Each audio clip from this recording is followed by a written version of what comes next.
This incredible story began with the equally incredible beauties of the local world, which was shrouded in magic and secrets. There were a lot of animals here that could easily exist with people, since they had not yet reached their habitats. There were truly a lot of animals here, and they were completely different, and got along very peacefully with each other. In the middle of this forest, in which it all began, a man was sitting on a stump that remained from the great tree. He sat focused on this place and meditated, trying to get to the most remote points of consciousness. But it was very difficult to get away from the usual thoughts that worried him, and it was especially difficult to get away from the thought of the cloud dragon. Some time before this, the teacher, after years of training, approached his student and handed him a very important object. He said that all Kunlun martial arts honor heaven, but only Taechong Shigen helps achieve them. The student had been waiting for this moment for a very long time, and because of this, it was clear from his face that he was not listening very carefully. Of course, the teacher didn't like it. He asked his master how soon he could reach heaven.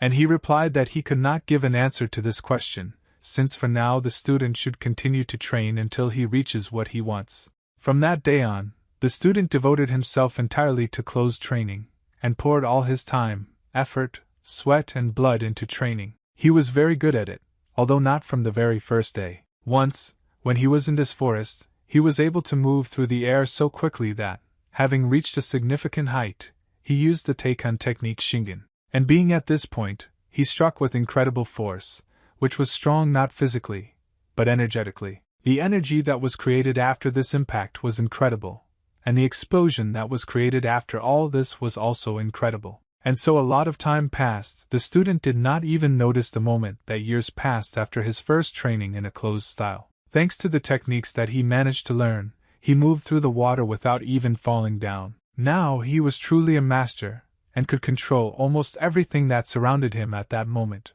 He walked a few steps along the water surface and lightly waved his right hand. This action was enough to cut off half of the waterfall and retain all the water that fell from it. Then this man tensed his hand again, and after this happened other actions followed. The water began to flow as it had flowed before.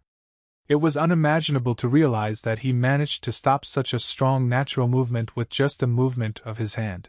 After this student realized that he had achieved a lot during this time, he sat in one place in the lotus position and began to meditate. He managed to learn all of Teikon's method Shingen, and even get to know Mother Nature.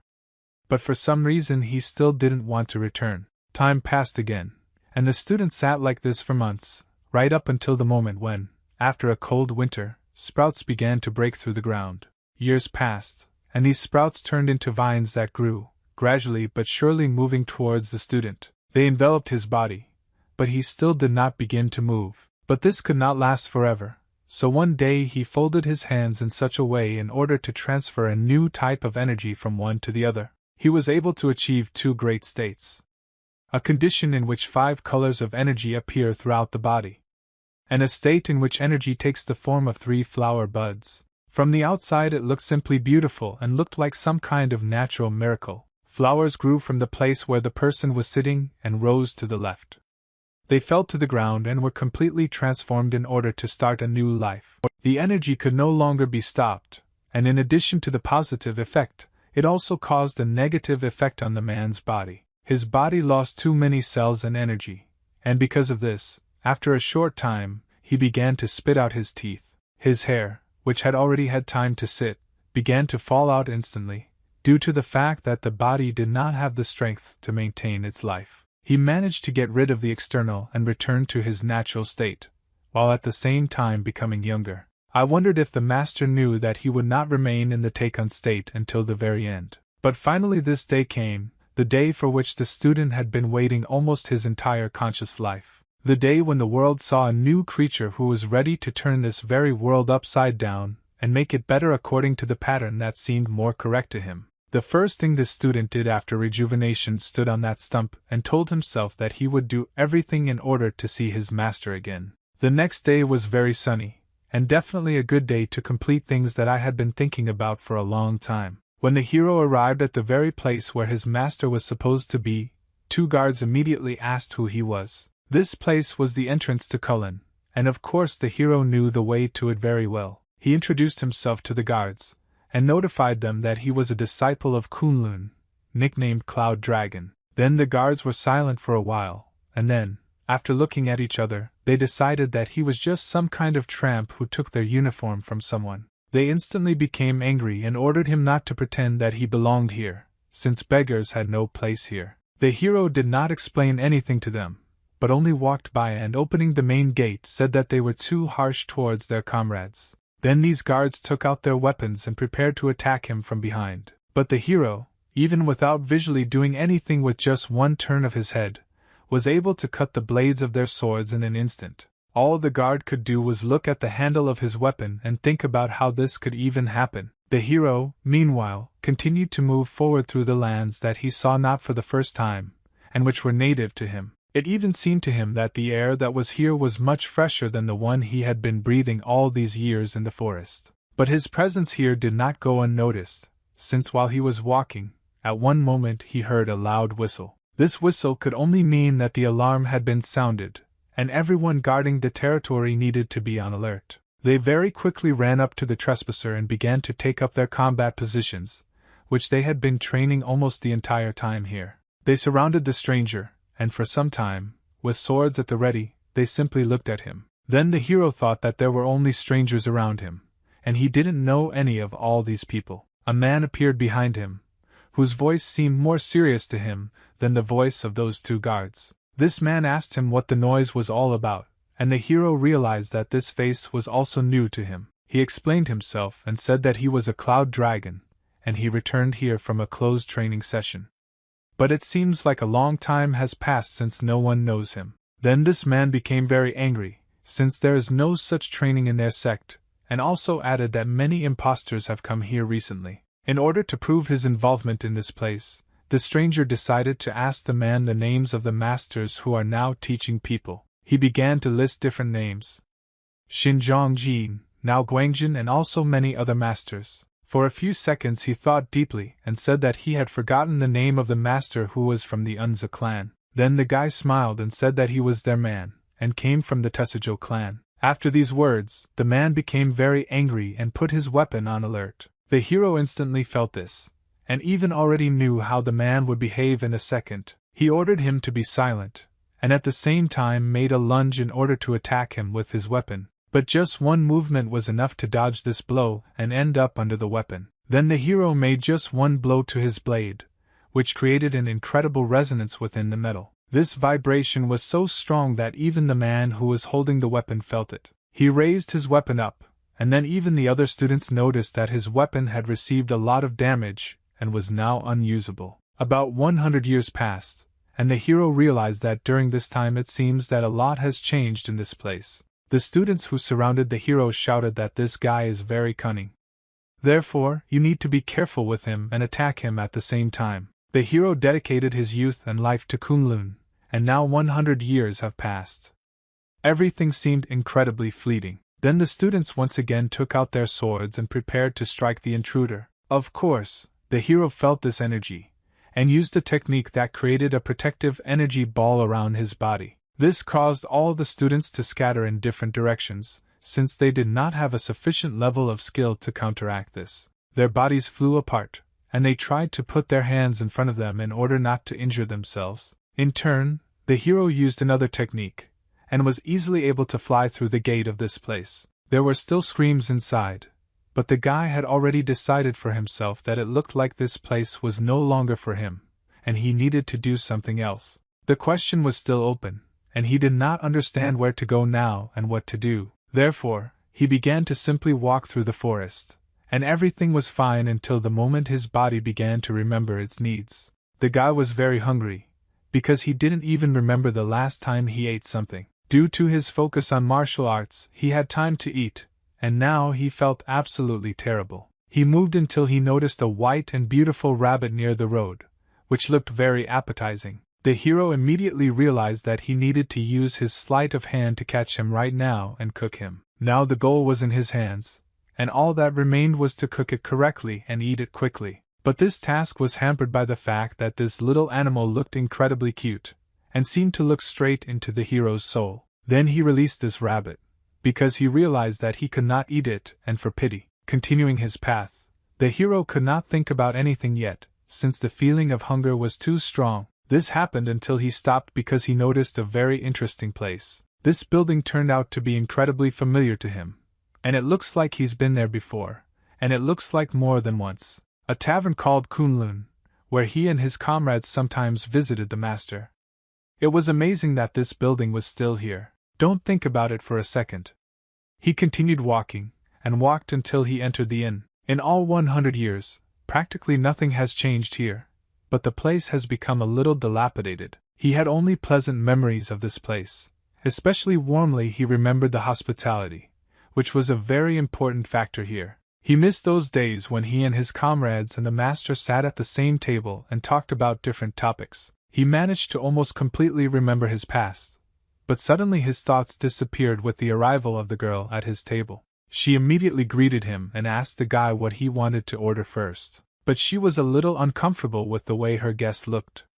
To put it mildly, his appearance was slightly atypical. The hero was clearly from Kunlun, but there was something wrong with his appearance, since all his clothes were tattered and dirty. She quickly decided that it looked like this guy had been robbed on the way, and most likely he didn't have any money on him. Even having a lot of time did not help the hero come up with what to order, so the girl asked him not to rush. At the same time, she left somewhere, and it was at that moment that the hero thought that he had absolutely no money to pay. Therefore, it was decided to leave here and return when there was money. But this was not destined to happen, since literally a few seconds later the girl carried a tray on which there was a very large amount of food. The guy answered her that he did not order all this, and she replied that this dish was paid for by the establishment, and wished him bon appetit. She also explained that she immediately realized that a Kunlun member had been robbed, and in difficult times people should help each other. The guy was confused and couldn't answer anything intelligibly,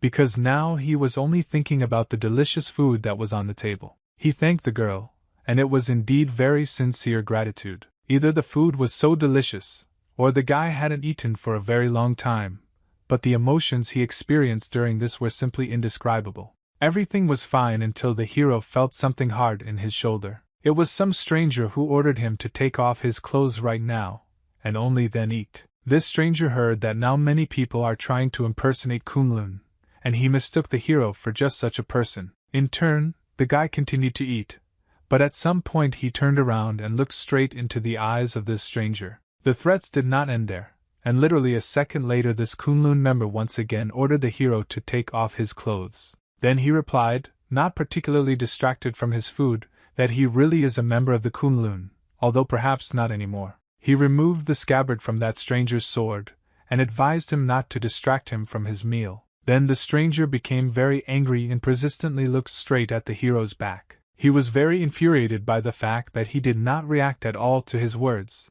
and it was not clear whether he was really a member of the Kunlun. He sat down at the table right next to the hero, and while maintaining his serious look, decided to interrogate him a little. The stranger was serious, and said that these are not the clothes that impostors like him wear. Therefore, he must take it off, and he explained that he managed to get it. There was no reaction from the hero, but since he had already finished eating, he finished all the broth, and after that he said the following. He turned to that waitress and said that she had inherited the recipe for fresh and tasty kuksu, which was served here before. Then he realized that he needed to answer something to the stranger, and decided to tell him one saying. When I eat I am deaf and dumb. His face was extremely confident, and he also added that in his opinion, Kunlun should teach such things. It was at this moment that the stranger's patience snapped, and he swung his fist while asking the hero how dare he insult Kunlun. But this blow never came to the hero, and for some reason the stranger simply struck himself with all his might. The blow was very strong, and he instantly lost consciousness, and quickly began to fall to the floor. The hero left the tavern, and realized that he needed to figure out how to repay this place for all the free food provided. And when he went outside, he noticed a very large object that instantly attracted his attention. It was a very large and tall tree, which for some reason had been dead for a very long time and had no leaves. The day was very sunny and instilled positivity in everyone around, so the hero quickly figured out how to find a use for this tree. The girl who figured out how else to help that man in dirty clothes meanwhile left the kitchen. She also realized that it looked like he had already finished everything, and realized that this happened very quickly, and she didn't even have time to bring additional dumplings. It was very difficult not to hear the noise that was coming from the street, and therefore it was necessary to check what was happening there. When the girl ran out into the street at full speed, she was very surprised by what was before her eyes. In front of her was an incredibly large mountain of firewood, which in its height and width was much larger than the tavern itself. She asked the hero in a trembling voice and a little in fear what it was all about. Then he replied that he simply chopped some firewood in order to somehow repay for the kuksa. The girl didn't know how to respond to this, and then the guy said that he just looked, and that where the tavern usually stores firewood, there was practically none. This girl didn't know what to say at all, and didn't understand how it was possible to chop such a large amount of firewood in such a short time. While she was thinking, the guy turned away and said that it was time for him to leave. But when she came to her senses, the girl asked him to also treat himself to some dumplings. In an instant the hero was already at the table and ready for a meal. When he finished the dumplings, the girl brought him another plate, on which there was a chicken that was cooked whole. The guy had not eaten chicken for a very long time, so this gift was worth its weight in gold for him. She asked him not to rush, as the food would be better absorbed, and constantly brought him more food until he was full. Some time had already passed, and when the hero had almost finished everything, she realized that it was best to introduce herself. Her name was Jin Sohee and she was 19 years old. Then the hero thought that it looked like he needed to introduce himself.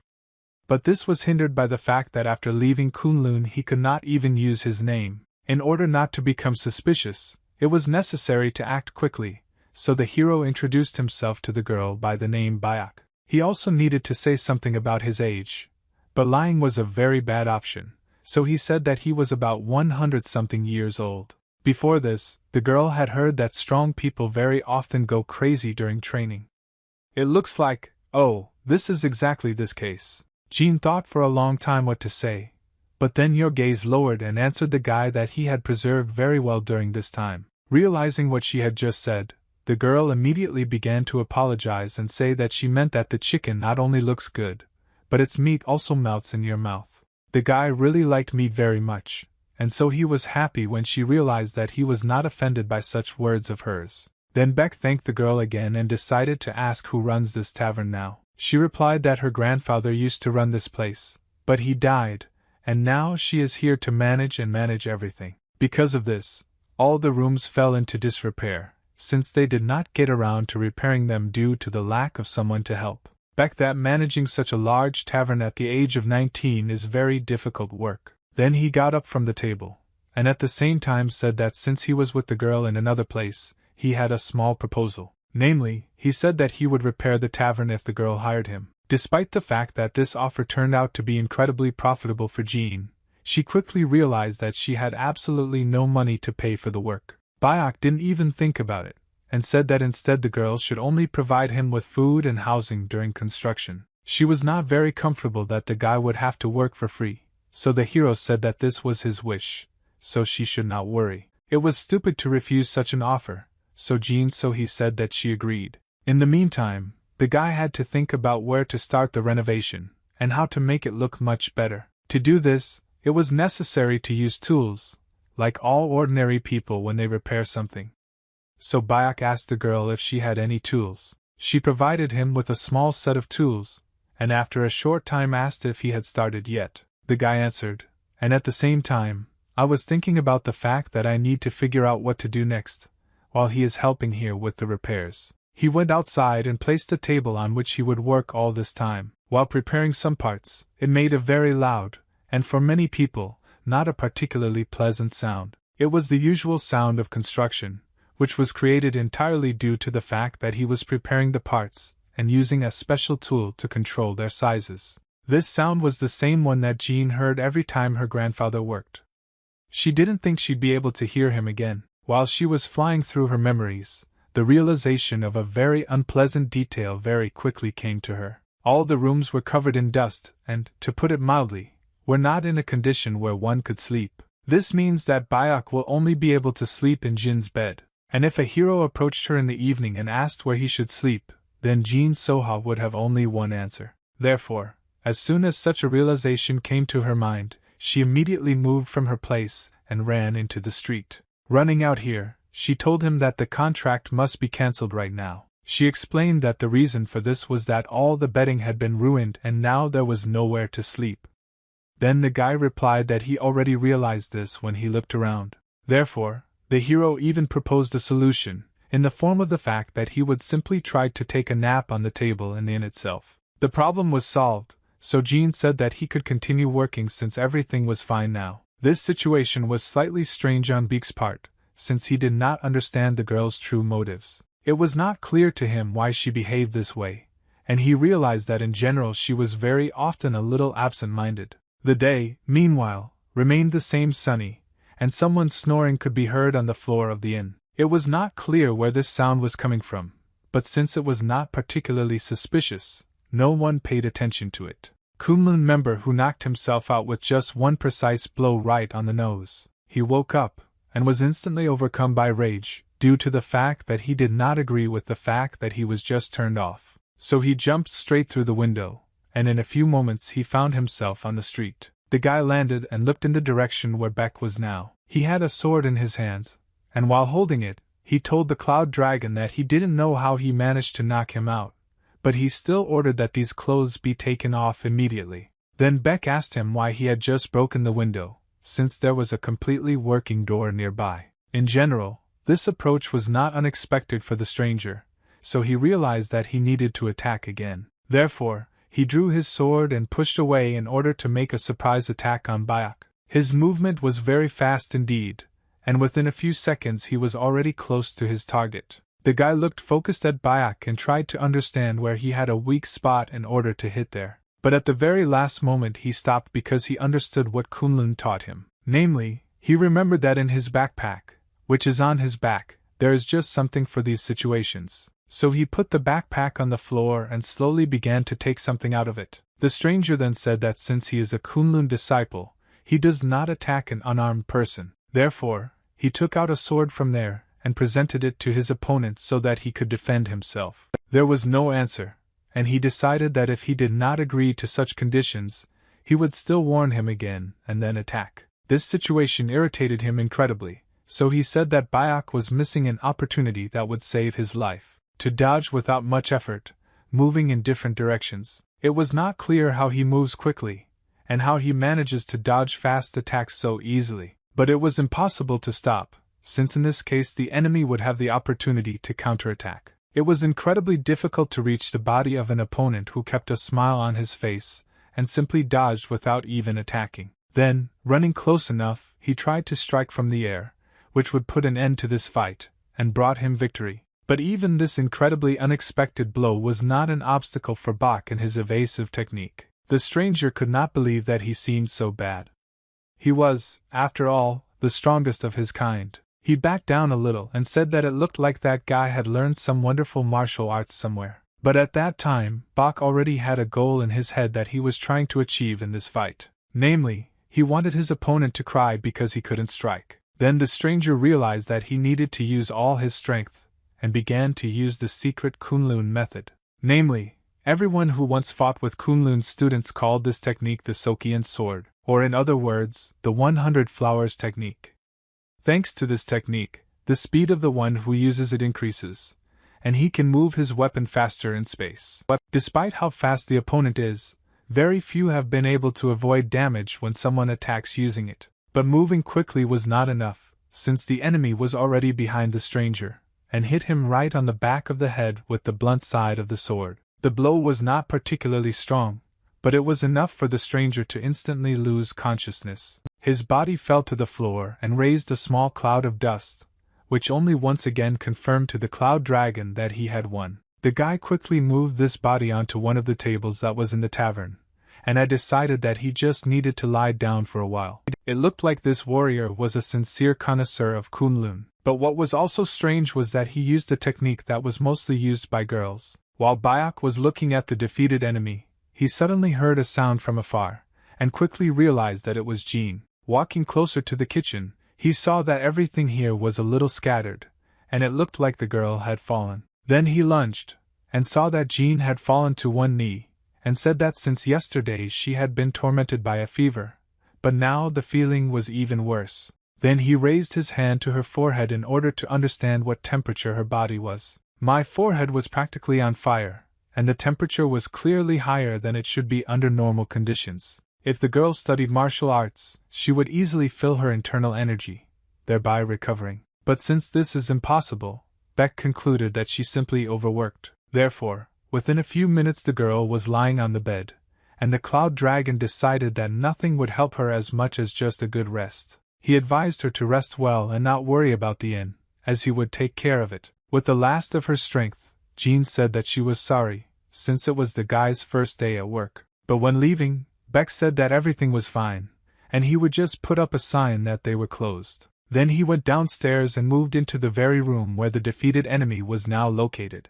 Due to the fact that he was not sleeping, but rather passed out, he had hallucinations that were similar to a dream. He remembered the moment when his master turned to him and said that he had a small errand. Namely, his master wanted Yongrong to visit the site of the 9 sects as soon as possible. The guy couldn't believe that his teacher was actually directing him to this place right now. The place of the 9 sects, this is where people from the Orthodox faction gather to discuss their skills. The boy said that he could not, since he had not even mastered half of his skill, and the skill of the Sokian sword. Then the teacher said that he knows this, but the guy should focus on those skills that he is good at. Even longer time passed, and the teacher said that he could not believe that the consequences of the Great War were so great. Although the war between the demonic cult and the Orthodox faction ended in victory, the damage was so severe that it could not be called a victory. This war took away so many masters, and therefore the teacher had another appeal to his student. It turns out that this was an argument that Yumpun should go to that place and become a better person. He gathered all his things,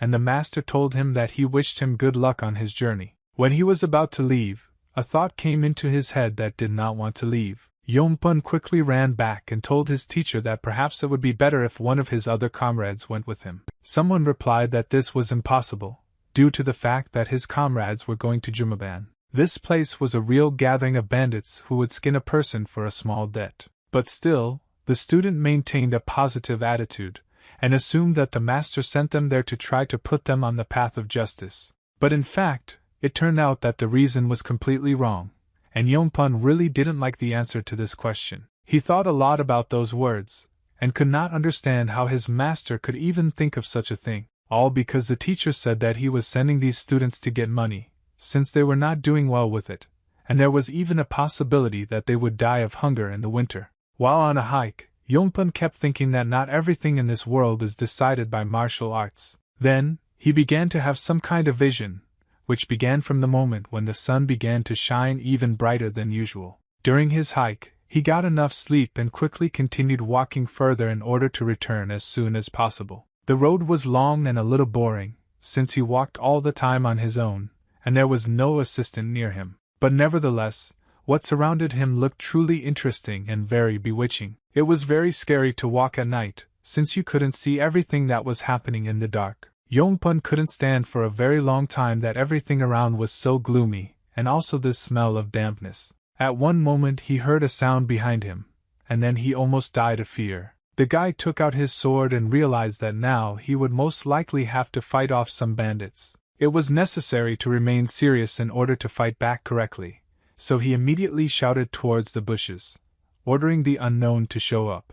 But then he turned his back to other bushes, from which he heard the spread of some energy in his direction. Therefore, he began to swing his sword in different directions, without even seeing where his opponent was. The blows, which were constantly repeated, became faster and faster, and then Yongpun realized that he was now fighting not a person at all. Now he saw his opponent, and it was Byak, a little familiar to us, who said that everything is fleeting, and in 100 years all his friends and brothers have disappeared. After this happened, the hero pushed away from the place where he stood and disappeared somewhere in the sky. This whole situation made Yumpun wake up and very abruptly get up from the table on which he had been lying all this time. He quickly began to look around to understand where he was. And I realized that this was still the same tavern. The strangest thing was the fact that on the table next to him lay Byak. And it looks like he was just sleeping peacefully. This situation made Yongpun scream very loudly, and he shouted that there was a 100-year-old ghost near him. It was not night, even though the Cloud Dragon decided to take a nap, Bayak quickly woke up after these screams, and said that he was actually not a ghost, while looking straight into Yangpun's eyes. The stranger asked who he was in this case, since he definitely saw him in the forest when he walked along the road to this tavern. He even described it in more detail, saying that his unusual leap could not even be called a Qigong technique. It was not at all clear how a person could do something like this, but Bayak only turned his gaze to the side, saying that he saw no point in making excuses, since it looks like Yangpun was just a ghost out of fear. In this case, one more question remained, namely, where did Bayak, a form of Kunlun, come from? There was a short pause, after which the Cloud Dragon said that this was because he was from there. He was so carried away by martial arts that he forgot the passage of time. More than 100 years have passed since the end of the closed training. Yangpun could not believe that everything he was hearing now could actually be true, so he became very tense, and for some reason, when they all fell silent, his stomach began to growl. After thinking for a long time, Cloud Dragon stood up from the table and asked whether Yangpun would cook su. He agreed, and Beck looked towards all the equipment that was needed to prepare not the easiest dish. He hadn't cooked anything for a long time, and he thought that perhaps he was in vain when he said that he could cook kuksa. For this reason, the decision was made not to use human equipment, but instead to do it somehow in our own way. Then Beck took a small amount of vegetables and threw them into the air directly above his head. Using one of his techniques, with just one palm, he was able to cut all those vegetables while they were still in the air. In an instant, a large amount of vegetables that were in the air turned into thinly sliced pieces. After this, it was necessary to use the water, which was now in special barrels near Bach. He picked it up with the help of his technique, and immediately directed it in the direction where the vegetables were. It is worth noting that all this happens in the air, and the ingredients practically do not even touch horizontal surfaces. Putting all this together, there was now a water ball levitating right above the kitchen, containing a very large amount of chopped vegetables. In order to start cooking, Beck used the technique of the secret of divine fire. This was a method of burning objects using energy. The broth boiled incredibly quickly, and then this only meant that it was time to add the noodles to the broth. Now that all the ingredients were inside, we had to wait a few more seconds for the water to completely absorb all the flavors from the vegetables. A moment later, all the contents were immediately transferred to the plate, which stood right under Bayak's hand. He took 2 wooden sticks and stirred the contents to make it look more presentable. The surprise that was on Yangpun's face was very difficult to convey in words. It was easier to see him. He started screaming very loudly after he saw that Bayak was using incredible secret techniques just to cook food. Yongpun fell to his knees and asked the Cloud Dragon to teach him the same. Under the orders of Master Bindo, he was sent to the place of the 9 sects, but his skills are not that good, so he was afraid of tarnishing the Kunlun name. Now that Bayak found out about this, he even thought that maybe he should really train this stranger. He remembered very well the time when he told his master that he wanted to reach Teikan Shingen. At that time, he answered that it was too early for him to even think about such a thing. And when several months had passed, the boy again asked his master if they could start. The master, sitting at the table, said that you need to be in shape for such a superior martial art. To do this, you need to use the technique of shedding blood, directing internal energy into the body of Bayak in order to cleanse it of all negativity. The master's comrades were too old for this, and he was not capable of such a thing when they were his age. This is the merit of Bach. If he had not been exposed to the technique from his master at that time, he clearly would not have been able to reach the desired level. The realization of this prompted Bayak that he should think very carefully about whether he should take Yaman as his student. Then he pointed to the plate of food and ordered him to eat, and then go out into the yard. The Cloud Dragon himself went out into the street and simply stood motionless, waiting for the moment when Yangpun would come out to him. He himself did not yet understand what was worth teaching him at all, and where to start learning. But inside the tavern at that time there was a real celebration, because of the positive emotions that Yangpun radiated. When he tried this dish, his eyes immediately began to glow with real joy. The taste was out of this world and Yangpun couldn't believe it was cooked so quickly. Even though the kuksu was prepared completely without meat, the noodles were a little tough due to not spending enough time in the boiling water, but they were still incredibly tasty. Yangpun didn't even notice the moment when he ate all the noodles. It was so delicious. Now the moment has come when you need to drink the broth that is left over from the entire dish. It was an incredible celebration right in Yeonpun's mouth. A very large number of flavors immediately revealed themselves simultaneously. There was freshness in my head, but my stomach was simply screaming from the heat and spiciness that the red pepper gave. The only ingredients in this dish were vegetables, and the guy didn't understand how it could be so tasty. As soon as he finished eating, he immediately ran out of the tavern and shouted something in the direction of Bayak. And when he got closer, he said that kuksu was just a masterpiece, and really very tasty. Beck was pleased that the guy liked it. Moreover, he even said that it was the first time he had eaten something so amazing. The guy immediately fell to his knees, and with a smile on his face asked the Cloud Dragon to share the recipe for such food. But I'm changing my position. Beck said that this won't happen. And he began the training by saying that he would now teach him new martial arts. These arts will include hand position and movement techniques. Until this moment, Yeonpun did not even know that such techniques even existed. His master's movements were so refined and clear that he did not have time to observe them. Then Beck said that everything always starts from non-existence and moves towards existence. Existence continues its movement, and undoubtedly after some time returns to non-existence. In this very non-existence there is absolutely nothing. There is no light and no darkness, completely empty. Neither day nor night, nor even the banal concept of time. These things are not opposites, as many people usually think when they first hear about being and non-being. These two things rely on each other. Even a huge typhoon will not be able to break a single blade of grass, and will not be able to resist tenderness. Watching what the boy was doing while he was saying this was very pleasant, and at the same time incredible. The Cloud Dragon at this time said that it is worth understanding what martial art is, since, first of all, martial art is the ability to maintain the flow of the universe inside your body. When the master finished, he exhaled all the air from his lungs with great effort. Then he looked at his student and asked if he understood everything he had just said. But looking at Yeonpun, he realized that he had a very strange reaction to the knowledge that he had received in the last minute. This did not stop for a very long time, and Beck decided to ask the guy why he grabbed and roared for so long. He said through tears that when he showed all this, Yeonpun realized that over a very long time he had learned actions that looked simply pathetic. Then the master told him that if this was the case, then he had a good chance of achieving something in the future.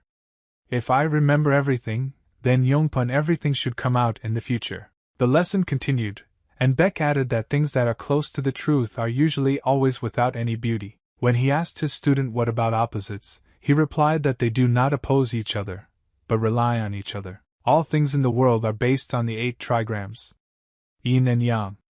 And by applying these 8 elements, you can become a martial artist who can change the world. The student immediately became interested in the name of these martial arts, but the master did not know what to answer. Because his nickname in Kunlun was Cloud Dragon, he said that these things are called 8-element cloud dragons. And now, when Yeonpun was already very well versed in the theoretical part, Bayak asked him to show what he had understood during all this time. It was at that moment that the practical part of the training began. The sun was at its zenith, and when the training ended, the Cloud Dragons decided that he should check on the victim. He carefully walked up to her room to see what state she was in now, and after looking, Beck quickly realized that she was not doing well, and it seemed that her condition had not gotten much better. Coming closer and checking the temperature, he realized that the girl still had a fever. But nothing could be done, since the girls now just needed rest, and as much sleep as possible. Yeonpun meanwhile, he was resting right on the table in the tavern,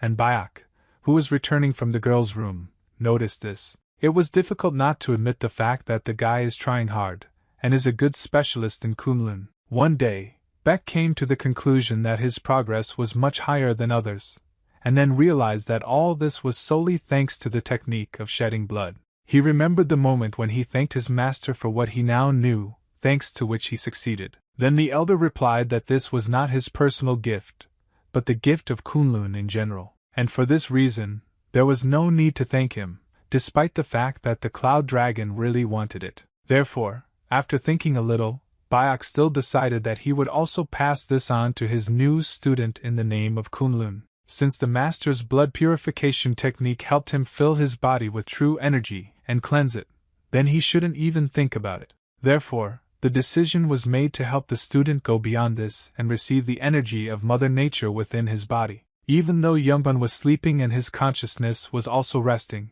the body still gave signs that it was here. This was manifested in constant contractions and relaxations of the muscles, while the Beck lifted the student's body in order to transfer energy to him. Negative energy slowly left the guy's body while he was still out of consciousness. He didn't even feel how all this was happening, and how different types of energy enveloped his body from different sides. Cloud Dragon tried very hard to ensure that everything happened as smoothly as possible, and without any mistakes. His student's body was still levitating, and the energy that was in it became purer and purer with every second. When all this was over, Youngpun's body slowly sank onto the table, and he didn't even understand what had just happened. Even the feeling that there was no dark energy left in his body did not make him wake up. Then Beck realized that he had to ask what was done, and he, too, could lie down on the next table to take a little nap. Since now Youngbun would be a little hot at night, we could take the blanket from him. A new day had come, and now the new student had a lot of new strength. He went outside and was surprised that now early in the morning he already had a very large amount of strength for training. His eyes were focused on the task at hand and he generally looked like he was ready for a lot of things. Approaching his hiking backpack, he moved it a little to another point so as not to forget that he had not come empty-handed. There was much more energy in his body, and he thought that training in outdated martial arts had changed the situation overnight. Therefore, he tried to concentrate as much as possible, and spotted a rather impressive boulder right next to the tavern. It was then that the realization came to his mind that there was an option to easily test his strength right now. He made a targeted energy strike and directed it directly at this stone. An incredible explosion occurred inside this stone, and the fragments scattered in different directions at incredible speed. The guy was still focused, and this happened until all the fragments fell to the ground. Because then Youngpun looked at his hands and tried to understand what happened that night, that his strength became several times higher. Beck, who was on the sidelines, said that the guy needed to hurry up if he didn't want to be late for place 9. He stood with his back to him, and also added that Youngpun could do this without formalities, and again said that he was free. It was difficult for the disciple to do anything right now, and because of this, his body was trembling a little. Also, thoughts constantly entered his head that he already had one master named Bindo. But still, he really wanted to express his gratitude to the elder as a sign of respect. In order to understand what happened next, you need to move back in time 3 days, and also move in space to Chonghai County, namely to Jumaban. One of the largest buildings in this place was now very crowded as it was the middle of the day. There was a lot of noise near one of the tables where gambling was taking place, as everyone watching was surprised. One of the men won a very large number of coins, and was very happy that this happened. Then one of the men who was sitting next to him suspected that Hawk wanted to leave too quickly after winning so much money, so he grabbed him by the arm and turned it down to see what he had in his sleeve. There was another cube there. Then the man suspected something, turned towards the guards, and said that this man had just deceived him. The guards began to come closer and closer to the one who very rarely played gambling according to the rules. Kimhaban warriors wore black, red, blue and white belts depending on their rank.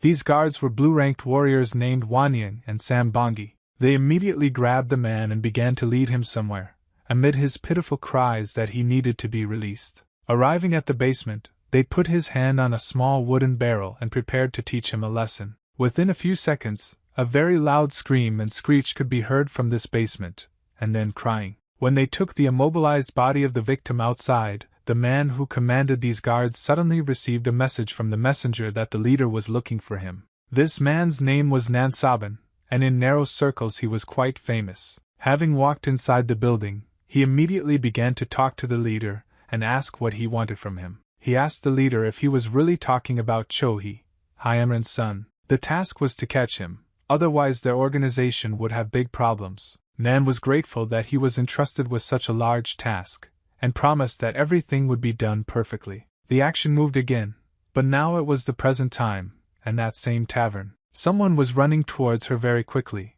as it looked like he was running away from someone, or, in principle, was in permanent fear. This unfamiliar guy opened the doors and screamed very loudly.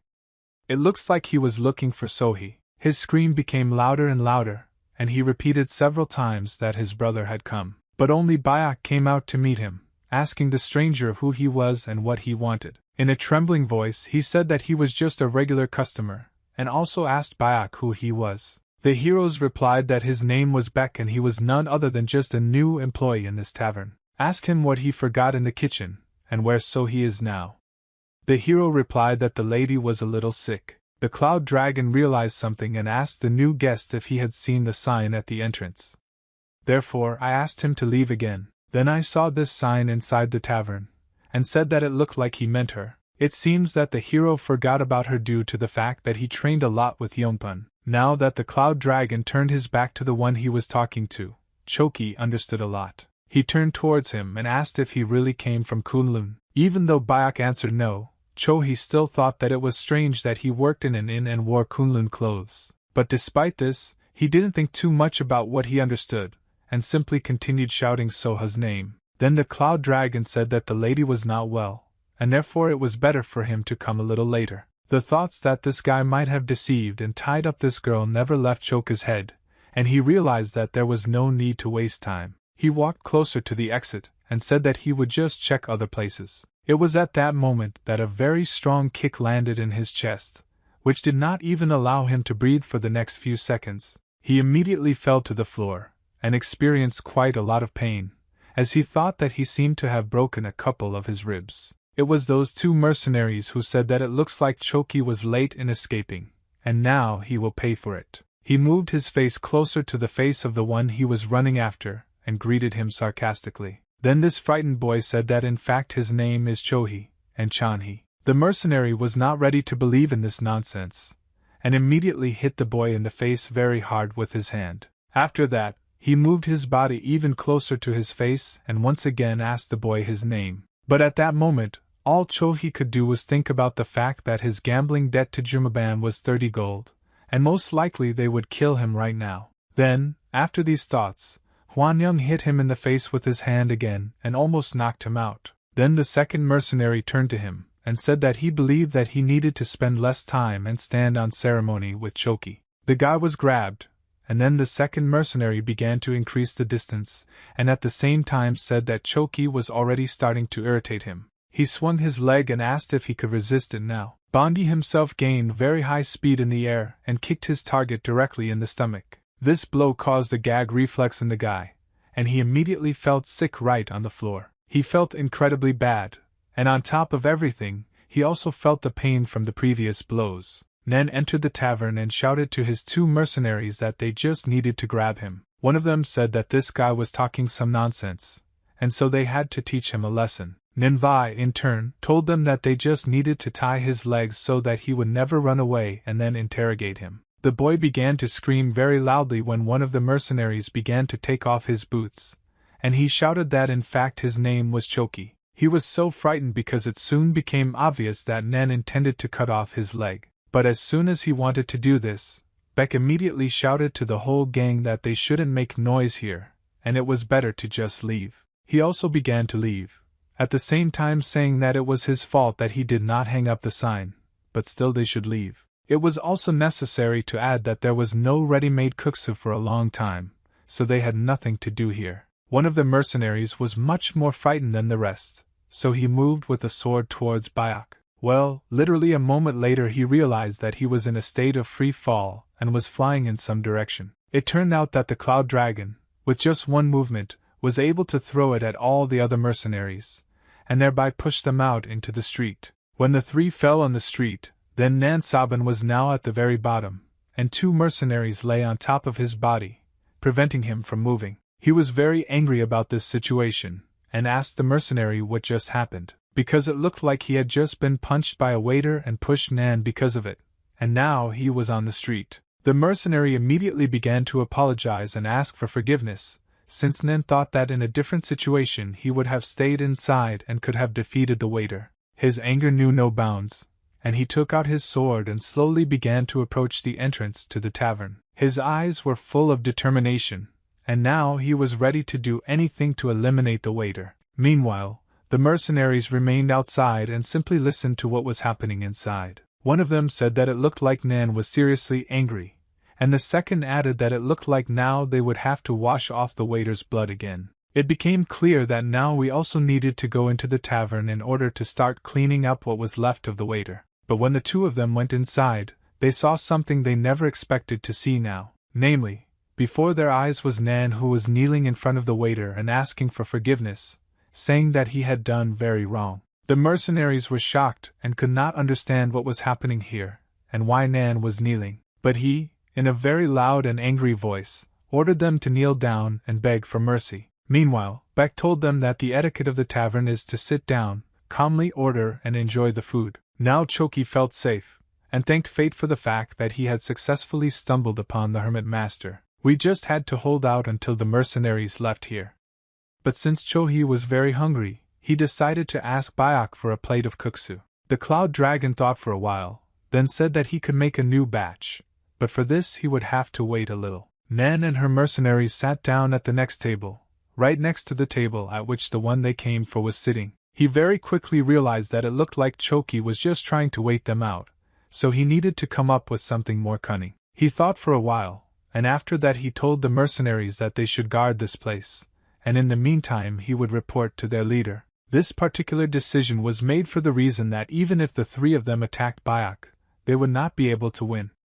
Everything would be resolved only if you report to the leader. Then Sabong thought through his plan several more times, and realized that he had to leave as soon as possible. A few moments later he left the tavern and very quickly began to move further and further away. Quite a significant amount of time had already passed, and then suddenly one of the mercenaries stood up from the table and said that he wanted to say something to Byac. Even though his face was incredibly serious and angry, he asked the cloud dragon for a portion of kuksu. Byac's face was also very difficult to call relaxed, and for several seconds he simply looked straight into the mercenary's eyes. I really liked this phrase from one of them, Chohi, because he realized that the Wangian and the Bongs themselves would sit here for a very long time. The cloud dragon smiled sincerely and said that he would start preparing 2 servings of the dish right now. The mercenaries were happy when they heard this, but Choki was obviously not very happy. In fact, not that much time passed before they brought ready-made food to 2 tables. At this time, Choki was only thinking about how he could quietly leave this place without being chased by the mercenaries. But his plans changed greatly the moment he, along with everyone else who was in the tavern, tried this kuksa for the first time. The emotions that he experienced were very difficult to convey in words, since he felt such things for the first time. Choki found it very difficult to believe that one could get such great pleasure from just ordinary food. Hwanyang and Bang himself, who tried this dish, were also very surprised. They shouted very loudly that it was incredibly delicious, and in fact, Choka had about the same opinion. After they ate, evening began to slowly set in, and it very slowly grew dark outside. Beck went to a special barrel that contained water to wash his hands before and after cooking. But when he washed his hands, he noticed that all the guests he served were still sitting in their places. First, he approached the table with the mercenaries and asked why they were still here, since they had already paid for the food they had eaten. They could not answer anything, but then Choki turned to the waiter and said that if this is a tavern, then perhaps this means that you can stop here. The cloud dragon thought for a while and said that if an ordinary table suits him, then he can stay. But Beck never had time to finish this sentence, because at that moment a very powerful explosion occurred right in front of his face. Because of the panic, everyone who was inside at first could not understand where and what happened, since everyone was scared. After a moment, it became clear that someone had made a large hole in the wall, and 2 men appeared in front of the cloud dragon and asked where the hermit master was. But it quickly became clear that there were many more guests than just 2 people. There was a whole group there, each of whom had an even more evil look than the previous one. Then Choki realized that he was doomed, and most likely today is the last evening that he lives in this world. All the uninvited guests went inside, and one of them, who was the largest, took one chair and placed it right in the center of the tavern hall. Then she sat down in a chair, the man who was the leader, and ordered all his people to find the master hermit within these walls. Choki, who was sitting at the table nearby, could not believe that the leader of the Yellow Warriors himself had come here. Thoughts once again came into his head that it looked like today was the last day, and he would most likely die. Beck came straight out of the kitchen and said that he was glad that there were now many more people. But despite his joy, he told all the people that today he could not serve them because the ingredients had run out. Also, at the same time, going aside, he said that repairs still need to be done,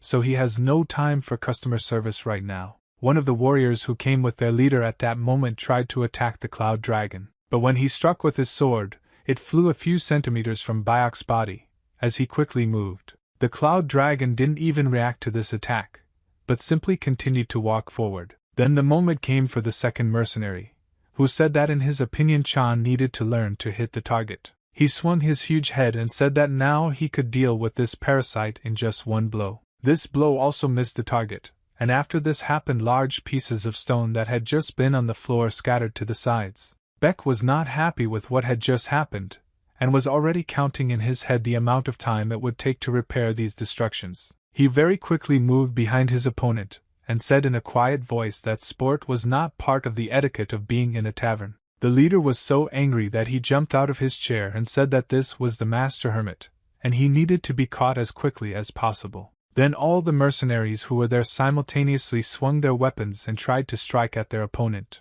But the cloud dragon didn't even land a single blow, but simply moved incredibly quickly behind them all. A moment later he was already on the street, and slowly descended the steps that led from the tavern. The warriors turned their heads and could not believe that their enemy had moved past them so quickly. When they looked at Bayak, he was already looking at them, and his gaze was somehow condemning. Then, literally a moment later, he pushed away from the place where he was standing and disappeared into the air. The leader quickly ran out into the street and shouted, while simultaneously asking his mercenaries how he had just disappeared. It was at the same time very scary to think about it, since perhaps this master hermit was some kind of ghost. When all the mercenaries approached their leader, one of them was already preparing to say that they could not cope with such a strong enemy. But he did not have time to voice this, since right in front of them at that time some kind of explosion occurred, which created a cloud of dust around itself. Everyone squinted their eyes to prevent dust from getting into them,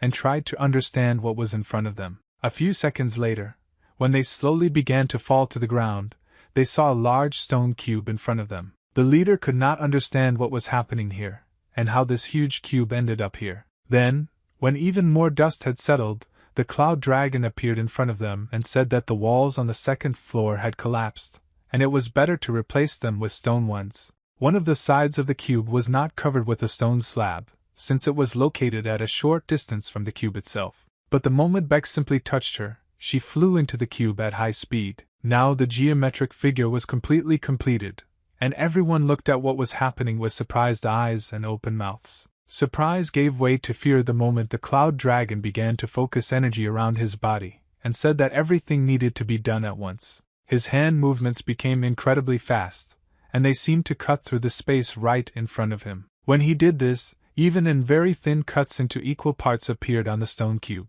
The leader realized that this was beyond the reach of an ordinary person, and the best solution in this situation would be to simply run away. But when he thought about it, Cloud Dragon seemed to sense his fear and came closer, offering to stay the night if they didn't want to leave. Choki, who also ran out into the street, said that he was already going to bed, and then Bayak asked him for an advance for this service. The boy approached the master, and handed him several coins as payment for the night in the tavern. Then Nan greatly lowered his voice and turned to the leader to say that Chohi had done this before. Then the leader realized that they had no other choice, since their goal was now simply hiding behind the strong master's back. It was decided to approach Bayak and ask him to also take a nap in his tavern. Beck thought for a while and said that this could be arranged, but he would also have to pay additionally for the repair of the stone floor. A new day arrived, and it was full of very positive emotions, especially for the one who owned this establishment.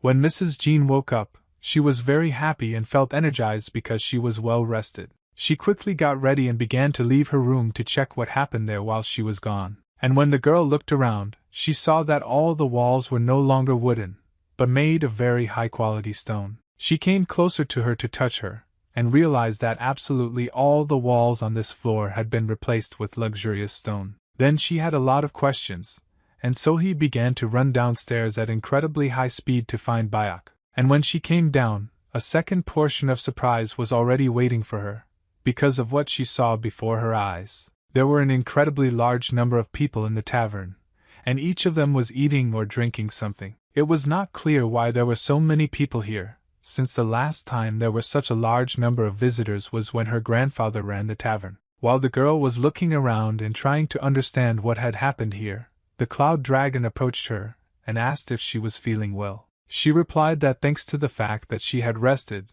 she now feels simply wonderful. But most of all, she was interested in what happened to the walls on the second floor. He replied that he was just doing some minor repairs and decided to replace the wall material. After that, so he asked why there were so many people here. He replied that these were yesterday's guests who paid and stayed for a while longer. The action shifted, and this time it took place in a part of the forest where a large amount of energy could now be seen. This all happened because Yongpun trained here. He constantly repeated that without light there is no darkness, and without day there is no night.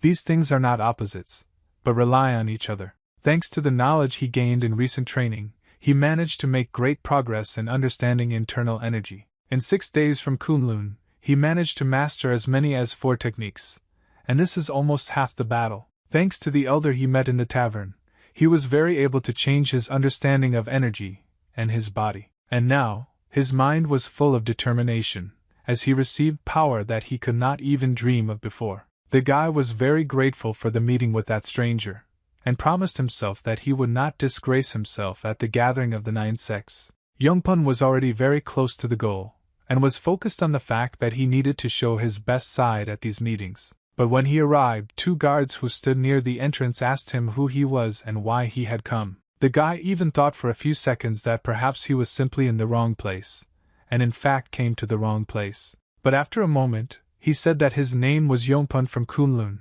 and he came here to attend the gathering of the 9 sects. When the guards heard this, they looked at each other, since their reactions to such words were very different. But then they laughed very loudly after hearing similar words from some stranger. Yongpun didn't understand why they were laughing, and why it suddenly became so funny to them. If you move back in events 4 days, you could find out a lot of interesting details about the tavern. This tavern was now living its best moments, especially when compared with its life just a couple of weeks ago. There were a lot of people here, and they all paid to eat very tasty food here. At one point, Jean suddenly approached Chohei and asked what he was doing here, and whether he was going to repay her debt at all. When she saw that he was eating, she ordered him to chew it right away and answer where her money was. Then, when he chewed the choki, he pointed his finger at the cloud dragon and said that he gave everything to him. Then Byac approached the girl and said that he thought that they were close, since Chohei once called her his sister. But the girl was a little surprised when you heard, and then said that they were connected only by money. Meanwhile, the leader of the group had already left the tavern and said that Kuksu was simply magnificent, and he thanks the owner of the establishment for such a warm welcome. Then the girl bowed and said that she also thanked the leader for having come such a long way to come to her tavern. She also said that she was looking forward to the moment when he, along with everyone else, would come here again. Well, when the leader of the group said goodbye, he immediately hurried his horse to quickly leave this place. While they were moving, he turned to Mangboho and said that he would need to deal with this master from the inn. Benrak and Kunak were given orders, namely, they needed to hide and then capture the master alive. After a short time, all the walls in this tavern were replaced with more beautiful and durable stone ones. And also for the girl the moment came when she first tried such delicious kuksa. Only at that moment did it become obvious to her the reason why all the people spoke well of this place. She suggested that the cloud dragon would be in charge of the kitchen from now on, and she, in turn, would be responsible for serving food. Of course, the guy agreed, and then Jean said that she would gradually teach him all the other dishes. The guy was happy with how things were going, because now he had something to do in this world. As a common man, not as a martial artist, he is guided by a plate of guksa that Lady Jean gave him. And it was charming in its own way. Just 2 days ago, if you moved to Chung, you could even find out in the market that there are several dark groups here. Among them, there is a faction of 4 dragons, which was the strongest. It consisted of more than 1,000 warriors: Black Dragon Kudaki, White Dragon Yunuxin, Yellow Dragon Quaxin, Red Dragon Mago.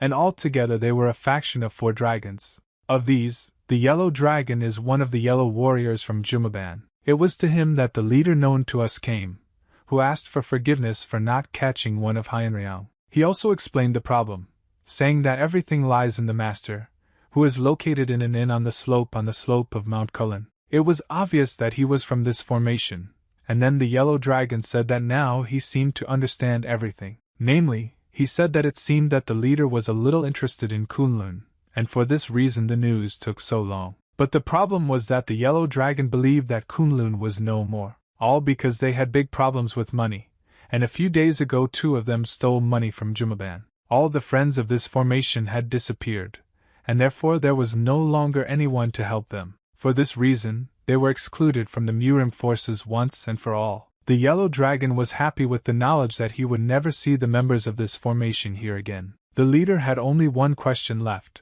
as he tried to understand who would be in their place. The yellow dragon only laughed in response, and laughed for a very long time, since the answer to this question would surprise the leader. Meanwhile, the place of action has moved to the present time, namely to Mount Yuden. When the guy came to the other members of other clans, he immediately said that his name was Yongpun, from the Kunlun clan. In response to this, everyone else who was here laughed very loudly. One of them said that it was already over, and it seems that this means that Yongpun was late even for this mountain. Then members of other clans said that it seemed that he was simply afraid that he would be beaten on the road, and that is why he walked so slowly. But the guy said that there was a slight misunderstanding, since he heard from his master that everything would happen today. Then one of the guys said that they were collecting here, but the truth was that it happened 4 days ago for discussion.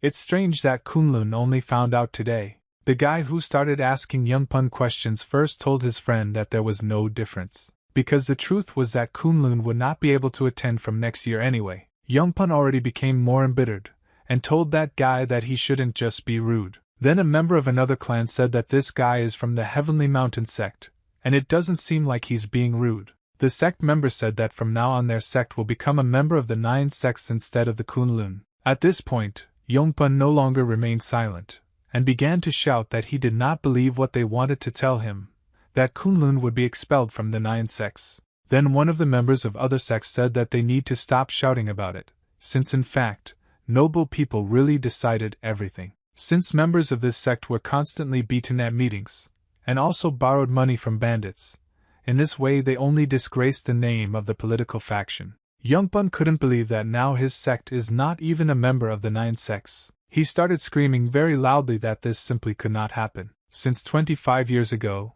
in the war against the demonic cult, all their masters sacrificed themselves, and because of this they lost most of them. There was no sect that suffered more damage than Kunlun.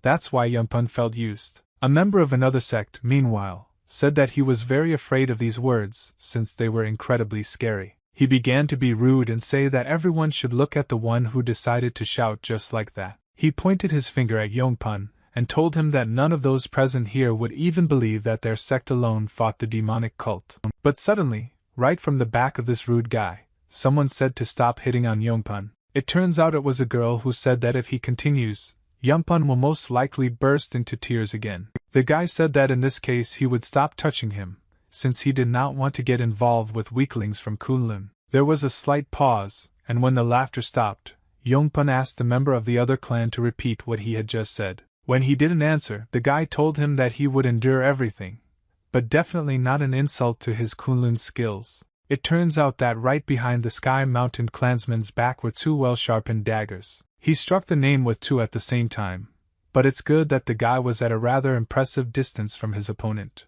Everyone who watched what was happening was very surprised, because they thought that they would just laugh and everything would end peacefully. But everything was not at all like that, since at the moment of the turn, Yongpun even managed to hit his opponent in the stomach with his hand. The consequences that followed this not particularly strong blow were quite surprising, especially for Yongpun. The enemy flew at high speed, and thus flew several tens of meters. After some distance, he fell to the floor, and after touching the ground, he did several more somersaults. Everyone who stood nearby watched as some kind of energy was extracted from Yongpun's body, which had just sent their comrade to the floor. Then one of the members of the other sect drew his sword and prepared to strike the enemy. But at that moment, the guy had enough time and skills to dodge such an obvious blow. He began to move further, as he noticed an enemy on the other side, who for some reason was keeping his distance. It turns out that he did this in order to throw several throwing knives at the most convenient moment for him. But such an attack was not a problem for Yongpun either, since with just one wave of his hand he changed the trajectory of these knives.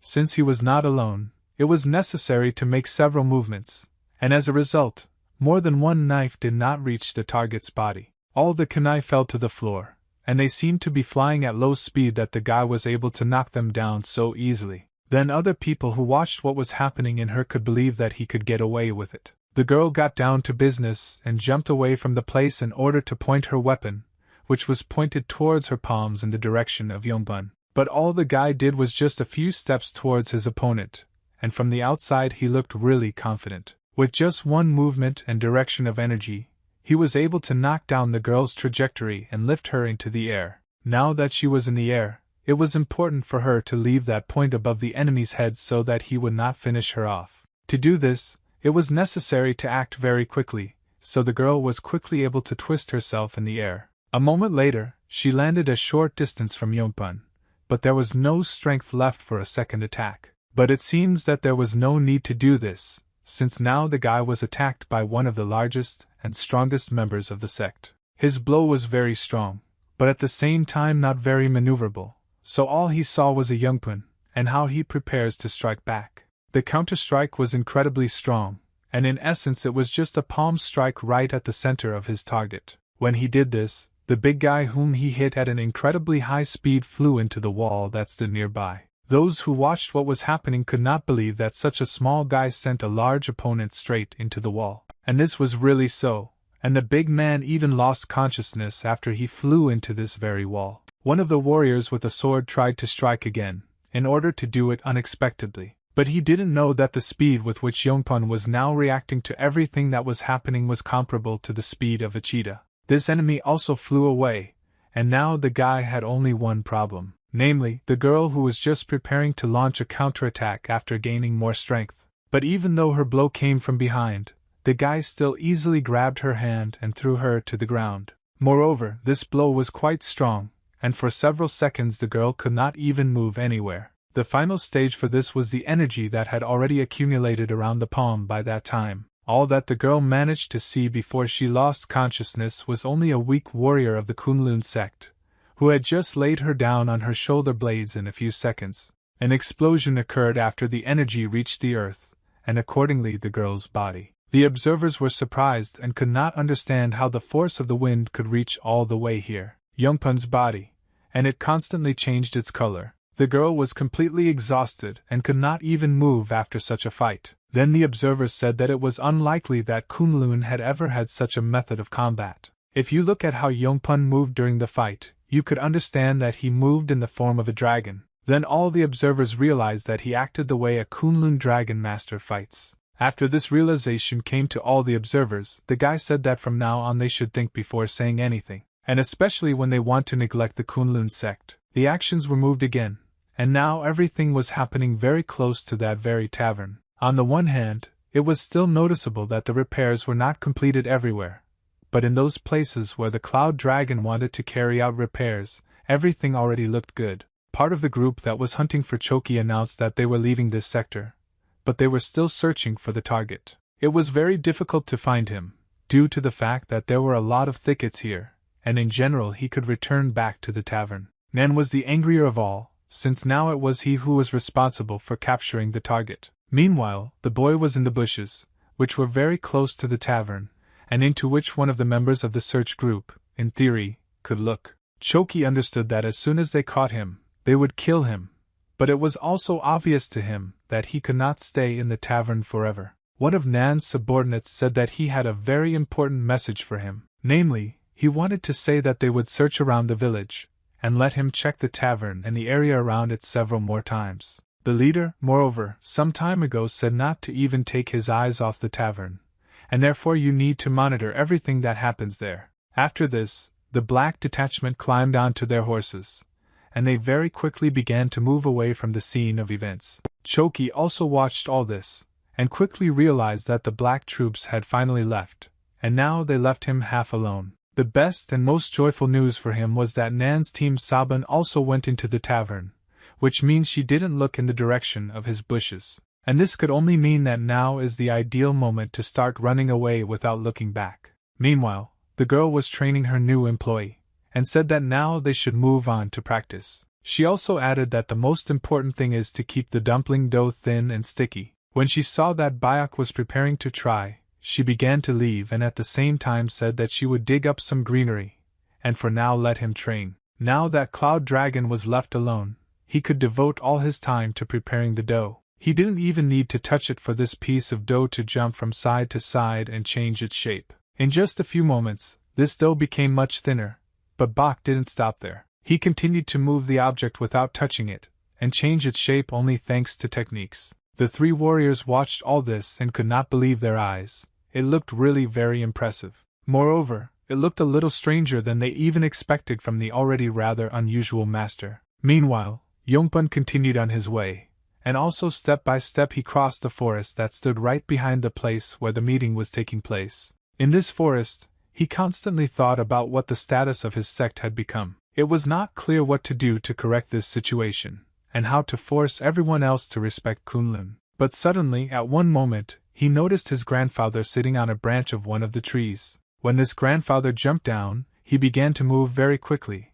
which in itself was quite strange. This was strange for the reason that, for a grandfather, he was rather too active. When the grandfather approached Yongpun close enough, he asked the student if he would give him just a minute. Meanwhile, in the tavern, the Beck spoke with two mercenaries and the man who controlled them. Namely, he wanted to know why they still haven't left, since it's obvious that they need to make money somewhere. Then he answered that they had plenty of money, and so he asked Byac to allow them to stay in this tavern again. While they were talking, a girl came up to the back of the Cloud Dragon and said that she had a small gift for him. Namely, these were some clothes that Jean was able to find in her room. She said that the guy should try it on, since these are her father's shoes and clothes. Despite the fact that the girl said that you can't wear the same thing day after day, the guy was unpleasant to think about having to take off his Kunlun clothes. But nevertheless, it is obvious that sooner or later this needs to be done, since his main clothes already look completely unpresentable. Now Byac really looked like someone who was proficient in some kind of martial arts. When the mercenaries looked at him, they only thought that the world was very unfair, since just one change of clothes was enough for him to look much better. The girl admired the guy from the side, and then said that she was offering him a short walk. This was explained by the fact that the ingredients had run out, and therefore it was necessary to go for an inspection. Since the girl often goes to Channan to learn something new, she also needed to try recently popular dishes in order to change something in the recipe or add a new dish to the menu. Then a group of mercenaries realized that the master was leaving, and one of them came up with the idea that it might be worth following him. But they all fell silent at the moment when Beck turned to them and said that they had an assignment for them. He wanted the three of them to stay here and watch the inn while he was gone. The action shifted again, and now the old man was standing directly in front of Yinpun. For some time they were simply silent and looked at each other trying to understand what would happen next. The guy was very uncomfortable in this situation, since this old man looked really alarming and unusual. At some point, he began to take steps forward, and then Yongpun felt tension in the air. There was no need to forget that this old man might actually be a martial artist and be an enemy for him. Therefore, Yongpun already focused a large amount of energy in his body and warned the old man, ordering him not to come closer. Hearing these words, the old man immediately stopped and said that it seems that he was not mistaken, and Kunlun really has not yet been destroyed. In his opinion, at a guy's age it would be difficult to develop such skills. That's why he wanted to ask him where he got such deep knowledge of dream energy. Now the guy was absolutely sure that the elder had done something to him while he was sleeping. But he also came to the realization that he couldn't talk about what he understood to everyone he met. Therefore, he answered the old man that he could not tell him this, since this information was important to him. Then the old man was slightly disappointed, and once again asked Yongpun if he was going to tell about it just like that. Then a pause appeared between them again, and they simply didn't say anything for a while. Meanwhile, the guy thought that enormous internal strength was transmitted through the wind to such an extent that his body was almost numb. Then the grandfather turned his back to him and said that in this case he would go to Kunlun, and he would find out about everything himself. A moment later, he pushed away from that place, and literally in a second disappeared into the heavenly surface. At first the guy thought that perhaps he should run after his grandfather, but everything happened so quickly that there was no time to react. Now the task for Yongpun could be considered a failure, since he failed to understand why his grandfather was asking this. Meanwhile, the girl and her faithful assistant walked around the city and looked around. Beck looked at everything especially carefully, since he had not seen something like this for a very long time. Their path went straight to the entrance to the Porcelain Tavern, which was very popular among the local residents. When the two of them sat down at the table, the waiter did not come up to ask what they wanted to order today. Then Jean said that she wanted dumplings and kuksu without chicken. Meanwhile, the guy was simply looking around, and so far he only understood that this was a busy tavern, which, unlike where he works, looked much more luxurious. After some time, 2 servings of kuksu and several dumplings were brought to their table, which looked very appetizing. They quickly began to eat, but the guy did not forget to eavesdrop on everything that was happening around him in order to obtain important information. And this eavesdropping bore fruit after a short time, as at the next table 2 men were talking about how Kunlun had been expelled from the 9 sects. The guy couldn't believe his ears, since it was really difficult to realize that Kunlun had actually been excluded. He also heard that members of his sect were borrowing money from bandits, and on top of that, the faction of the 4 dragons was angry with them. From the skills he saw, it was obvious that the sect would not last long, but on the other hand, he didn't really care about that anymore. The girl noticed that when Beck thought about all this, his face grimaced, so she assumed that he didn't like the food. Then the guy replied that everything was fine, he just thought a little about different things. After that, Jean asked how he liked the food in this place. After thinking a little, Cloud Dragon said that the food here is quite ordinary, and in their inn, everything is actually very tasty. Then the girl said that in this case they have every chance of success, they just need to understand how to attract customers. It was not clear why these taverns were so successful with such mediocre dishes. It seemed unfair to her. Meanwhile, the guy said that he sees injustice at every step in this world. He still continued to eavesdrop on conversations, and heard a rather loud and aggressive conversation behind him. It turned out that several members of the Kunlun sect talked to the waiter about the fact that they were able to return the money, and he answered them that the inn did not feed them on credit. Then one of the sect members asked the waiter to look at him and tell him what he saw in front of him. Then he said that it was obvious that they were all from the Kunlun sect, and it was at that moment that one of the men began to shout, in the hope that the owner of the tavern would be called to him. A few seconds later, the owner came up and asked the 3 sect members to be a little quieter. Then Kunlun said that they would pay off the debt for food later, since they are still the great clan that is able to find money. But the owner of the tavern said that the policy of their establishment had changed, and they no longer gave food on credit for a long time. The guys who were with this member of the Kunlun clan said that everything is written differently in the accounting book, and it seems that this is just a fiction. Then the man became incredibly angry and kicked one of the chairs with his foot, while telling the owner of the inn to come here. He leaned closer to him and asked the owner if he was going to write them in the book in which he usually writes down debtors. Realizing that now he could be left without several teeth due to broken ribs and bones, the owner said that he would do it right away. Well then, the Cloud Dragon approached them and told the clan members that since they ate, they must pay immediately, even if you are from Kunlun. The man was very dissatisfied with the fact that he approached, and asked the name of the one who came here so confidently and boldly and told them what to do. Then Bayok said his name, and he added that he was a cook from a Kunlun inn. Those 2 warriors had different reactions to these words, since one was scared, and the second, on the contrary, laughed. Kunlun man bent down to the Cloud Dragon to say that in youth it is difficult to distinguish wisdom from stupidity, and for this reason, he gives the guy a chance to escape. But Beck suddenly said that it seems that this man's mind is completely rotten. He also added that such people usually need to be dealt with immediately, otherwise they will suffer even more problems in the future. Then the man immediately raised his fist and prepared to strike his opponent in the jaw. But all the region did not do was just bend one of its fingers and hold it with its thumb. With just one such click, he managed to throw a member of the Kunlun clan several meters away from him. Now there would be a big mark on the forehead of the defeated opponent, which would show everyone around for a long time that he lost the battle. Then the next member of the Kunlun clan also approached the master and asked what he was doing. Another blow with one finger, and he also does not have time to defend himself from it, and receives incredibly strong damage. Because of this, the guy begins to fly to the side at very high speed and falls to the ground after a few meters. The guy is also lying on the floor and doesn't even think about getting up, since he has absolutely no strength left in his body. Then the last of the Kunlun members ran up to the founder of the tavern and gave him money, saying that there was no need to write anything into the debt. He ran closer to the master and said that they were even, and now it was time for them to leave. The tavern founder looked towards the master in order to see what decision he would make, and after a moment, the cloud dragon hits the last enemy with one finger, and he also falls to the ground like his two brothers before. Then Beck said that they should still be punished for the bad deeds they committed. The man who watched all this happening while in the tavern was pleased with what happened, since he managed to come for Kuksa and also help them get out of this situation. Bayok and Jean left the tavern, and the girl immediately asked him why those people behaved like that, but the guy in response only asked for forgiveness for ruining the meal. Jean said that everything was fine, and in fact she even liked what she saw, but what she was most interested in was how the cloud dragon managed to pull it all off. Namely, she meant that he managed to deal with 3 opponents at once with just one finger.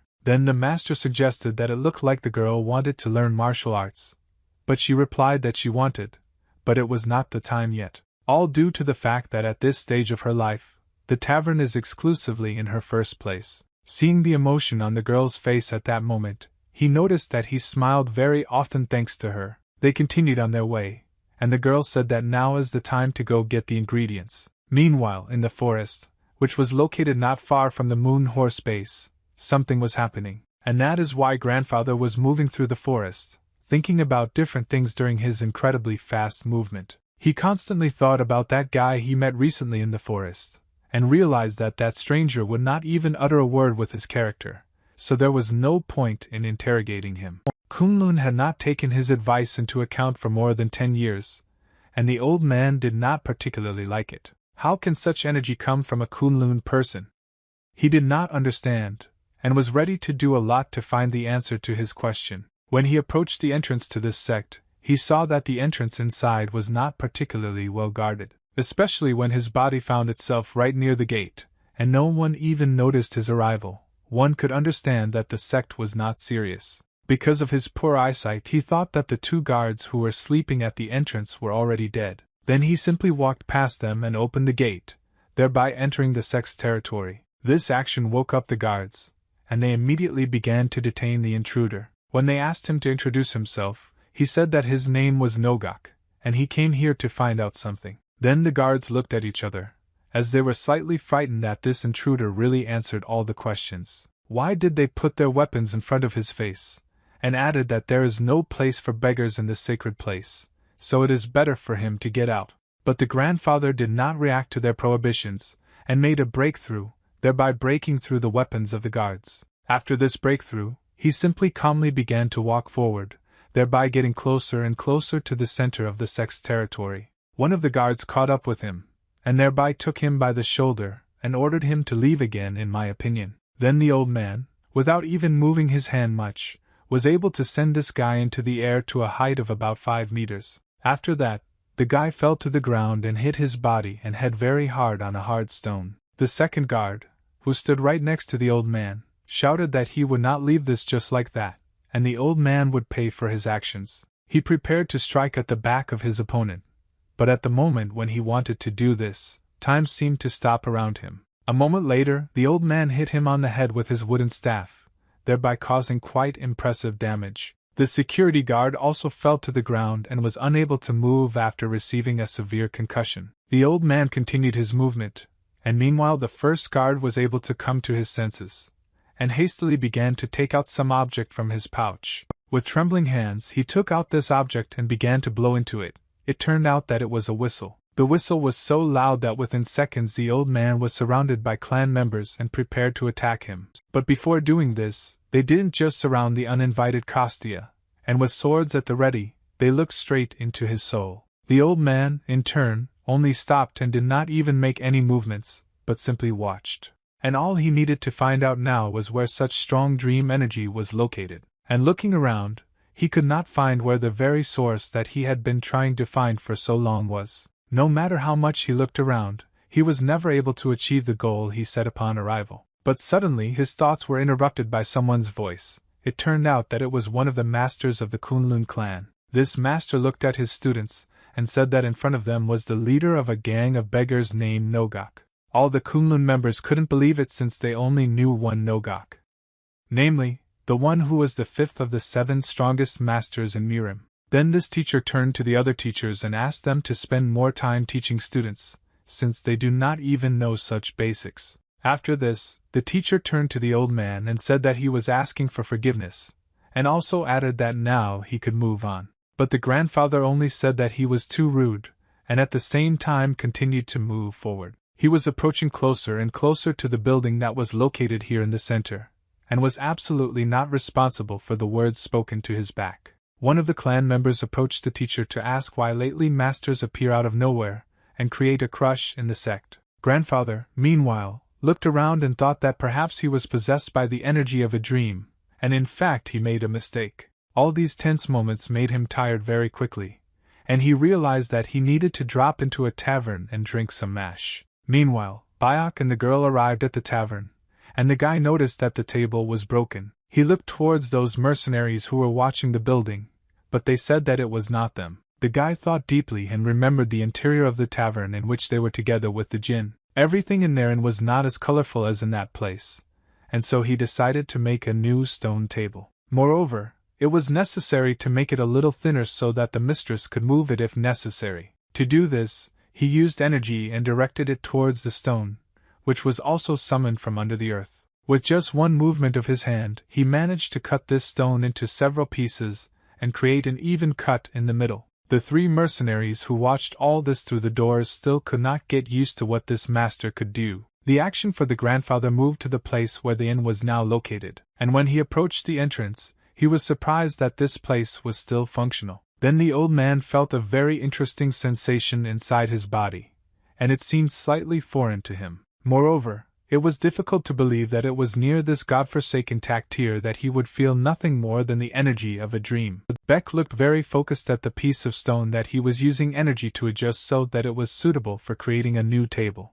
It was necessary to prepare a few more legs, and then the last table could be considered complete. He added the final legs, and then the new functional interior elements for the tavern were completed. Then he looked towards the mercenaries and ordered them to take the last table and bring it inside. They immediately ran up to the Cloud Dragon and took the table that had just been made thanks to the energy of the dream. The Cloud Dragon liked how everything was happening now, and how easy the repairs were in general. Jean also really liked all the changes that were happening in the tavern, and she noticed that with the stone tables the decoration was very fresh. Nan, who examined all these tables, said that they were very cold, and it was unlikely that anyone would like them. As soon as he said this, the grandfather who ran into the tavern from the street, and immediately fell on one of these tables right from above. Then the mercenary said that it looks like he found someone who likes this table. In fact, the grandfather did this because the inn was filled with dream energy. He immediately looked at the mercenaries and asked them who made this lovely table. Without thinking twice, each of them pointed his finger at the master, who at that time was wiping the unfinished tables with a rag. Grandfather approached him because he had a topic to talk with Bayak. He really wanted to know a lot from him. When the old man approached, the Cloud Dragon did not immediately understand what he wanted from him. Everything became even stranger when the old man began to walk in a circle and examine Bayak from all sides. He doesn't like the fact that he felt nothing coming from this young man. Even internal energy was not noticeable. Therefore, after a few seconds of silence, he asked Bayak if he would give him a minute. But he replied that he only talks to guests. The old man thought about it, and after a few seconds he began to look a little angrier than usual because of what he had just heard from the guy. Then the Cloud Dragon turned to the mercenaries and asked them to serve the new guest who wants to drink and eat delicious food. The weather outside at that time was really lovely, and because of this mood, everyone who was inside was simply wonderful. Gina brought food to the old man, and at first he treated her with some skepticism. But when he saw what this food looked like, he was very happy. Not least because this kuksu was full of song energy. But more than that, the taste was incredibly wonderful, and so he literally drank the entire broth in a matter of seconds. After the gangway was completed, he told Bayak that his name was Nogak and he came from a gang of beggars. Then the hero introduced himself, said his name and also added that he was a cook from the Kunlun tavern. The grandfather became more serious and asked if Bayak was from Mirim. The guy answered him that he was in Kunlun in his youth, but not now. While the mercenary was telling his boss that it might be worth learning something from this cloud dragon, he asked him to shut up because he couldn't eavesdrop. Nin tried to understand what they were talking about, and what he meant when he said that in his youth he was in Kunlun. Because he is still young. Then the old man asked the cloud dragon how old he was now, and he thought a little and answered that he was definitely more than 100. Nogok was waiting for the moment when his interlocutor would say that this was all a joke and start laughing loudly. But since this did not happen, he jumped up from the table and said that he knew it, namely that the guy was using this technique of youth. He also added that he himself was 115 years old, and asked the cloud dragon if he knew Yibjina. The action moved to a place where members of the Kunlun sect were now chained to several pillars. It seems that for some reason they were not conscious, and therefore those who woke up earlier woke up those who were still sleeping. When the last of them regained consciousness, he asked his mentor what he was doing here, and why they were all connected. It was completely unclear who did this to them, and what happened before they got here. Suddenly, someone came into the room and gave orders to his minions to take everyone chained out onto the street. The fighters of the Kunlun sect were very scared when the minions went inside, since at that time nothing was clear yet. They shouted very loudly and ordered them not to do what they were ordered, but it seems that the henchmen were motivated to do what they were told. A few moments later they were all outside, still tied up. Having walked some distance, the member of the sect who woke up last saw something very scary before his eyes. In front of him, in a fairly well-known market square, all the Kunlun masters were tied up. Then one of those who led the prisoners turned to the yellow dragon and reported that he and his minions had searched Chong. After that, the Yellow King told him that he was great. And turning to the Kunlun fighters, he asked why they came to people, asking for food, when they should just sit silently in the mountains.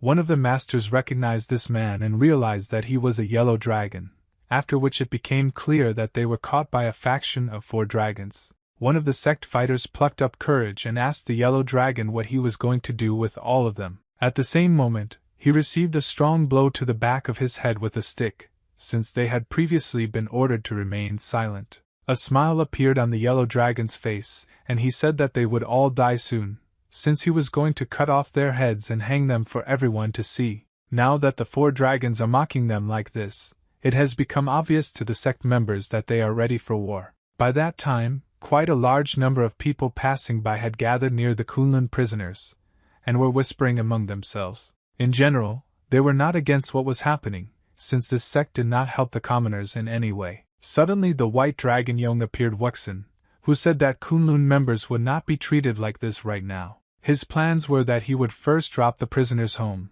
so that he could then pick up the rest and kill them too. They were glad that they would finally be able to get rid of those who had oppressed the 4 dragons for decades. If you look around at that moment, you could see a red dragon, which, together with its army, is approaching closer to that square. Ordinary residents of the city were very surprised when they saw this, and began to talk among themselves, since the red dragon could be seen very rarely. The yellow and white dragon were very happy that their brother had come, but he did not answer them, but only silently took his sword out of its sheath and raised it to the heavens. The red dragon then shouted, ordering his entire army to draw their swords as today is the last day of the Kunlun's existence. But while all this was happening, there was still a very interesting dialogue in the inn between a member of the beggar gang and the cloud dragon. The grandfather asked his interlocutor how he managed to accumulate dream energy. Then the guy thought for a while, and after a few seconds of waiting, he asked him why he was trying to fit nature into his small body. He replied that he simply wants to use the energy of sleep, which is a crystallized condensation of the power of Mother Nature. Bach also added that Mother Nature flows on its own, and it cannot condense in any way. This is no different from learning any mental method and imbuing it with internal energy. When the cloud dragon said this phrase, it was clear from the grandfather's face that he heard what he had wanted to hear for a very long time. Beck, in turn, was pleased that he was able to help a kind man so easily. After a pause, Cloud Dragon said that in order to obtain this energy, you should not try to get the energy of nature. Grandfather realized very quickly that he was stupid, since he was always obsessed with the thought of wanting to reach a higher level than others. He was constantly comparing and greedy, and seemed to have lost himself in the abyss of his arrogance. The grandfather was very grateful that the interlocutor opened his eyes to himself. It was time to leave, and then Nogok turned his head to the Cloud Dragon and asked if he could look here from time to time. Without thinking twice, Beck answered him that he could come here as a guest anytime. The three bandits who were sitting at the table and watching all this were slightly puzzled. One of them even asked the others if he was really trying to make the old man a permanent guest. Then his friend said that he also thought so, since it was strange that such a strong master was talking to a grandfather from a gang of beggars. Moreover, it also seemed to them that the guy was just joking about the fact that he was 100 years old, and the grandfather didn't even laugh. But their captain said that there was no reason to laugh in this situation. He got up from the table and ordered them to leave as quickly as possible, since there was no point in staying here anymore. Jean, who was passing by, noticed that the guests were about to leave, and came closer to them. Then the captain said that the food was simply great, but unfortunately they had to leave in order to return to various tasks. The girl bowed and said that they could come back again. The trio then quickly began to leave through the main door, but after a short time they all heard a familiar voice from behind. It was Cloud Dragon who asked all of them why they were leaving, and then the captain said in a trembling voice that they were busy people.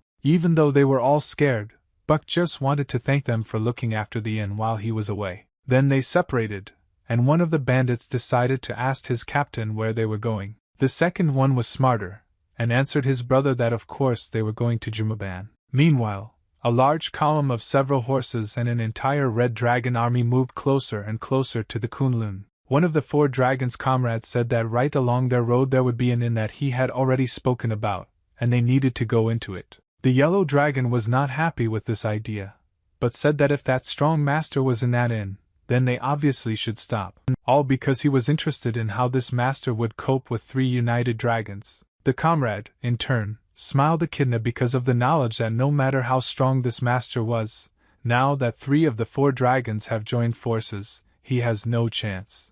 This entire huge column did not yet know that the Cloud Dragon had been watching their movements for a long time. Beck understood that there were a lot of people there, and in total there were about 200 combat units in the army.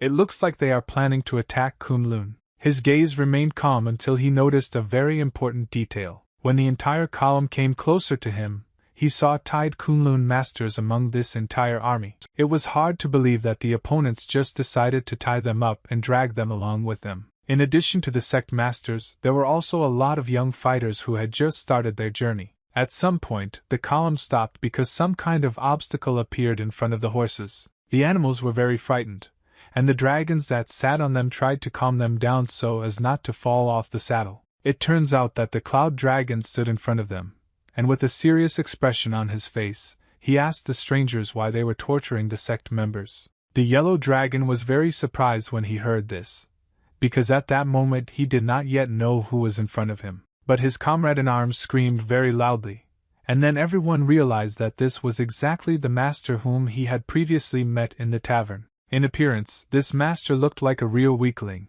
and the white dragon even concluded that he was just some kind of forest man. Then Byok repeated his demand, and ordered them to immediately release the Kunlun people and return to where they came from in the first place. Of course, no one in this column was going to carry out such orders, and for this reason, the white dragon began to move on his horse and ordered the army to deal with this guy. Each member of the army was dressed in an all-black robe, and each had a fairly high-quality sword. All that the Cloud Dragon did when he saw that such a large number of enemies were approaching him was just took out a wooden stick from his pocket. This wand produced a large amount of purple energy, and for some reason, every member of the army wanted to look at it constantly. Then Beck began to move it in space, and at some point sent it straight into the crowd of opponents. This movement created a huge amount of energy that moved straight towards that direction, causing incredibly strong damage. All the warriors flew away a very long distance, and continued to fall to the ground and fly away to the side. The yellow dragon and the white dragon could not understand how all this could happen, since the master managed to put a detachment of troops on his shoulder blades with just one movement of a wooden stick. The white dragon was much more furious, and said that he had heard about it, and it seems that in front of them is now a sulfur fire that was created in the west. He didn't understand where he got this jewel from, but despite all this, he pushed off the ground in order to make an attack. In his head there was only self-confidence, since he believed that such a technique would not work on him. Having gained quite an impressive speed in the air, he began to emit energy from his body and wanted to use the cold crash force technique. But what was very strange was that the cloud dragon did not even move, but only looked at the white dragon approaching in his direction. Young Uxin began to notice that he should have already reached his opponent, but for some reason it seemed to him that he was still far away. Then he became even more scared because Beck would again take that wooden stick with his hand. One swing, and a large amount of energy flowed straight from the tips of this wand, and flew towards the white dragon. This blow was incredibly strong, and the body of the strong and great master flew into the crowd of warriors behind him. The force was so great that immediately 30 fighters who were there also fell to the ground. They were scattered like bowling pins in different directions and could not control their balance. The largest number of all soldiers were now immobilized from having received a large number of closed wounds. The white dragon, in turn, was lying on the floor and spitting blood from the fact that he had just survived a rather strong blow. Quaxon ran up to him to ask his brother what the hell this was and what just happened. Then the master answered him that it seemed to him that from that moment his inner strength was destroyed. It was difficult for the yellow dragon to believe this, since he was still a little aware that such great consequences could happen after just one missed blow. Well, then Uxin continued and said that he didn't know how the enemy was able to eliminate her. It was very difficult to even maintain the energy to stand, and after a few seconds the white dragon fell to the ground. Now the red dragon approached Byac, and for some time he just stood and looked him straight in the eyes. The red dragon was known for being one of the most powerful warriors in the lands where he lived. He shouted that his name was the Red Dragon Magan, and ordered the enemy to show his true face.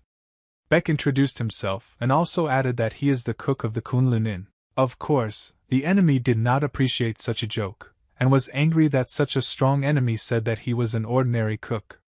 Magath prepared for the attack. The soldiers were glad that Mago intervened, since he was the best warrior of all 4 dragons. He took out his sword and prepared to attack his opponent, cutting him into small pieces. But Beck again behaved very strangely, and simply stood still, but slowly moving his hand with the twig left and right. Then the red dragon realized what was the source of his opponent's strength, and struck with his sword directly at this branch. After that, he tried to strike the enemy, but missed and fell to the ground. Everything happened so quickly that he couldn't believe that he had just missed such a simple blow. With the last of his strength, the white dragon ordered him to stop, since otherwise he would lose all his internal energy. But Mago answered him that he should stop talking nonsense, and the white dragon would just rest, drink a little mash, and he would immediately feel better. Despite all this, the red dragon shouted to his enemy that he did not know what kind of magic he had, and threatened to cut off his head.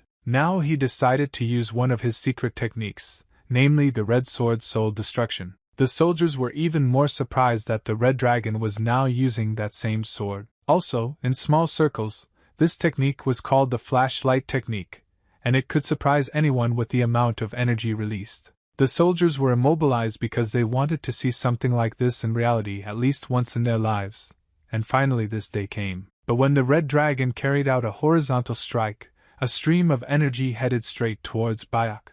A very incredible and powerful explosion occurred, which scattered stones in different directions and released energy directly towards the sky. When the soldiers looked better, they saw that the red dragon was lying on the floor, breathing very heavily. Then the yellow dragon looked at his brother and shouted his name, because he did not want him to die here on the floor. With the last of his strength, Mago got down on one knee and thought about what to do next in order to win this fight. But suddenly he felt something inside his body, and this feeling did not give him peace. The scary thing was that this feeling was related to the internal energy that he was supposed to feel. But now the great warriors did not feel the presence of this energy in their bodies at all, since it was empty there. After a few seconds, he coughed violently and spat out a large amount of blood from his mouth. The strength remained less and less, and now he fell to the floor, and did not even show any signs of life. The yellow dragon watched all this and could not believe that everything happened exactly like that.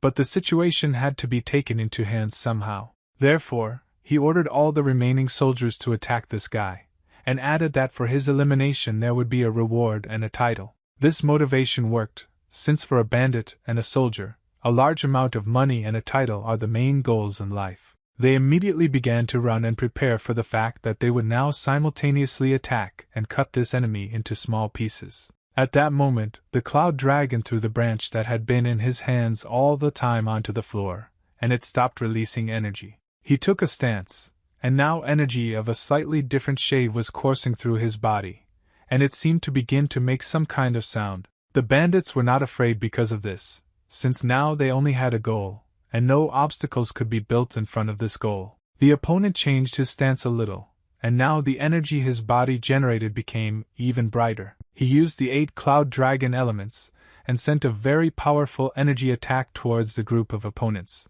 Only the yellow dragon could observe all this from the side, and only from his side it looked simply terrifying. The warriors were not mortally wounded, but they were weakened by the fact that they received a very powerful blow. The yellow dragon remembered that they say that a dragon appeared in Kunlun. Then one of the soldiers shouted that it looked like the dragon had turned into a man. At that very moment, Beck moved a little away from the battlefield, and pushed off from the ground and disappeared somewhere. If you look at the place where the battle took place, you could see dragon-shaped cracks on the ground. Now everything was in a completely different place, and on a completely different day. Namely, it was the next day in Chongha. The 2 bandits had already woken up and came to their captain's room to wake him up. Going inside, one of them told Sabong that the sun had already risen for a long time, and it was time for them to set out. The captain fell asleep late, and therefore could not believe that it was already so late. But nevertheless he was tired, and said that he did not sleep well due to the fact that he drank himself into unconsciousness last night. They began to walk along the corridor to the street, and then one of the bandits said that Sabong could drink while he had the chance, since it was unclear what task the leader in Jumaban would give them. The group of 3 people was very different, but they were united by the feeling of hunger at that moment. Even Sabong said that he really wanted to eat that kuksa from the inn again, and he still didn't understand why it was so tastier than all the others. Well, while they were all talking about where they should eat, the Saban noticed a very large fire in the distance behind several houses. They immediately began to run in that direction, as the captain quickly realized that Gumaban was located approximately in that place. Here they saw a local resident who also noticed this fire and stood a short distance from it. Saban ran to the prison room towards the fire, and found someone screaming, asking who dared to do this and when. Then the stranger said that the news was late, but he heard that a dragon had appeared in Kunlun. The captain assumed that he was talking about the faction of 4 dragons, but the stranger said that in fact they say that a man turned into a dragon and swept away the other 3 factions. The leader was also there and died. People, after this, were offended by Jumaban, and set it on fire, and then fled. All this news was definitely not pleasant for the entire small group, and one of the bandits asked his captain what they would do next. It was difficult to immediately offer a solution. But Sabong said that there are many dark groups in Xianjian, and you can easily raise some money there. Then one of the bandits said that he would not go there, and he had very good reasons for this. He explained this by saying that with Sobong's skills, he would obviously not be touched there.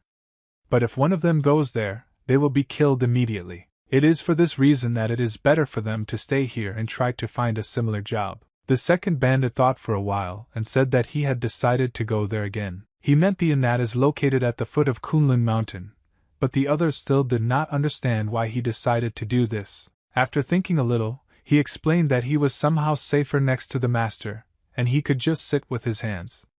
And perhaps he will even think a little more and learn martial art. To Sabong, this sounded like complete nonsense, since it seemed that his subordinates did not even understand how complex and long the process was. But despite all this, they were ready to take risks in order not to remain unemployed, and to do at least something. Then the captain realized that his subordinates were trying to come up with something, but they couldn't even gather the thoughts in their heads. After some time, they even began to persuade their captain that he should also go with them. But when they saw the expression on his face, they just bowed, thanked him for everything he had done for them, and were about to leave. They took literally a few steps, and it was at that moment that Sabong, for some reason unknown to him, began to experience incredible stress. He ordered the 2 to stop right now and turn in his direction. His face was very angry, despite the fact that he was about to say a completely non-evil thing. Despite all this, the subordinates were scared, because they did not know what to expect from their captain now.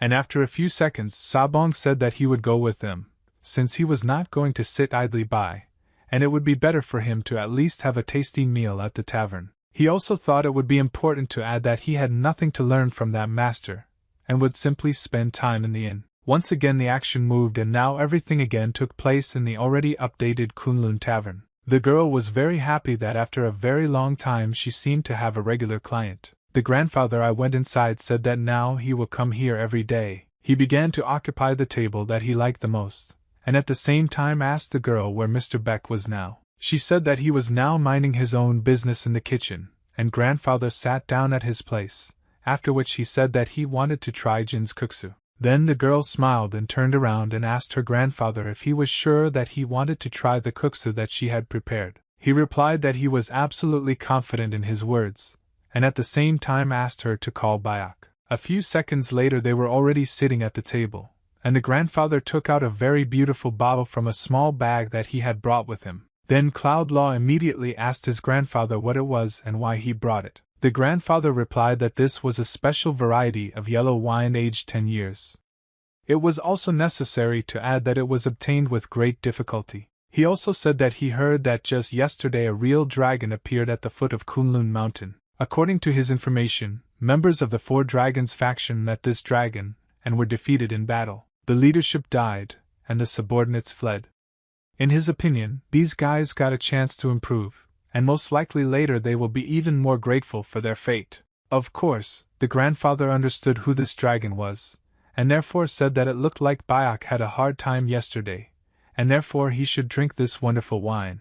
The guy took a small cup in his hand, and looking into it, he thought that he had almost completely forgotten the taste of alcohol. He took the first sip and remembered this feeling, since he had not done anything like this for decades. The grandfather continued his monologue and said that according to his information, these leaders were still alive. The guy wanted to shift the topic of the dialogue a little, and pouring even more into his grandfather's mug, he said that he should drink more. Nogok was delighted and said that it took his breath away, and also added that he wanted to remember this taste even after death. Then the Cloud Dragon said that he also felt a little more cheerful after he drank a little of this wine. Then the grandfather became more adventurous, and said that he needed to drink more, since he had specially brought this drink from afar, precisely so that not a drop would be left of it. By that time, the girl had just brought kuksa and placed the plate right in front of her grandfather. Nogok's gaze became more serious, and he said that he wanted to ask the Cloud Dragon something. Namely, he wanted to ask him what he thought about the proposal to become real friends. He explained this by saying that all his comrades had died, his students had gotten married, and now no one cared about him. And now he is very lonely without friends with whom he can go and have a drink, for example. Kunlun martial arts and heavenly spirit mastery were fleeting for the Cloud Dragon. Because of this, he knows firsthand what loneliness is. Seeing that the guy was thinking, the grandfather once again asked his interlocutor if he would suddenly become his friend. Then Bayak realized that there was no point in thinking anymore, and smiled, at the same time saying that he would be a friend for legs. The grandfather began to laugh very loudly and shout that he could not believe that he now had a friend who was also old enough to be his grandson. In his opinion, it was necessary to discard formalities, and Cloud Dragon said that he also agreed with this. When Nogok wanted to offer them a little more drink, he quickly noticed that their bottle was already empty. Then the grandfather turned to Jean, and sweetly and quietly asked her to reschedule something else like that.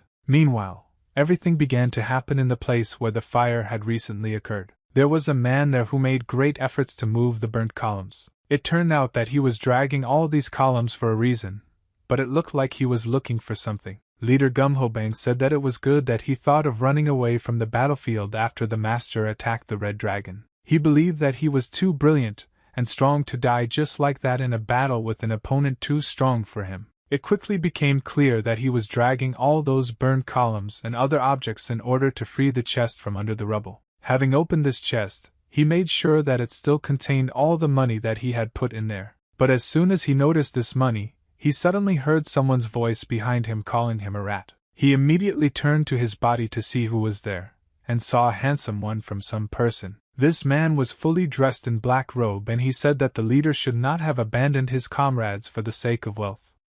It was the Black Dragon Kudaki. Now these were very difficult times for the sect, and a very large number of important decisions had to be made. All the most important persons of the sect gathered in the room to discuss the latest news.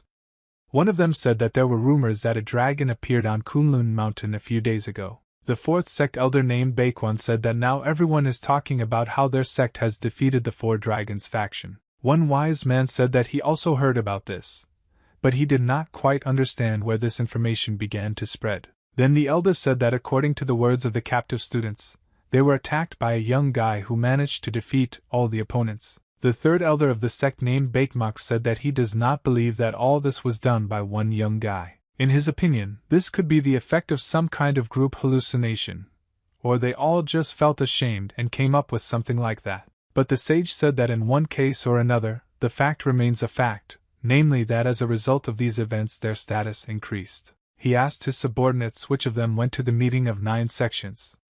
The fourth elder said that it was Yongpun, and he said that according to the information he received from members of other sects, they were expelled from the 9 great sects. The sage was very angry that this happened, and since he could not restrain his own anger, he hit the table with his hand. Then he said that at once everyone turned away from them, then they needed to take measures. So he turned to Baekwang and said that he should escort his disciples to the Namdong clan. It was necessary to carry out this order, despite the fact that the fourth elder did not yet fully understand what all this was for. Meanwhile, a small group of students was already leaving their barracks, and they were trying to understand what their task was all about. One of them asked why they were going there at all, and then Paekwan said that they needed new connections, since 9 factions were broken, and now they needed allies. Another disciple said that he also heard that this clan has a lot of money. Yongpun, who inadvertently witnessed these conversations, was not particularly happy with what he heard. Meanwhile, someone came to the goods store again, and the girl was very happy with the new guests. It turns out it was those 3 bandits again. Everyone who was in the tavern did not understand why they returned so quickly if they were out on some business. Then the Troika said that they resolved all matters very quickly, and for this reason they would remain here for a short time. But when one of the bandits passed by, he said in a whisper that in fact they came because they missed the cake. Sabong, as usual, began to look around as soon as he entered the room, and noticed that their very interesting acquaintance was there. Namely, he saw how this man eats, then does it very greedily and quickly, as if he had done this for a very long time. It took him a few more seconds to understand that this was the Choki they had been looking for not so long ago. When the guy noticed that in front of him there were those who had been looking for him for a very long time, he immediately got up from the table and tried to start running away towards the back exit that was in the kitchen. But the captain, without much effort, managed to catch him by his clothes and hold him very tightly. Then Chok greeted him, and Sabin, in a quiet voice, asked the guy how far he was going to run. The bandits who came closer to him said that he could no longer run away, since Jumaban was no longer there, and accordingly they had no reason to catch the guy. But nevertheless, the captain decided to remind them that Choka managed to cause a lot of trouble to their group, and therefore they will have to pay for it. Which I thought for a bit, and then turned my head towards Jean, who was just doing something in the kitchen, and ordered 3 kuksu for this table. Then the girl looked in his direction and said that she thought it would be better to add a portion of dumplings to this order. The captain hugged Choki very tightly and said that he would pay for dumplings, kuksa and their week's accommodation in this tavern. While the group was talking, someone began to approach them, and the bandits immediately took notice of this. It turned out that it was none other than the Cloud Dragon, who after such a short time was already bringing them food on a tray. Then they all looked at Bayak and greeted him in unison. Choki took this situation as an opportunity to escape. In fact, everyone greeted the master except the captain himself, who for some reason was scared. Now before their eyes, right on the table, there were 3 delicious servings of kuksu, and as many as 4 dumplings. Then Beck smiled a little and said that he added a little more because he analyzed the situation at their table. He added another dumpling because there was still a 4th person at their table. But very quickly it became clear that Choki had disappeared somewhere, and the bandits did not look for him, as they were very hungry. Sabong looked around again to see if Choki was somewhere here, but now he was most likely already at a great distance from the tavern. It was necessary to look for him, but this matter was not so important as eating kuksu while it was still hot. Some time passed, and right next to the inn it started to rain quite heavily, and it had been raining for a long time. A small group of people approached the tavern and decided to go in, since this rain had already completely tormented them. Jean went straight to the entrance, and asked the new guests how many there were, and of course greeted everyone. Kunlun's sect came inside, and the fourth elder said that there were 4 of them in total. When the girl asked them what they wanted to try right now, he replied that it didn't matter to him at all. Then she decided to list everything they had, but suddenly stopped when she saw a familiar face among the guests. She greeted Youngwon, and he said that he was glad to meet him, and especially glad that the girl recognized him. All his brethren from his sect were surprised that he was already here, and he only said that he dropped in here on the way after the gathering of the 9 sects. Everyone sat down at the table, and then Youngpun said that the most delicious dish here is gaksu, and they should order 4 servings for everyone. Time passed, and the rain still did not want to pass, despite the fact that it was already falling with a much less weak frequency. The food was already on the table, and of course it was brought here by none other than the Cloud Dragon. Even though she and Youngpun didn't greet each other, the 2 of them still looked at each other, and just nodded silently. One of the sect members asked Youngpun why he was suddenly so noble, and he replied that he owes this tavern since the time of his last campaign. The food was indeed very tasty, and the rest of the sect quickly understood why their brother liked it so much here. Youngpun, meanwhile, was thinking that martial arts were amazing, but the elder's cooksu surprised him more and more each time. The bandits at that time were also sitting at the next table, and of course, in addition to simple conversations among themselves, they overheard what the sect members were talking about. They mostly talked only about how delicious the food was here, and it was impossible to extract anything useful from the word at all from their dialogues. Sabin, meanwhile, said that as far as he knows, it was the Kunlun dragon that trampled the 4 dragons, but from the conversations of these people it was clear that they knew absolutely nothing about it. Especially when one of the sect members asked the master if he knew how much the Namdong clan earned. He replied that in fact he did not know the details, but somewhere he heard information that they receive approximately several thousand every day. Also, it was rumored that in Anhui province, everyone had trading rights everywhere, and this was not comparable to the 9 sects. The master said that they sit in the mountains all day long without money or rice, and for this reason no one knows them. For other sects, everything is different. Other Kunlun sect fighters said that they hoped to be fed again upon arrival. After some time, they also began to discuss more sensitive topics, namely that they would have to form an alliance with those people. But the master quickly realized that there was no point in talking about it here, and turning to his subordinates he said that the rain had stopped and they should leave. The girl quickly heard this and ran up to the master to say that he had 8 nannies. Then he said his name, what sect he was from, and notified the girl that he would give the money back later. Yongpun came closer to him and explained to his master that he needed to pay right now. But the elder did not listen to him, and approaching the door he only added that he would pay for everything later, and also said that if one of his subordinates has money, then let him pay now. The guy took out a small wallet from his inner pocket and shook out all the coins that were there. He handed this money to the girl and said that he would pay for everything else a little over time. The girl smiled, said that they would meet again, and wished them a successful and calm journey. The master did not like this situation, and he turned towards Yongpun to say that he was unlikely to return here again. Byok appeared on the horizon, who said that he had just been in the kitchen, and heard the smell of this master's foul brood from there. Yongpun had just given her, and then he went up to the guy and said that he paid much more than he ate. The ordinary dragon decided to put these coins into Yongpun's hand, and then silently approached the 4th sect elder. Looking in his direction, he said that everyone else would have to pay for everything right now. Then the subordinates immediately began to shout at the cook, asking him if he knew who they were, and shouting that they would not give anything away. At this time, the bandits began to laugh quietly, because they understood that it looked like these guys were in a very bad situation,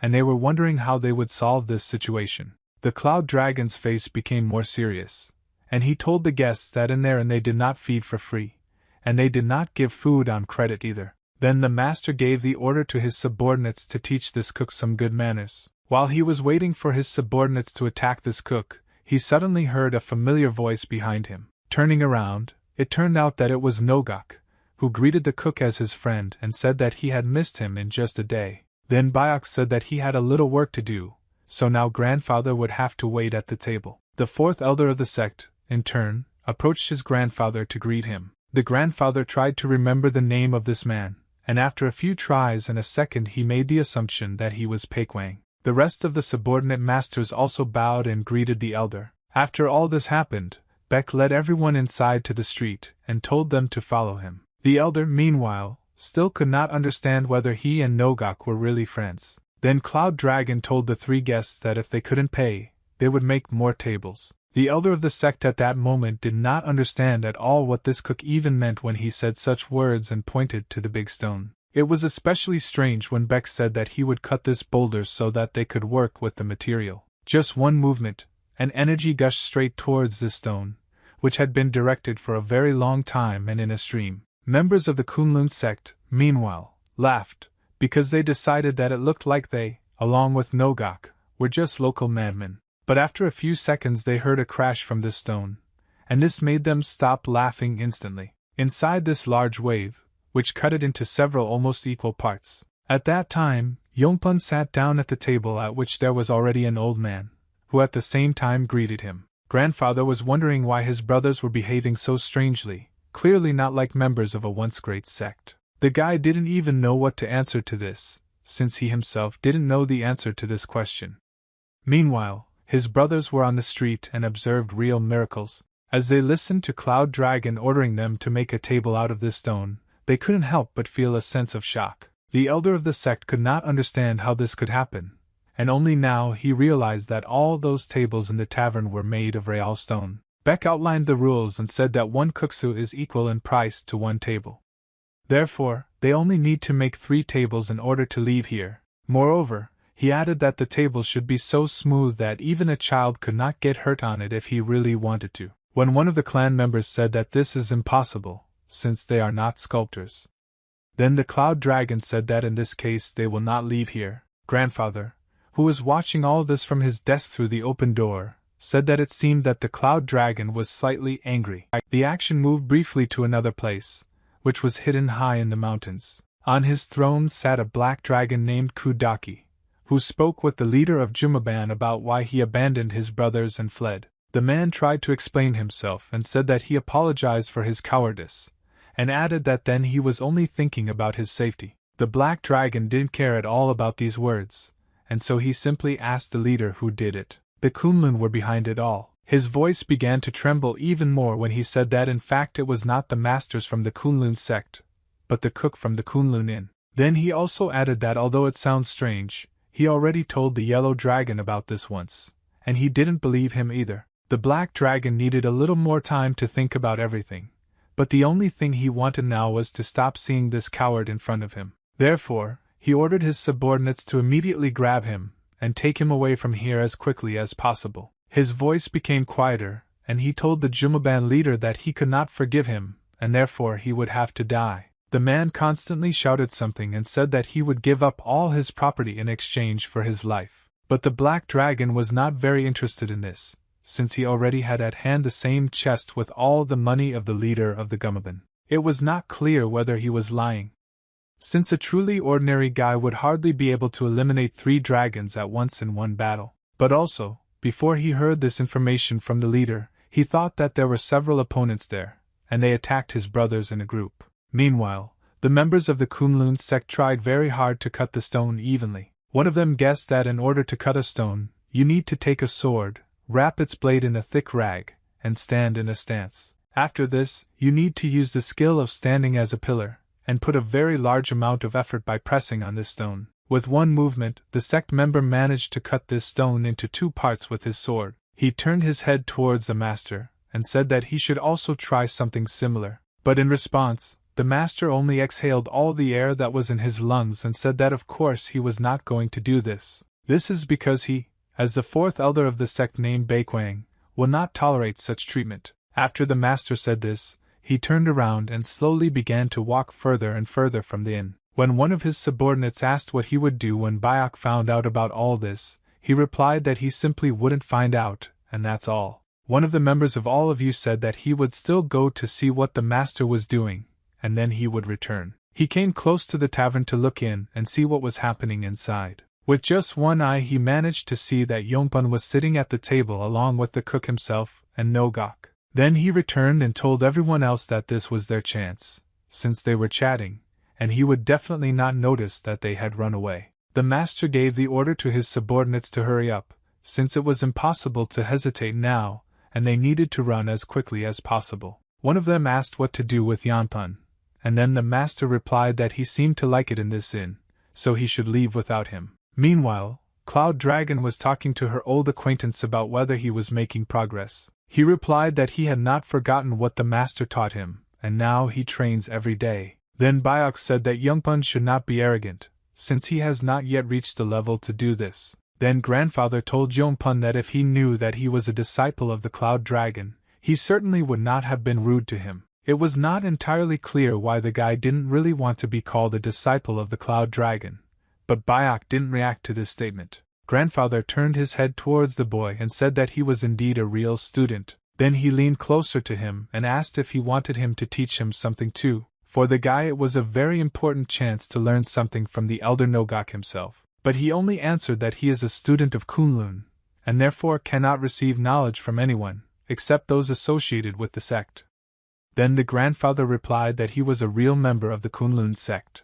All this time, the Cloud Dragon was calm, but only for the last few seconds he looked focused at some wall, and then said that he would go away for a minute. Meanwhile, the 3 sect members ran very quickly and tried to catch up with their master, who, meanwhile, said that they should remember one very important truth, namely, that they run away not because they are afraid, but because here they are wasting a lot of precious time. But while the sect elder was saying this, he suddenly saw Beck in front of him, standing unwaveringly right in their path. Cloud Dragon then shouted that he didn't expect the Kunlun sect members to be so stupid. Screams could be heard near the inn, and then Yongpun and his grandfather decided to go outside to see what was the source of these sounds. Opening the doors, they saw her right next to the entrance to the inn of those 3 Yongpun brothers who were lying on the floor, and in pain. The Cloud Dragon said that they would have to stay here for a while. The action moved to another place, which was very remote, and which a very limited number of people knew about.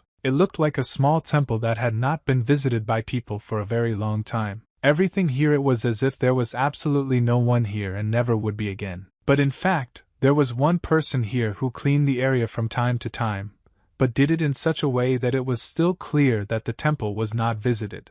While this man was cleaning, he suddenly heard that the bypass gate had opened and someone was approaching him. A guy walked through them and immediately greeted the man who was just working on what kind of metal the steps were. Then the man bowed and said that he had not seen a black dragon for a very long time. It took him a few seconds to understand that the black dragon came here because he again needed to eliminate someone. The black dragon told him that for 10 nannies he would send a killer worth 10 nannies, and for 100 he would send someone worth 100 nannies. That's why he brought 100,000 nannies with him in order to eliminate one target. The man was very frightened at that moment because he could not understand who needed to be killed since they were offering such a large amount of money. Of course, he noticed that this was a very large amount, and assumed that the target was someone from the Wudong sect. But in response, the black dragon only took out some object from his inner pocket. It quickly became clear that this was a scroll depicting a schematic image of a cook from a Kunlun inn. The man was even more surprised and frightened when he realized that the black dragon was offering such a large amount of money for the cook.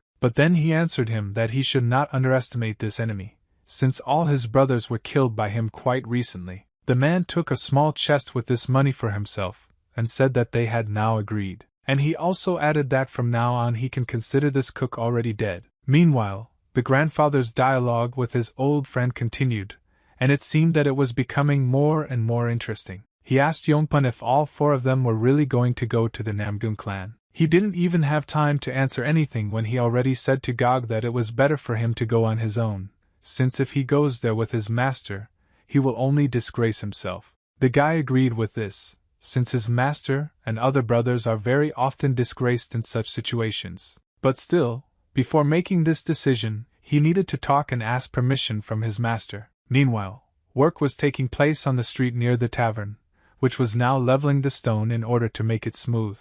The sect members were very happy that everything worked out for them, and they weren't even particularly tired. They constantly suggested that their master also try to do this several times, so that they would finish faster. He was very proud and very reluctant to help them, despite the fact that they really needed to finish faster in order to get to their destination. After some time, the subordinates said that they were already very hungry, and would soon die of hunger. Then the Cloud Dragon, who was just passing nearby, approached them and said that no one forbade them to eat. They were very happy that they could actually eat, and one of them said that they would just have one kuksu each. But Beck warned them that after the meal they would have to make 2 more tables in order to pay for it. Yongpun came outside and decided to talk to his master. He gathered all his strength and confidence into a fist, and said that he thought that he should go to the Namgung clan alone. Then the master asked him what he suddenly thought of, if all his brothers and the master were here. But Yongpun informed him that if he did not leave now, they would violate the scheduled arrival date. The master was very unpleasant that his subordinate believed in himself, and was now insolent and humiliating him in front of the rest of his brothers. The Cloud Dragon wanted to support his comrade in this situation, and told himself that he would help him in any way. The master realized that this situation needed to be resolved somehow, and came closer to Bayok. In a low voice, he asked him to leave, as they had very urgent business to attend to. But the Cloud Dragon didn't even listen to him, and said that he would leave only when he completed the table completely. By that time, Nogok also came out into the street, and said that the master should send the student first.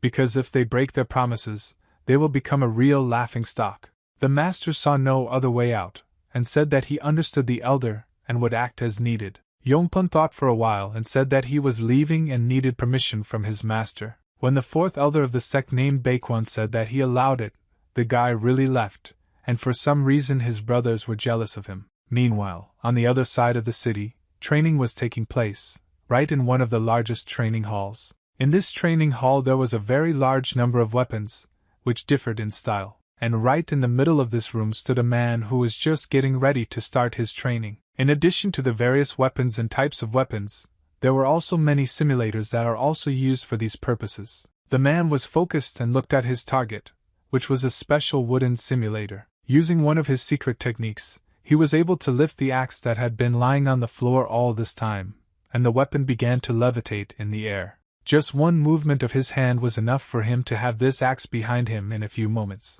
One more moment, and this axe flew at a very high speed towards the target, and stuck right into the wooden part of the training apparatus. Then the man pushed off very strongly from the place where he was standing and began to run at an incredibly high speed. At the same time, he lifted into the air a large number of different weapons, which also hovered in the air for several seconds. Then all these weapons flew at high speed towards the target when the man moved his hands there. A second later they were all sticking out of the simulator, and each of them hit their target in one way or another. The man understood that the training was successful, and at the same time he felt someone's presence behind him. These were several of his henchmen, and one of them came closer and said that every day he was moving better and better. This man's name was Sogik, and he said that since his youth he had been living in the gym as a master, and he still had a lot to learn. Then, after a few seconds, his look became more interested, and he ordered his ward to hand over the chest to him. This chest contained a very large amount of money,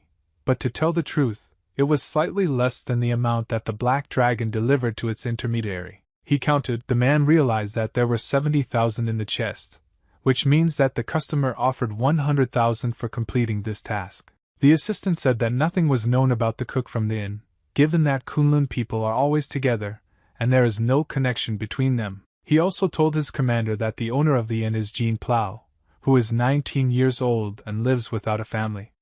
He also spoke about the defeat of 3 dragons in battle. There was a short pause, after which the ward said that Master Nogok also comes to the tavern every day. The man knew well that Nogok was one of the best masters, and decided that before eliminating the cook it was worth exploring the situation a little. The next day came, and Beck was now busy listening to the girl who told him how to cook chicken properly. In fact, the secret to preparing the dish was to learn how to peel the carcass without cutting it. To do this, the girl uses the method of making a small cut above the wing, and she told the Cloud Dragon to do the same. Using this hole it was necessary to pull out all the entrails through it, season and add broth. And after all this, keep it in wooden barrels in order to give it a special taste. And before serving, of course, you need to boil the bird. For the hero, this recipe looked much simpler than ever. Just right for their menu. Looking at this chicken, He thought that this tavern had become a new turning point in his life, and he must definitely succeed. But he also noticed something was wrong, namely that in the morning there was no rooster crowing. Jean explained this by saying that she needed to sell it in order to buy new chickens. While she was explaining why this happened, someone came into the tavern and at the same time asked if there was anyone alive here. The girl noticed the new guest, and the cloud dragon said that he would serve him. This stranger went completely inside, and Beck slowly began to approach him closer and closer. Being at a sufficiently comfortable distance for both of them, he greeted the new guest. This man was exactly the man who had recently been training in his special training room. His eyes looked kind, despite the fact that when he entered inside, unnoticed by everyone else, he examined everything that was inside. At one of the tables he saw several bandits, but he also did not see even a hint of any martial arts in them. By that time, the cloud dragon had already approached his table and asked the new guest what he would like to eat. This guy looked very neat, and the man concluded that most likely he was clearly not from Mirim. It would be strange to remain silent for a long time, so Soguk asked the waiter what he would offer. He said that they have kuksu, dumplings and another chicken dish on the menu. When the man asked what kind of chicken dish this was, the cloud dragon immediately went into the kitchen and said that he would bring it to try. Then the man began to wave his hand and say that he was not specifically asking for a chicken dish, but he very quickly realized that, in fact, it wouldn't hurt him to have a little snack now, since he had spent a lot of energy on the road. Literally a few seconds later there was already a bowl on his table with chicken on it, which was so hot that it was emitting steam. It was incredibly fast, and even the man himself said that he had never seen such speed before. The hero, in turn, said that speed is the basis of cooking. The man didn't think long, and after wiping his hands on a special napkin that he had in his outerwear, he began to cut up the chicken. The bandits who were sitting at the next table were drooling from the very smell of chicken, which was incredibly clear. Even those members of the Kunlun sect who were now making tables on the street had this smell. At that moment when everyone was just trying to understand what kind of smell it was and what it was emitting, someone else entered the tavern. It turned out that it was Nogok, who, as soon as he opened the door, immediately shouted to the cloud dragon that he had arrived. The man immediately began to analyze this situation and realized that what the former leader of the gang of beggars comes here every day seems to be true. It could be assumed that he came to meet with the cook, and the man decided not to get involved for now. The cloud dragon immediately smiled when he saw grandfather in front of him, and the man who was sitting at the table eating chicken at that moment was surprised. Then the grandfather, after a few seconds, handed a small bag directly into the hero's hands, and said that he had a small gift. This small bag contained ginseng that was already approximately 200 years old. But Beck said that he doesn't eat that. Then Nogok said that he knew that the hero would not eat food like that, but the girl clearly would not refuse. At that moment, the hero just thought that it would not hurt Jean to train his martial arts, if only for the sake of his own health. Therefore, Beck accepted this gift from grandfather, and said that he was a very excellent friend, which made him laugh. Now it became clear to the man at the table that the guy who had just accepted the gift was his goal, and as soon as Nogok left, he needed to be grabbed and taken away from here. But he very quickly changed his mind at the moment, when his grandfather asked the cook why such a beautiful place stinks so much. Then the cloud dragon interrupted him, and said that he meant the smell of blood that could be smelled here now. The hero said that they need to leave the new guest alone, despite the fact that they do not know each other. Nogok, it was unclear why the guy didn't do anything if it was obvious that this was the first sign of danger. Well, then Beck said that since this man is a guest, there is no reason to kick him out as long as he hasn't done anything. Having listened to this point of view, the grandfather could not but agree, but also had to say additional information about which he knew. Namely, he wanted to tell the guy that he knew that there were about a dozen people in the forest who were obviously hiding. This was the man's camp, and he was surprised that both Nogok and his target knew this in advance. Then the grandfather also asked his friend if he was going to do something with those people who were hiding in the forest not far from the tavern. And the hero only told him that maybe he really should invite them all here. This approach brought a smile to Nogok's face, and he offered his friend a little drink.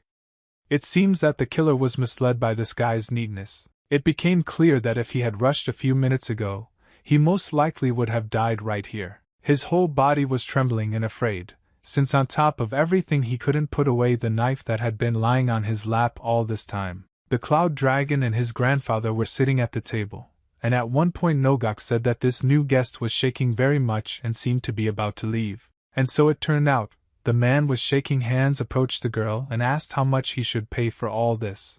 So he said that his lunch would cost 145 mun. He very restrainedly asked the girl why it was so expensive, but then she said that he ate the most expensive dish on the menu. The killer quickly paid and left the tavern, accompanied by the girl's cry that she was still waiting for this guest. Having gained a sufficiently safe distance, the man pushed off the ground very strongly and picked up speed as much as possible. After some time, one of his subordinates ran up to him, and he did this in order to ask his master a question. Namely, he wanted to ask how everything went and whether they should gather to make a counterattack. But Soguk, in turn, ordered them not to ask anything, but instead, it was better to leave here as quickly as possible. In order to understand what happened next, you need to move back a month and move in space to the Tian Shan Mountains. These places were truly fabulous, as the nature here was truly very amazing. There were no settlements here and people rarely walked here.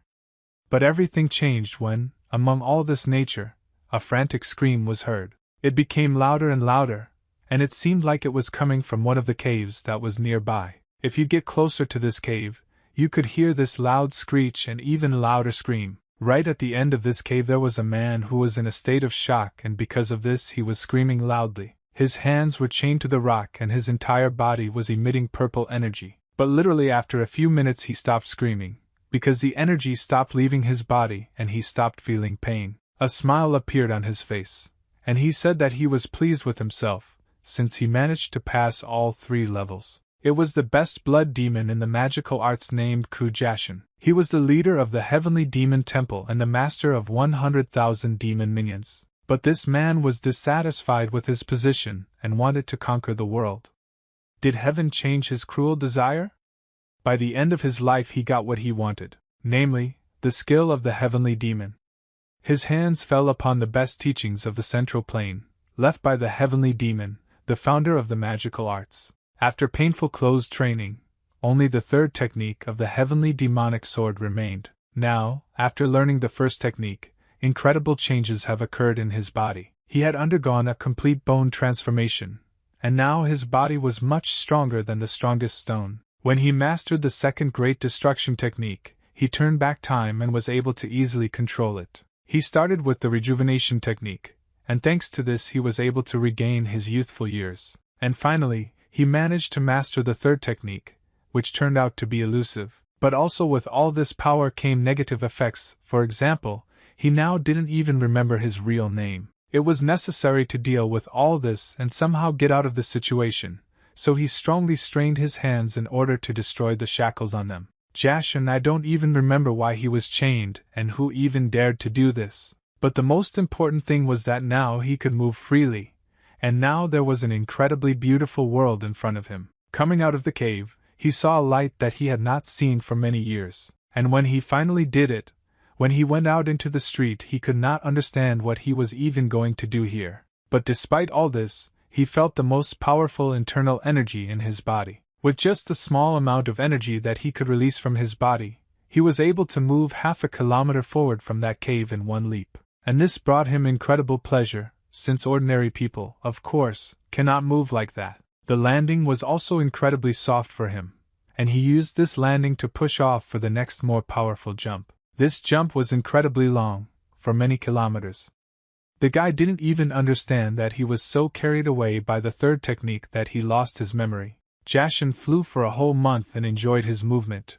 He did not get tired of it for a very long time. Further actions have already moved to the present time, and moved across space to the Kunlun Mountains. The killer gathered all his subordinates in one place, and said that everyone should listen to them now very carefully. According to his observations, the Incook who was their target is a monster never seen before. Sogik also added that he is not going to undermine the trust of his customer, so this mission cannot be abandoned. At this time, someone appeared right next to his subordinates, and asked the killer what he was muttering there. This stranger was the best blood demon in the magical arts, and he asked those present if they had food. They were all very surprised by such impudence, and Sogik even wondered where he even came from here. Then this young guy repeated his line again, saying that he was hungry, and he wanted them to give him something to eat. They immediately began to attack the intruder, and at the same time shouting how dare he even talk to them like that. This attack was very unexpected and at the same time,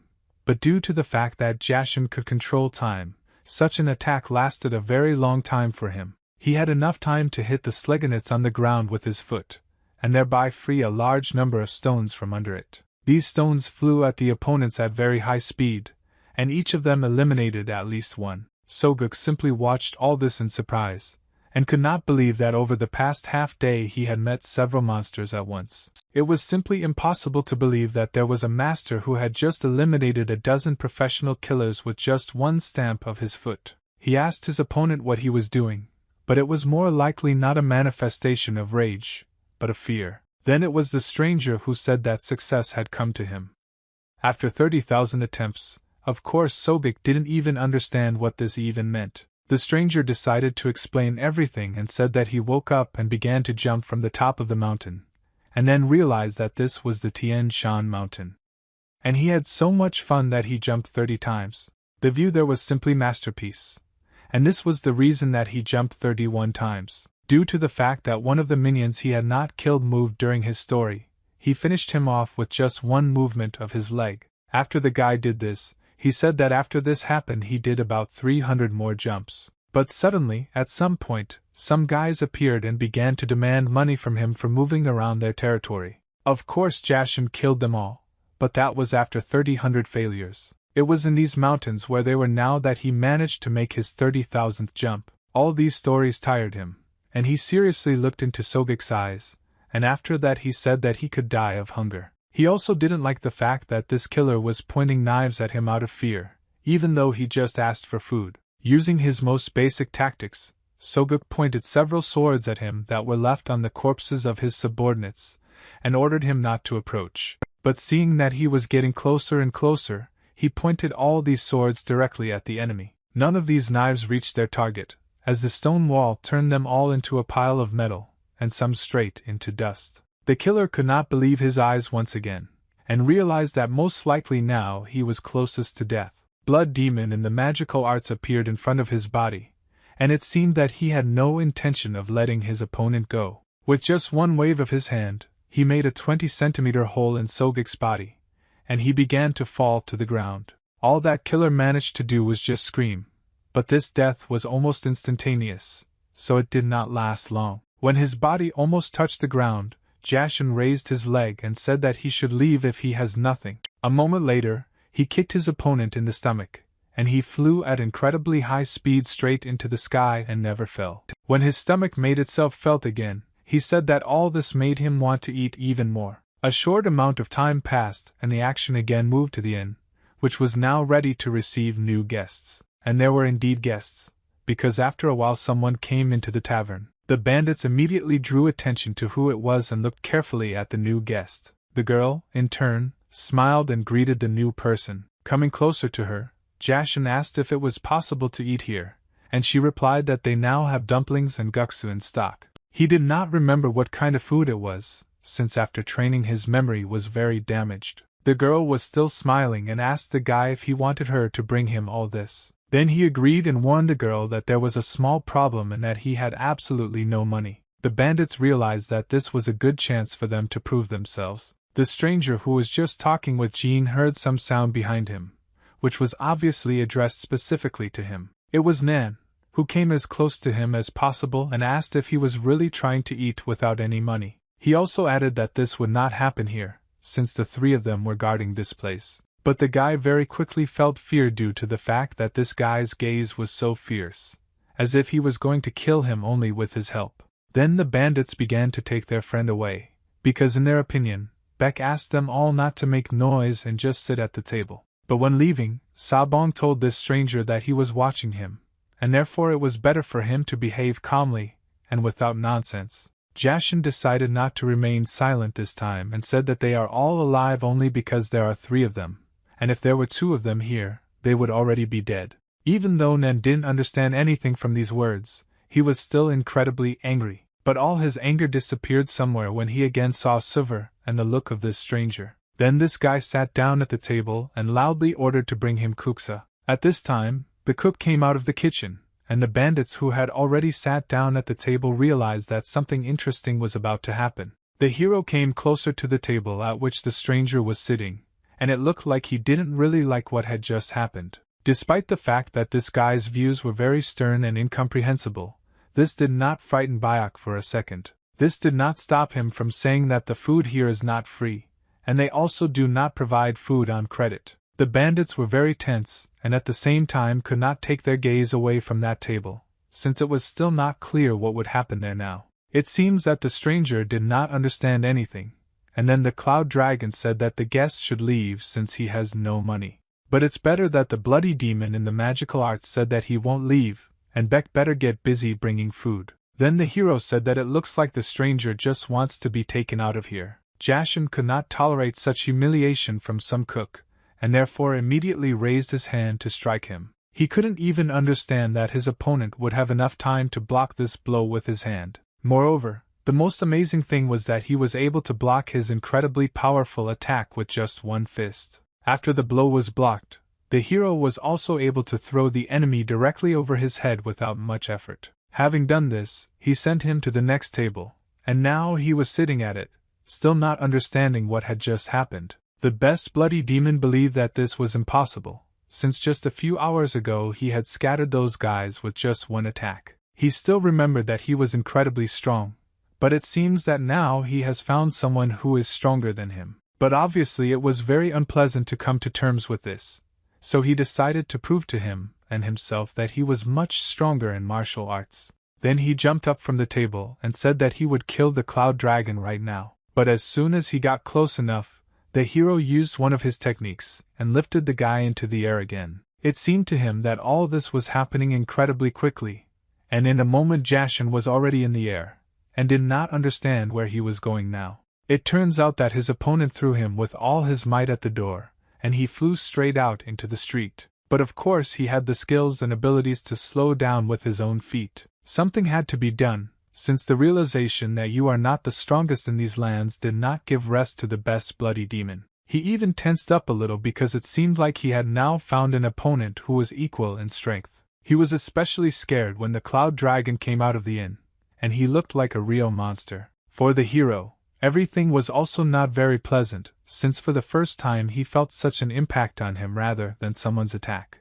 But despite all this, he still went out into the street, and came as close as possible to his opponent. Beck felt the dark energy that was radiating from his body, and this could only mean one thing. Also combined with the fact that he looked to be under 20, and at first only that he also used a rejuvenation technique. The best blood demon's heart sank every time an opponent approached him.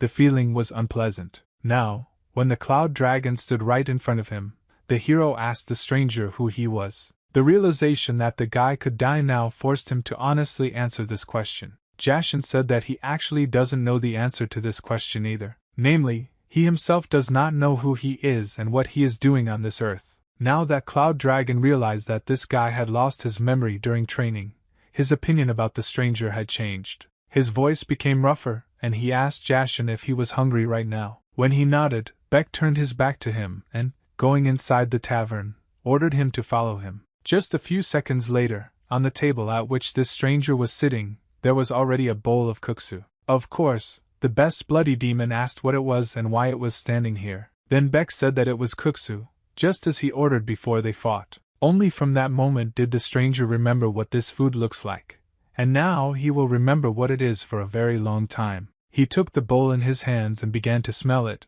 in order to also remember the smell of what he had once forgotten. The bandits who were watching all this from the side were interested in how this stranger would react to this food, and one of them made the assumption that he would most likely cry or squeal from the deliciousness. As soon as the guy tried kuksu, his eyes immediately became incredibly large, and he could not believe his taste buds. Tears slowly began to appear in his eyes, and he asked again what it was. He just put it in his mouth. Then one of the bandits said that he knew that this stranger would pay when he tried this food. He started eating the prepared food more and more diligently, and did this until it was all just over. Then, literally a few minutes later, he put the empty bowl on the table, and it was clear from his face that he was about to say something. He turned towards the cloud dragon and asked if he really just did that. It was very tasty, and one of the bandits shouted that it seemed that such delicious food could teach extraordinary etiquette. Then the heroes stood up from the table and asked the stranger if he wanted him to bring him more food like this. After he ate more, Beck asked the new guest if he remembered his name. He tried to delve into the wilds of his consciousness, but said that he did not remember anything except the number 3. The girl felt this person's problem, and it was clear from her eyes that she really empathized. Therefore, she invited the guy to stay here until his memory returned to him. At this time, a judgmental look could be seen on Cloud Dragon A's face, as he seemed to understand a lot about the girl. Jean is unable to ignore someone else's misfortune.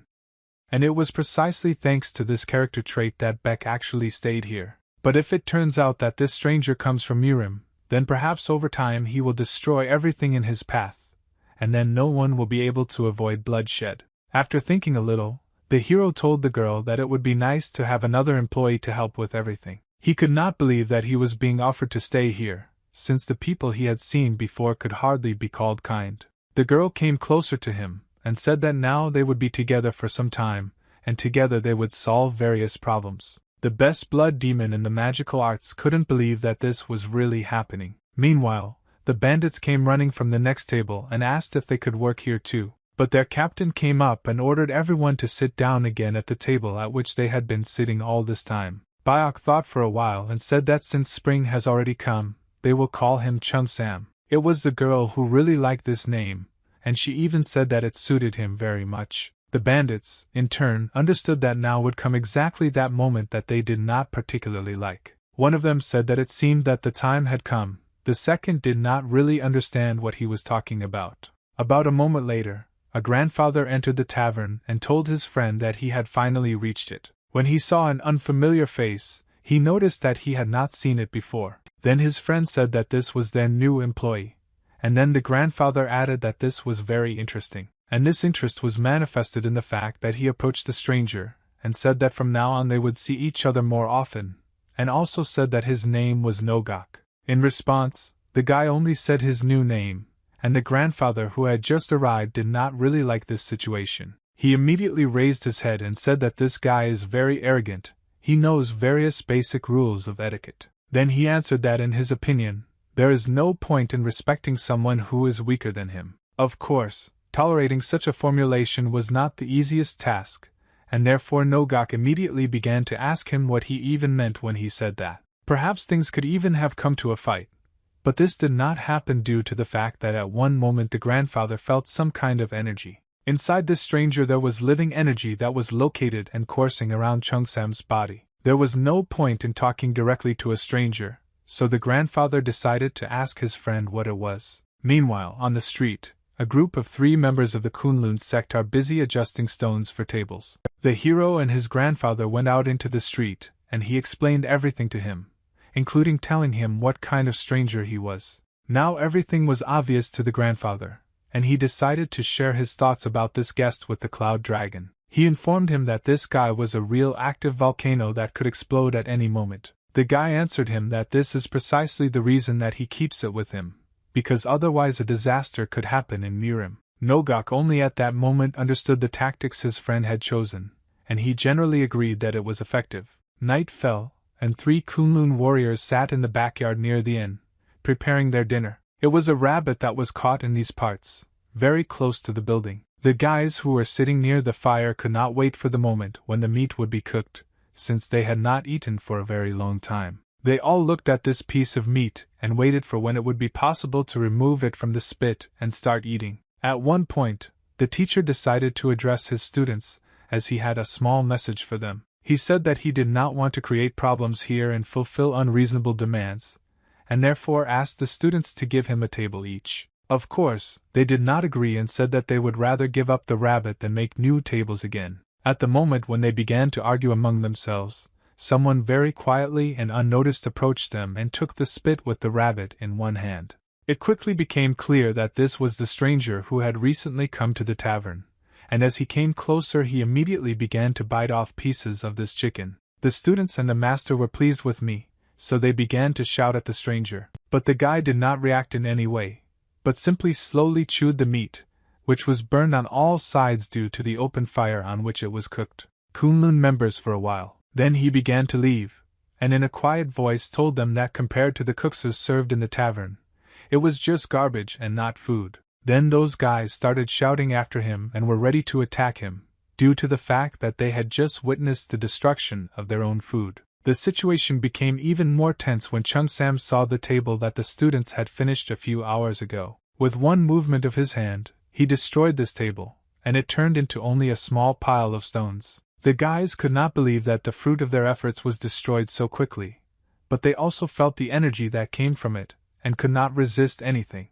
They were angry, but this rage was not enough to attack this stranger, and thereby sign their own death warrant. A new day has come, and the sun still illuminated everything around from the very morning and warmed it incredibly strongly. The new guest really liked the dumplings, and it seems that the years of training were not in vain, since his appetite was simply incredible. The grandfather, who had already arrived, said that it would be good if this guy was a guest, and not someone who eats for free. Jean told Bayek in a low voice that since this guy doesn't pay, they can't provide him with food and housing, and will soon suffer losses.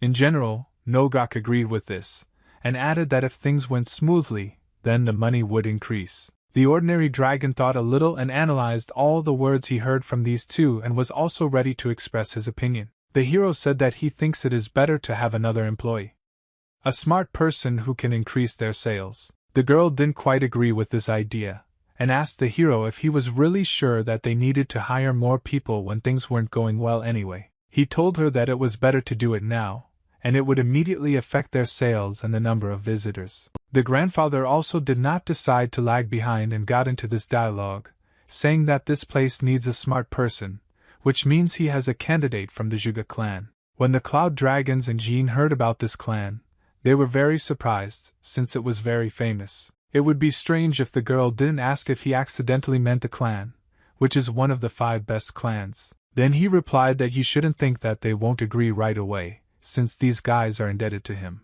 All because of a situation that happened not so long ago, since it was on that day that black thieves broke through the defense line. All these thieves were not even from the Murima clan, and then the son of the clan founder said that it seemed to him that the reason was that they had sent an advisor to the Wudong sect. The danger was incredibly high and tension among the warriors increased when an explosion occurred right next to the wall. This explosion created a large hole in the defense, and then armed bandits climbed through this hole, shouting that the clan could not avoid death today. But when they had already passed the gate, they saw an old man who very confidently said that if anyone dies today, it will only be those who violate the territorial integrity of the clan.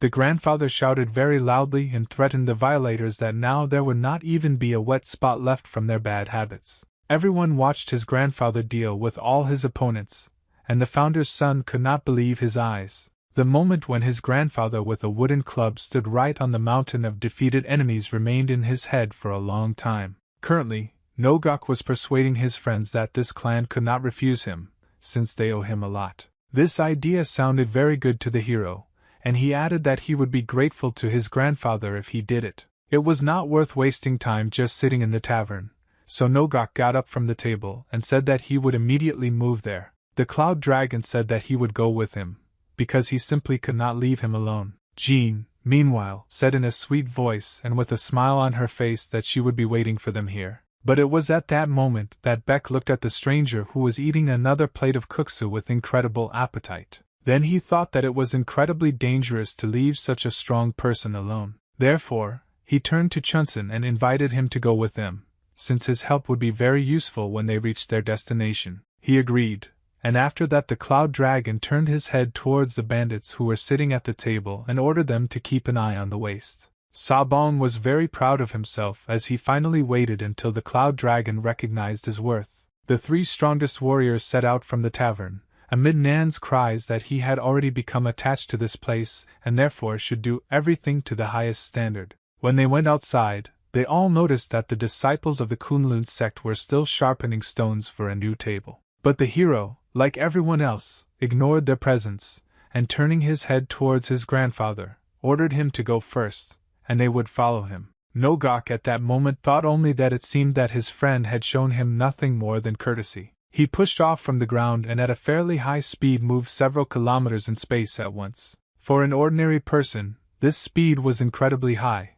although this could not surprise Chun Sam. It was so weak for him that he told Beck that it was nearby that this jump was simply pathetic. A second later, he and the hero pushed off from the ground and, indeed, their speed of movement was several times greater than the speed of their grandfather. Of course, all this was observed by members of the Kunlun sect, and for several seconds they simply looked in the direction where the three warriors had disappeared. At that moment, Nan came out of the inn along with his comrades, and told Kunlun that they had been ordered not to be distracted. Just as the master of the Kunlun sect thought that they would have a chance to rest, the guards appeared on the horizon again. Meanwhile, the action moved to those mountains where the best bloody demon in the magical arts continued to exist after much training. There were a lot of people there who were completely dressed in black, and who were moving incredibly fast. They moved in small groups in order to cover the largest possible area and not miss a single clue. After several hours of such movements, one of them noticed an important piece of evidence,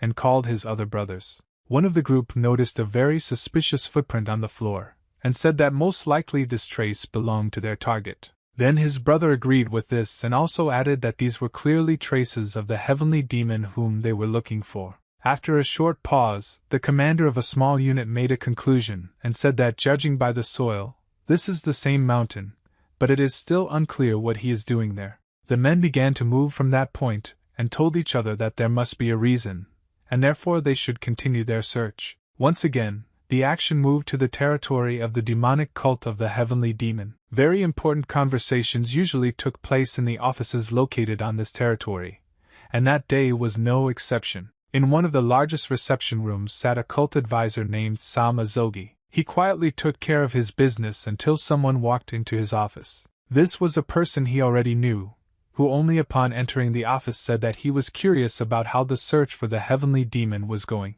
This familiar person was the chief elder of the heavenly demon demonic cult named Hyuk Rendo. Then Sama answered him that they organized a group of 200 representatives, and right now they are advancing only by choosing peaks. Hyuk naturally could not believe that this was all true. Then he was told that 10 years had already passed since the end of the closed training, and the heavenly demon had suddenly disappeared, which meant that this could cause an internal conflict. According to Jogi, since the young cult leader was not chosen, this is what led to the battle for primacy. It was an interesting thought, and Ryando needed some time to think about the idea. After a few seconds, he told his interlocutor that he needed to find out the location of the heavenly demon before this disaster happened. Meanwhile, a small group had already arrived in the Juga clan's territory. Moreover, they were already in the office where meetings with guests usually take place.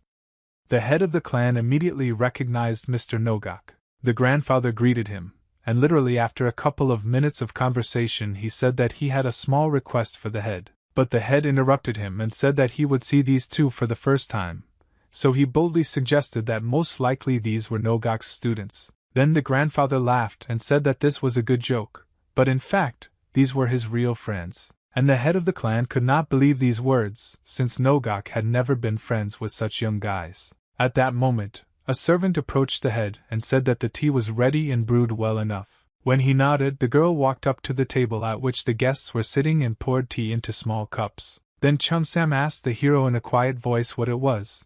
Then the cloud dragon immediately said that it was a drink that was prepared using the leaves or roots of various plants. Just 1 second was enough for Chungsa to drink a full mug of hot tea without even showing any reaction. But after a moment steam came out of his mouth, and he said that the drink was very strong. The head, meanwhile, was trying to get rid of the thought of the strangeness of this friend Nogak. It was not clear how they were able to make friends with such a strong elder, but there was also an option, that was that these guys simply mastered the rejuvenation technique. While they were silent, the grandfather boldly told the elder that he needed them to provide him with a person. He immediately became interested in what kind of person we were talking about, and his old friend answered him that they needed someone smart. He made the assumption that they needed some kind of smart military man to guard some facility, but Nogak said that this was not so. Moreover, he added that there is no particular need for military personnel, or people with military experience. Then, in this dialogue, Cloud Dragon went into the forest and said that they are here because he is going to hire a person. For the head,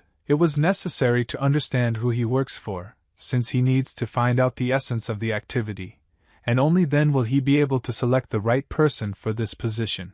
Beck said that he works in the Kunlun Inn, and he needs a person to work there. A smile appeared on the clan head's face, and he said, "Does this guy mean the Kunlun sect?" But then the hero did not agree and said that he meant a tavern, and it was this tavern that needed a smart person. This was the first time for the head of the clan, and he assumed that the owner of the inn was Bayek himself. Then he answered him with a straight face that he was not the head of the inn, since it was managed by another person, and he was just a cook. At that moment, the head of the clan was in a mess in his head because he thought that in front of him was a master of the rejuvenation technique.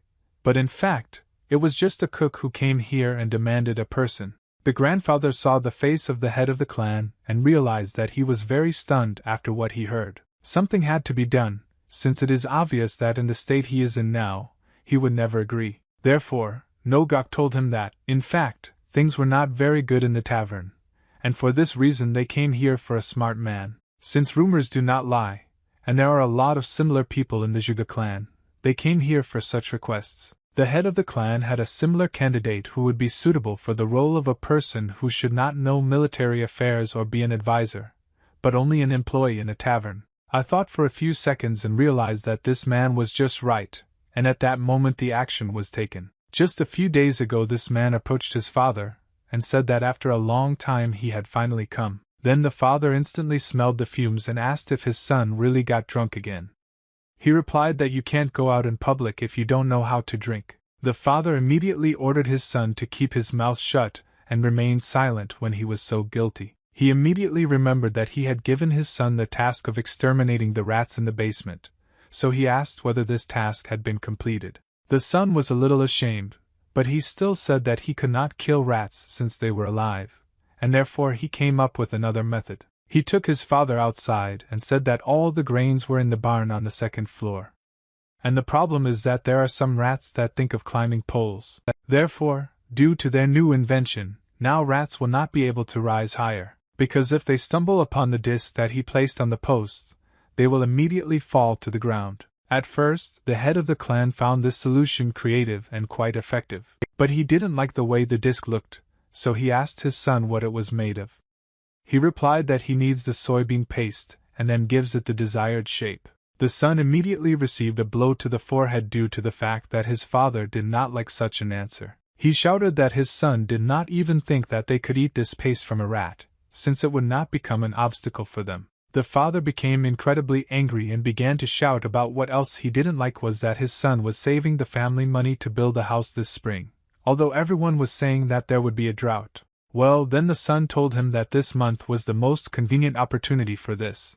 But Dad didn't even want to listen to it. His voice became much quieter, and he added that he was already ashamed of his behavior. Moving to the present day, one could see how the head of the clan was thinking about who to give as a candidate, and a few moments later he told his grandfather that the best person for this matter was his youngest son Siamayan. Meanwhile, the son was not at home, and was sitting in one of the taverns that was in the city. And in this tavern a very loud cry was now heard that they would under no circumstances serve customers on credit. The waiter approached his son point blank and said that until he pays for everything, he shouldn't even think about leaving. Right behind this guy you could hear two men talking about one of them going to the restroom. Then the manager of this tavern, one of his acquaintances, said that he needed to go to the restroom. Now the two of them sat here and talked about various topics that were important to them at that moment. The son came up to them and with his hand unfastened exactly 7 nannies with a bunch of money. Leaving them, he also said that the rest should be divided up for you at your own discretion.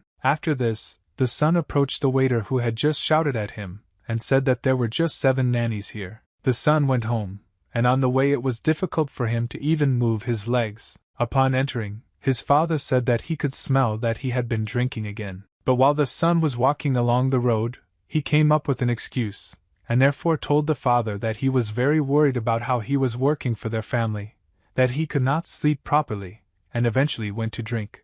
But instead of starting his favorite reprimand, the father said that he did not even think about the deep feelings of his son. He was incredibly shocked when he heard this and asked what he meant. Well, the father didn't answer anything, but simply asked how old he was this year, Then the son was a little surprised and said that he was only 21. Without thinking twice, the father said that this means that his son will have to leave the house, since one of his friends needs to become an advisor. But the son did not want this, so I will remember his words to his father that Samyan still has very few abilities. The father said that of course he remembers these words, and at that moment Somen thought that he was behaving very strangely. It was not yet clear whether he could cope with this role, or whether it would only end with him tarnishing the name of his family. His dad had a smile on his face and said that everyone has the right to make mistakes, including his son. Siamayan didn't like this, and he also added that his father said that people could suffer under the command of a stupid military man.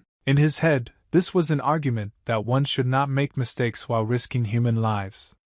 But the father with a smile on his face said that no one said that someone's life would depend on Siamayan. When he said that this would not happen because he was going to the Kunlun Tavern, he was incredibly surprised. This was the place that the father wanted to tell his son about, and for some reason he did not stop smiling when he talked about it. He also explained that this business was not doing well, and that is why they needed a new employee. Semyon, meanwhile, was still thinking that since he was going to such a tavern, it means he would have to help them with trade with the help of his modest abilities. It was completely unclear what was going through his own father's head right now, and this drove his son into even greater panic. It became even scarier when he raised his fan and said that this tavern is a place that his son often visits, so let him perceive it as a vacation. There was no more time for dialogue, so the father and his son left the room and began to move towards the group. At the same time, leaving, Dad told Siamayan that they were already waiting there. Right next to the entrance to this office stood 3 of the strongest warriors, and the power that radiated from them frightened his son very much. With a frightened face, he said that he did not know that Nogak owned this inn. Dad replied that he does not own it, but in fact the main thing there is the man to his left. Then the father came closer to the Cloud Dragon and warned that in front of him was his son, who was still very young, and therefore he asked him to take care of him. He also whispered to the hero that it happens that he might do something strange, and therefore you need to be careful with him. Realizing the situation Samyan found himself in, he was very scared and began to think about what awaited him ahead. Now everything lined up for the young guy so that his father said that now he will serve Bayak. The son realized that he needed to introduce himself, so he came closer to the Cloud Dragon and said his name, and that's how they met. But in fact, in Siamayan's head now there were only doubts that such a young man could hardly manage an entire inn. It was morally very difficult to leave his home, which the guy had not left for many years, almost his entire life. His face became more cheerful and he said that he did not want to leave his father here, but then he said that he should not worry about him. Siamayan was not ready to give up and therefore added that he could pack up, leave and take the wrong path. But then father said that he was sure that this would not happen. He kicked his son closer to the group and once again asked Nogak to follow him and not let him be offended. Now Siamayan was in completely different conditions, and he remembered well the moment when he left the gate, and his own father ordered him to achieve success and glorify their family. This moment was very difficult for his psyche, since nothing like this had ever happened before. He immediately fell into depression because he did not know what would happen next, and the future was unclear to him. Just leaving the gate, he fell to his knees and wished his father a long life. When Dad left the gate, he only thought about the fact that otherwise he would never have been able to let go of his own son. It was also a difficult moment for him. Siamayan didn't know it, but in the summer of that year, there was a flood. However, thanks to the dam he built, there were no casualties, and rat-proof poles spread throughout the entire territory, and now they did not bother residents. Meanwhile, the group began its movement, and now there was one more person. While moving, Siamayan thought that he couldn't so obediently trail behind everyone, and he needed to pretend that he needed to go to the restroom and run away at that moment. Therefore, he caught up with the Cloud Dragon and told him that he got drunk yesterday, and that's why he felt nauseous, and accordingly he needed to go to the restroom. Beck did not give consent. He argued this by saying that there was very little left, and therefore he could be patient very calmly. The guy didn't understand what he meant, since it takes about 3 or even 4 days to get to Kunlun from here. No one reacted to these words, but Nogak suddenly said that there was no one nearby and they could start. At that same second, the Cloud Dragon grabbed Siamayan by the outer clothing and warned him that he might now feel the slightest dizziness. At the same moment, he pushed off the ground with incredible force, and began to move at high speed over incredibly long distances. The speed of movement was so fast that Semyon couldn't even understand for a few seconds what happened and where he was now. But literally after 10 seconds he realized that he was now in a state of flight. It was very scary, and he began to scream loudly because he did not understand why everything was happening this way. Along with the incredible stress, his stomach also began to hurt, and every time the cloud dragon pushed off the ground, it hit him in the stomach. For just a few tens of seconds, the entire attack group moved step by step until they finally arrived at their destination. When they landed on the ground, the guy began to feel even worse than he had a few seconds ago. The cloud dragon looked at him and said that, as he had promised, the move took less than he most likely expected. Such rapid movement in space made Semyon feel sick, and everyone who stood nearby felt it. They decided that they would not go into the tavern for now, but would wait until this guy got a little better. Half a minute later, he was finally able to raise his eyes and see the inscription that was right next to the entrance to the building. Now it has become obvious to him that this is the truth of the Kunlun Mountains, and in front of him is really a real inn. He decided to approach the cloud dragon and ask for more information.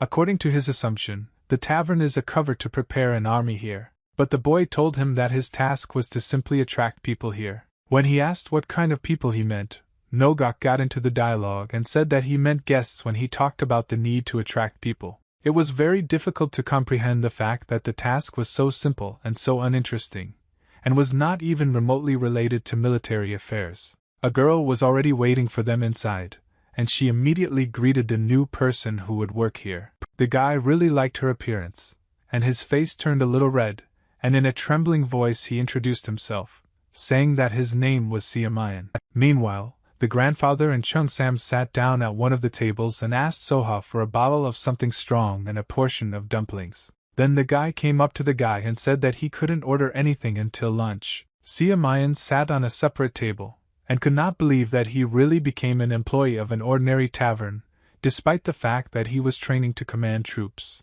While he was thinking, someone suddenly approached him from behind and asked if he had already placed his order. The guy was seriously scared and asked these strangers who they even were. Nan came closer to him and asked if he really expected to eat something for free here. His face looked incredibly angry, and he said that people like him they usually cut off their hands right on the spot. At that moment, Cloud Dragon approached them and ordered the bandits to stop fussing right now. He explained to them all that in front of them was not a guest who had come to eat for free, but a future employee of the tavern. Then their attitude towards the guy instantly changed, and one of them even asked for forgiveness for his behavior. Semyon was glad that this situation was resolved and decided to ask the hero if all these people were also employees. Bayok had a very strange answer since he said that these were not employees, but just guests. When he saw the surprise on the guy's face, he said that they were just regular guests, and therefore they also performed their function. At that very moment there was no conversation in the tavern, when suddenly someone came inside. There were several people, and they looked as if they had worked in the mine all their lives. These were members of the Kunlun clan. The guy was very surprised when he saw all of them, because he didn't know that people could even look so tired. When this group came inside, they sat down at a nearby table, and several of them laid their heads directly on it. Then the master of the Kunlun sect asked the Cloud Dragon if they could drink a little, and he replied that the water in their establishment was free. The master drank almost all the water from the jug, and did not even leave some for his subordinate students. When Samong asked who they were, the Beck told him that they were one of those who eat here, but refused to pay. It was even stranger than what the guy saw before. It seems that in this establishment you can pay for food with physical labor. Resting at this table, the sect members discussed how to make the stones smooth, since no matter how much they polished, they could not succeed. Literally a minute and a half passed, and then they began to leave the establishment to continue their work. The tavern became quiet again, and only the three bandits who were sitting at the table gave away some sense of vitality. The guy could not distract himself from his thoughts, and constantly thought that everything was strange here, and he needed to take this opportunity and run away from here. Suddenly a girl came up to him and put down a bowl of food that smelled very nice. He immediately thought about the fact that he needed to refresh himself a little before escaping from here once and for all. But his opinion about what to do next changed a lot after he tried this kuksu. He had never felt such a taste in his life. It seemed to him that a whole meadow of wildflowers had blossomed around him. This guy has been to many inns in the best eateries in Hubei province. He was truly the top gourmet of the Zhuge clan. When Jean saw the admiration on his face, she asked how he liked this dish. But at that moment Siamayan was thinking that he couldn't escape after trying this yummy. Soki decided to bring the guy up to date, and said that this precious inn was given to her by her grandfather. But now everything has changed, and since recently, because of the delicious food that is sold here, she wants this tavern to be known all over the world. But she also understood that the guy was pulled out of his usual habitat, and therefore she would understand if he just wanted to leave. But it seems that at that moment Siamayan had already made a decision for himself that he thought about for the next half day. The guy got down on one knee and said that he would do everything in his power to achieve common success. The success of the Kunlun Inn. Some time passed, and the group seated the newly hired employee at a separate table to listen to his options. Then the guy said that during the move he had already come up with a reliable way to promote this tavern. And this method is that first you need to move to a slightly different place. With capital, things will go uphill.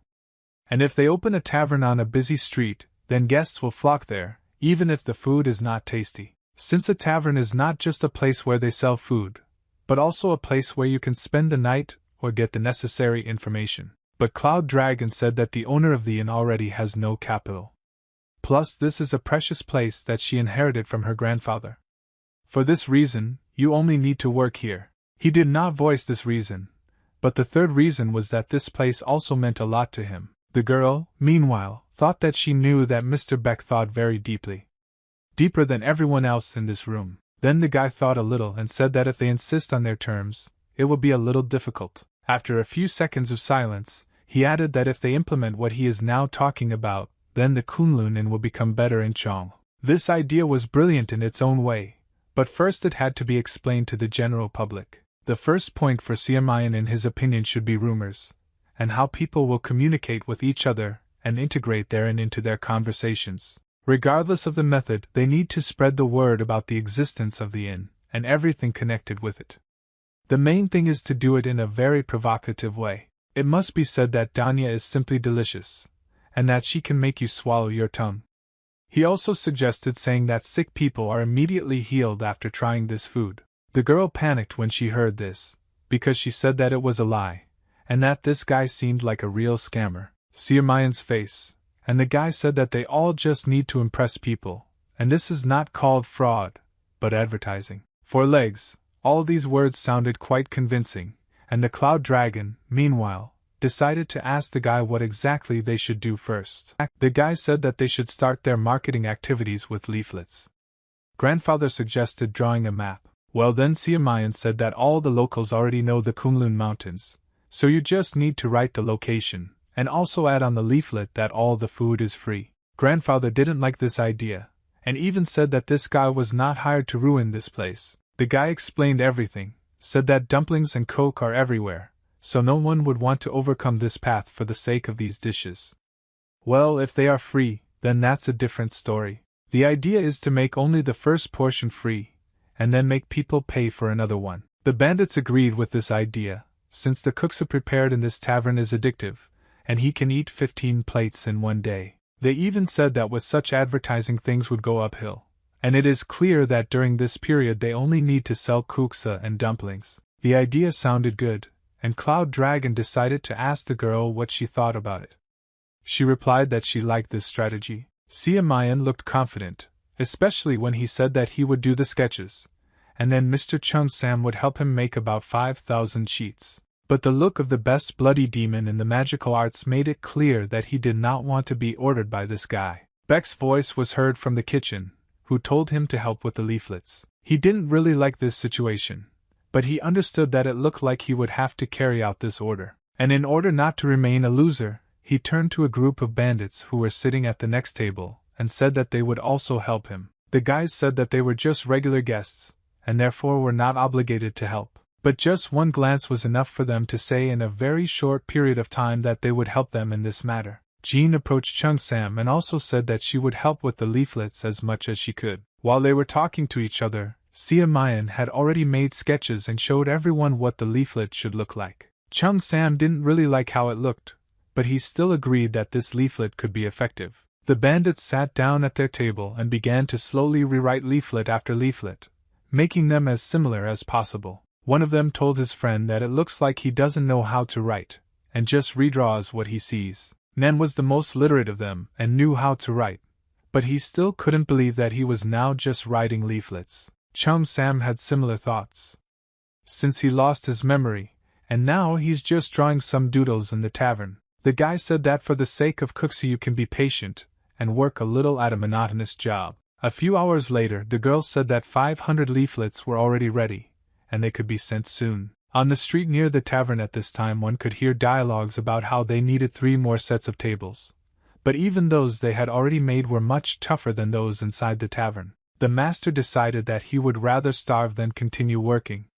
And I also thought that one cannot endure such humiliation forever. He called his students to him, and said that Yang Mag and Yang Sik were really great, and tried very hard and helped. Suddenly the cloud dragon came up to them, and ordered them to come closer, as he had some news. He called them inside the inn, and gave them 3 servings of delicious and hot kuksu. Looking at all of them, he said that all food was provided without refund, so they could safely start eating it right now. The idea of escaping instantly disappeared from the minds of all the working members of the Kunlun sect, and they began to eat very quickly. When they finished, the hero approached them again and said that he would give them one very interesting chance. The master understood that most likely they would need to make several dozen more tables, and he asked reassuredly what kind of chance he had in mind. Then the cloud dragon turned a little, pointed at several stacks of paper, and said that they needed to give it all away. Now it dawned on everyone who had just been fed for free that they were being forced to hand out leaflets in exchange for food.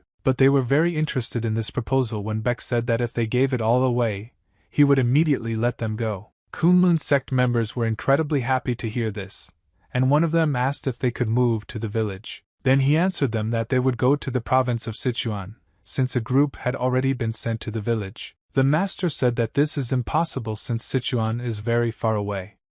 But then the cloud dragon asked him if he really wanted to lose his chance so stupidly. The master shouted that work is work, and they will immediately begin to do it. After all this, the hero handed him a paper on which all the places they needed to visit were written down. A smile appeared on his face, and he threatened all of them that if he accidentally went to one of these places and there were no leaflets there would be consequences. Namely, to the fact that he will catch each of them and force them to grind tables forever, until their death.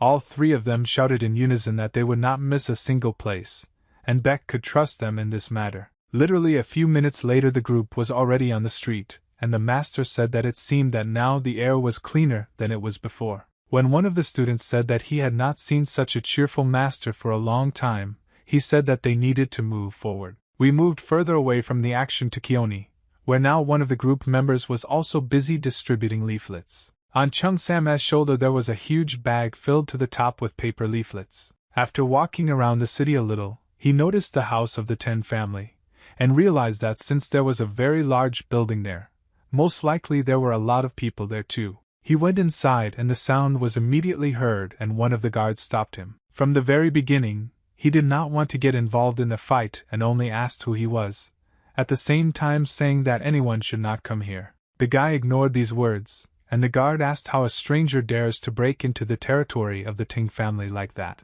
Then he used his signature look, which seemed to bore right through the one who was looking at him. The man saw this look and was very frightened, and realized that this opponent was too tough for him. But the guy didn't quite want to fight, so he simply gave him one of his leaflets, which was in his nearby pocket. The man read it, asked what kind of Kunlun tavern this was, and shouted after the guy that it was impossible to continue moving. Several guards rushed out to meet this guy and they asked how far he planned to go further. It was at this moment that one could see indignation on Chung Sam's face, as he expected this mission to go more smoothly and without bloodshed. Chung Sam's look spoke for itself, and from it one could only understand that he was completely serious. In a very loud voice he asked all the guards how they even dare point a spear at him. At that very moment, an elderly man ran out of the largest building in the area and ordered everyone to leave immediately. He also lowered the spear of each of the guards who were already ready to attack this intruder. Approaching the stranger, he said that his name was Changbi, and he was the head of the 10 family. Then, of course, he asked what brought the stranger here. Having received no answer, he continued, saying that his soldiers did not recognize him as a master, and therefore made a mistake. Thus he asked for forgiveness. This stranger had an exciting power that he felt, and so he did not dare to let his guards attack him. The guy who was a stranger didn't answer anything, but simply dropped the bag that was behind him on the floor. Then he got into a fighting pose and began to circulate energy through his body, and very soon it left him. This energy carried the leaflets that were in the bag in different directions, and at first it seemed that they were flying in some unknown directions. But very quickly, everyone who was on the territory of this family received a leaflet that flew straight into his hands. Including the head received one of these, and was very surprised that this master had such an interesting skill. When he read what was written there, he realized that it was an advertising leaflet for the Kunlun Inn. The guards talked among themselves and could not believe that everything there was now really being sold for free. A few seconds later, that stranger had already disappeared and began walking around the main square talking to passing people. He couldn't understand who it was and what it all meant, since it was very difficult to guess that Chung Sam came here because of the beautiful gates. Meanwhile, the guy was already walking along the main street and noticed a brothel. The idea of going there and handing out leaflets to everyone never left his head. Bayak, meanwhile, he was in a village that was not so far from Kunlun Mountain. Despite the fact that there were not many houses here, there were plenty of people here, and they walked along the central streets and went about their business. Cloud Dragon also walked along these very streets and asked passers-by to take one of his leaflets. He looked very convincing, and therefore everyone who passed by did not refuse to take it. Some of them didn't even understand why they were doing this, as if something was controlling them and forcing them to help Bayak. Such a distribution was unexpected for them, but despite all these factors, they still took these papers and carefully read what was written there. After some time, the Cloud Dragon approached a house near which not a single adult was visible, which was atypical. Right next to the entrance there was a young boy sitting there who, with the help of a fan, was trying to fan the fire so that the kettle would boil. Coming closer to him, the hero asked the boy why he was brewing the broth, and where all the adults from this house had gone. At first the guy didn't want to answer anything because he didn't know this man, but then he realized that he didn't feel any danger around him. The boy replied that his father went to work in the spring and still hasn't returned, and his mother died a long time ago. Grandma is now inside and sick, so he borrows medicine. This story seemed very surprising to the Cloud Dragon, and he told the boy that he was a real fellow. His name was Quan Mupiang. Of course, the hero wanted to help him in this situation, so he asked the boy to take him to his grandmother. A few moments later, Beck entered the room where the grandmother was lying on the bed, and it looked like she was sleeping now. Going inside, in a quiet voice he asked her for forgiveness and said that his name was Bayak. The grandmother was immobilized and said that she did not know who it was, and also added that she could not turn around. Then the hero entered the room, came closer to her, and put his right hand directly on her head. Then he raised his hands over her body and said that illness occurs when the harmony of yin and yang is disturbed. Because of this, the grandmother cannot eat properly and every day she became worse. Some energy from his hands was redirected to the body of this grandmother, and then he said that now she can move. The elderly woman was incredibly surprised when this happened, because she really felt that she could now move her arms and legs. She told the stranger that she was very comfortable, and that she did not understand how this could happen. He turned his head towards the Cloud Dragon. She asked how she could thank him. Then he simply silently took out a leaflet from his bag and said that he worked as a cook at a tavern, and would be grateful if she came there. While he was trying to explain the conditions of the action, one could hear a scream on the street that became louder and louder. It turned out that it was a certain man who was looking for Quan Chan, and it seems that this Quan Chan owed him money. His scream stopped getting louder, and the source was getting closer.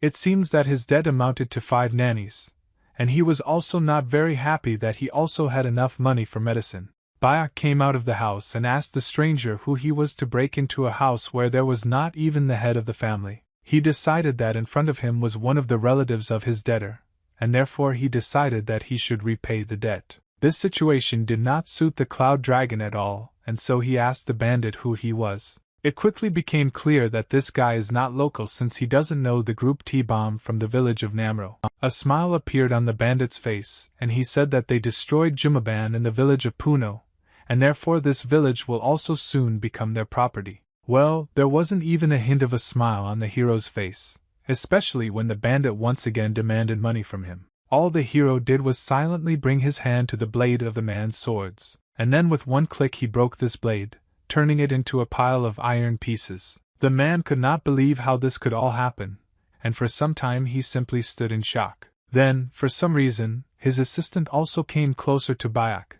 and after that the hero took their heads. A moment, and they were already kneeling in front of him, and the hero didn't even have to use force for this. Then he took out his bag, which still contained a very large number of leaflets, and an idea came to his mind. He told the boy and grandmother that he would feed them kuksu and dumplings for free, so they could come to the Kunlun tavern. The guy was incredibly happy about this offer, and already hoped that his life would finally get better. But the Cloud Dragon ordered the bandits to take him to their leader. Without getting up from their knees, they began to move on the ground, although they themselves did not want it. The boy just looked at the leaflet in his hand and tried to remember the name of this tavern where he needed to come. Meanwhile, the action was moved from a large wooden house that was located far from this village. A small group of people knelt before the head, and one of them said that if he raised the protection fee, they would starve and would not be able to pay their debts. The head, while chewing a piece of meat, asked how many people this man has in his family. He answered in a trembling voice that he had 4 people in his family,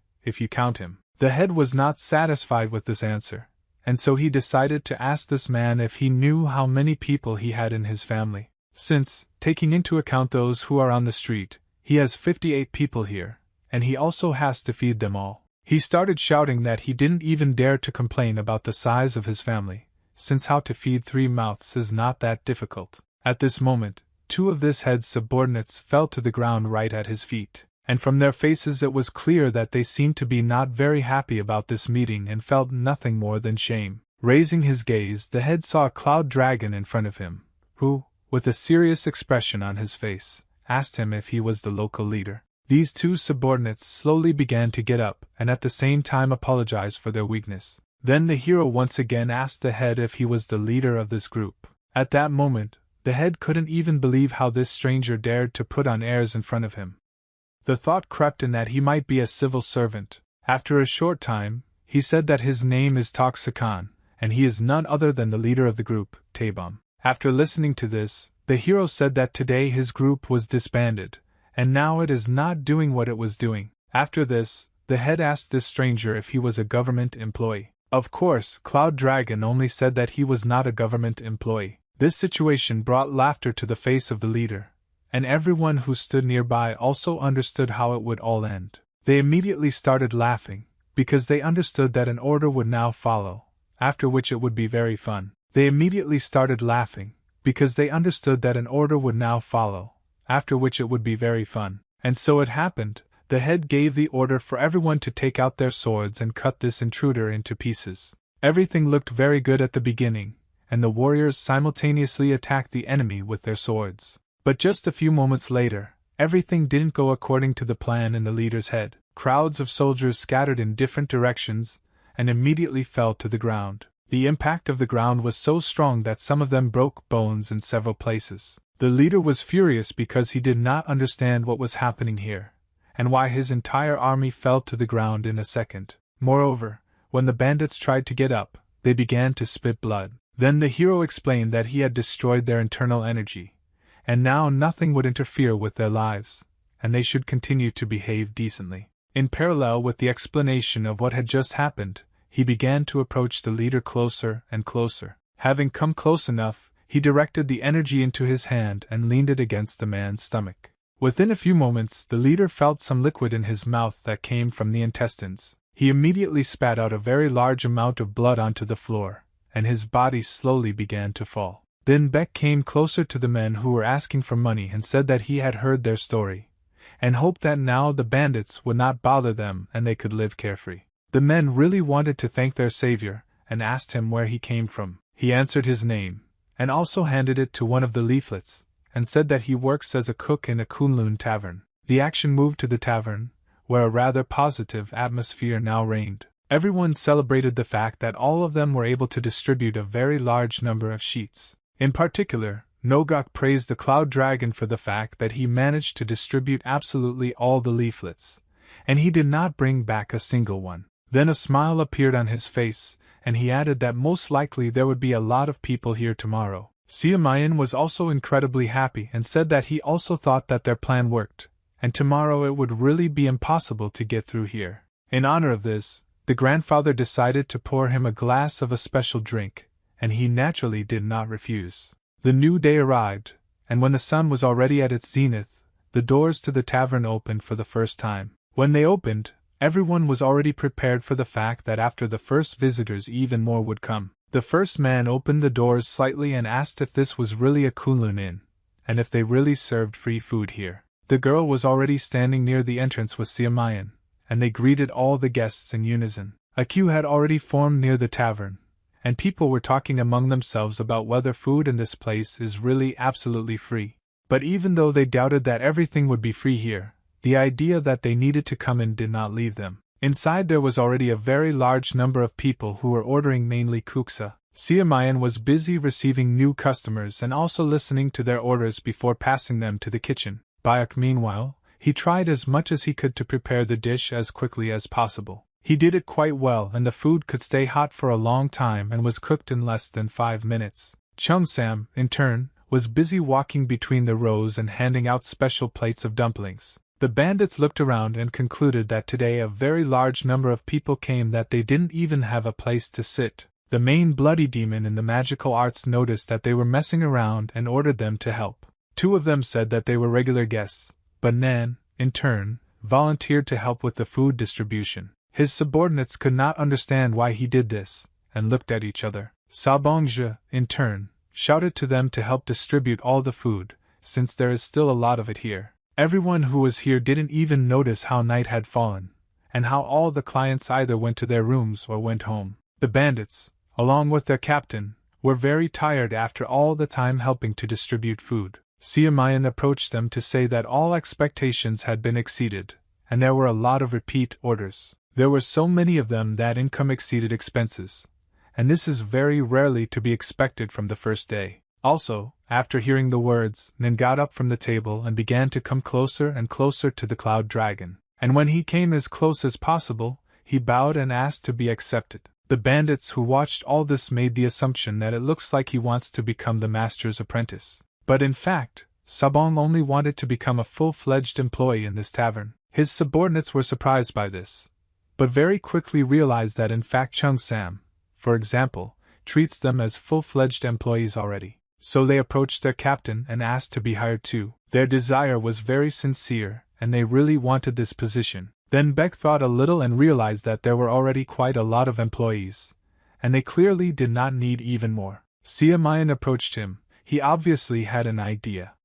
He suggested that he do it just for a while. In the future there will be even more guests, and then their team will have to work a lot, since they will need to come up with methods to retain guests when the promotion ends. The hero looked at the tavern owner to get her opinion on what they should do. The girl said that she doesn't mind, and the fateful decision lies on the shoulders of the Cloud Dragon. He turned to the bandits, and said that they could hire them as temporary employees, but they would not be paid for until everything gets better. Of course, they agreed, since now they will have food, beds, and in general, that's all they need now. Then the Beck turned his back to them and said that they were glad that now everything had been resolved, and everyone had their own role. Every day there were more and more guests in the tavern, and people on the street stood in line and even received their own number from Siamayan. And on the 4th day, Bayak gathered everyone together at Siamayan's request in order to discuss important news. Siamayan stood up in front of everyone and said that so far everything was going very smoothly, and clearly exceeded expectations. Jean, in turn, decided to note that the first plan was completed successfully, but then the guy said that this was just the beginning. After all, their ultimate goal will be to spread rumors, and now they must think about how to do this. Now it was necessary to approach the second step, but even Beck himself did not know what this step was. Siamayan explained that it is difficult to become the best in when there are only 2 dishes on the menu. The best eateries from different regions offer a variety of dishes. That is why he came up with the idea of bringing someone who would teach Mr. Bak how to cook. It was about the best cook of the inn. Nogok immediately doubted this idea, and asked Siamayan if he really thought that he was coming here to come. But the guy did not agree with him, since he already had one idea that was connected with a tavern in Hubei province, called the Yellow Crane. Nogok, it didn't take much effort to remember this establishment, and to understand that it is very popular. The girl even said that in this establishment you can buy approximately 100 types of different dishes. At that moment, everyone already understood where this was going, and Siamayan also said that they can be proud that their inn has the best guksu and dumplings, but their weakness is the lack of variety. In the establishment he was talking about there were so many dishes that it was difficult to choose, and this fact surprised Jing very much. After everything was already obvious, Chung Sam made a conclusion, saying that you just need to create a new dish for the menu. In fact, the idea was not bad, but Siamayan said that they now have so little time, and there is no point in learning something new. His second plan was that they needed to bring a chef from a place that was very popular to their establishment. Everyone was very surprised when they heard this, and only Nen thought that he needed to be kidnapped, dragged here, and forced to cook. Then he himself said that there would be no need to kidnap anyone, since he could simply ask her to teach her how to cook. It was very difficult for the Cloud Dragon to comprehend what needed to be done for such an honorable person to come here just like that. But the guy already had a plan, which was that he just needed to send a letter, and then the cook would come. This plan did not sound very good, since Beck did not believe that because of an ordinary letter, an important person would come to the foot of Kunlun Mountain. It took a little thought on this plan, but in fact, Beck didn't need too much time to do it. He got up from the table and said that he would go to that place right now and solve all the problems there. The action moved to Hubei province, where the place that the whole team that worked at the Kunlun Inn was thinking about for the last few hours. It was this tavern that everyone called the Yellow Juravel Tavern, and from the outside it looked very beautiful. There were a huge number of cooks here who were now trying hard to achieve the ideal taste of their food. At the same time, they talked among themselves about whether they could impress the cook, given how picky he was. Suddenly, the doors near the kitchen opened. One of the cooks approached them and said that the head cook was about to arrive. Cho entered the establishment Akian, who was the chief cook of the Yellow Crane Inn. Immediately and without greeting anyone, she began tasting the dishes that had already been prepared. The aspiring chefs who watched this happen could not wait for her verdict. Having tasted one broth, she suddenly said that it was quite unusual, and the cook was immediately delighted, saying that he had prepared a traditional Chinese dish. He began to explain what he added to this soup and this chicken, but the woman asked him to shut up. Then she turned her head in his direction and asked if he knew anything at all about this dish. Because it has to be made with chicken because it has a soft texture, and because of this it produces a unique clear broth.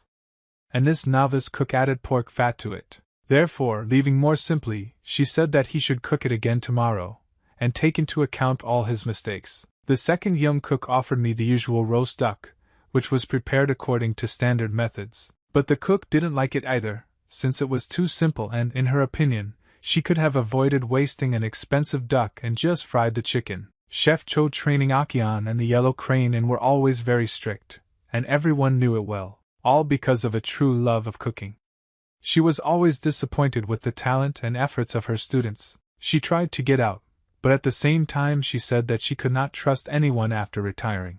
At the very last moment, she was stopped by one of the cooks, because he wanted to tell her that there was a guest downstairs. The cook was not expecting any guest, and even when the cook told him his name, she still did not understand anything. A few seconds later the doors opened, and someone slowly began to enter them. It was the Cloud Dragon who came here with Chung Sam. Some time passed and they were already sitting at the table and talking with the cook. She couldn't understand where this unusual aura came from around the strangers who came here and for some reason wanted to talk to her. The man in front of her seemed to be not a military man, but nevertheless, the decision was made to be more careful, since perhaps he is from the imperial family or simply has enormous power. She decided to start a dialogue and said that her name was Cho Akian, and she is the main cook of this establishment. The hero introduced himself and said that he was the cook of the Kunlun Inn. The cook had never heard of this tavern, and in general it was strange that he began to engage in such a profession at such a young age.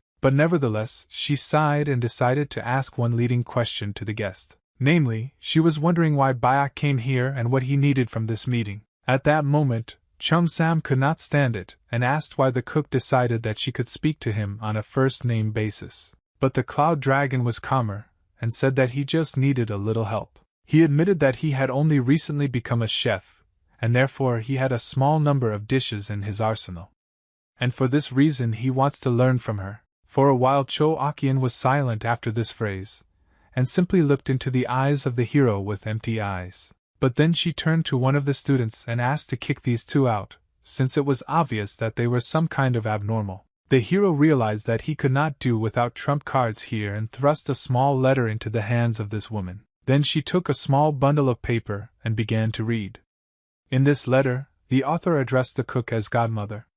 The author was Siamayan. She was very surprised when she read it for the first time, since she had not heard about him for many years. It said that at the insistence of his father, he is now working in the Kunlun Inn, and Mr. Byak is his temporary owner. He also said that he knows that she is annoyed because there is no successor who would continue her best culinary skills in the world.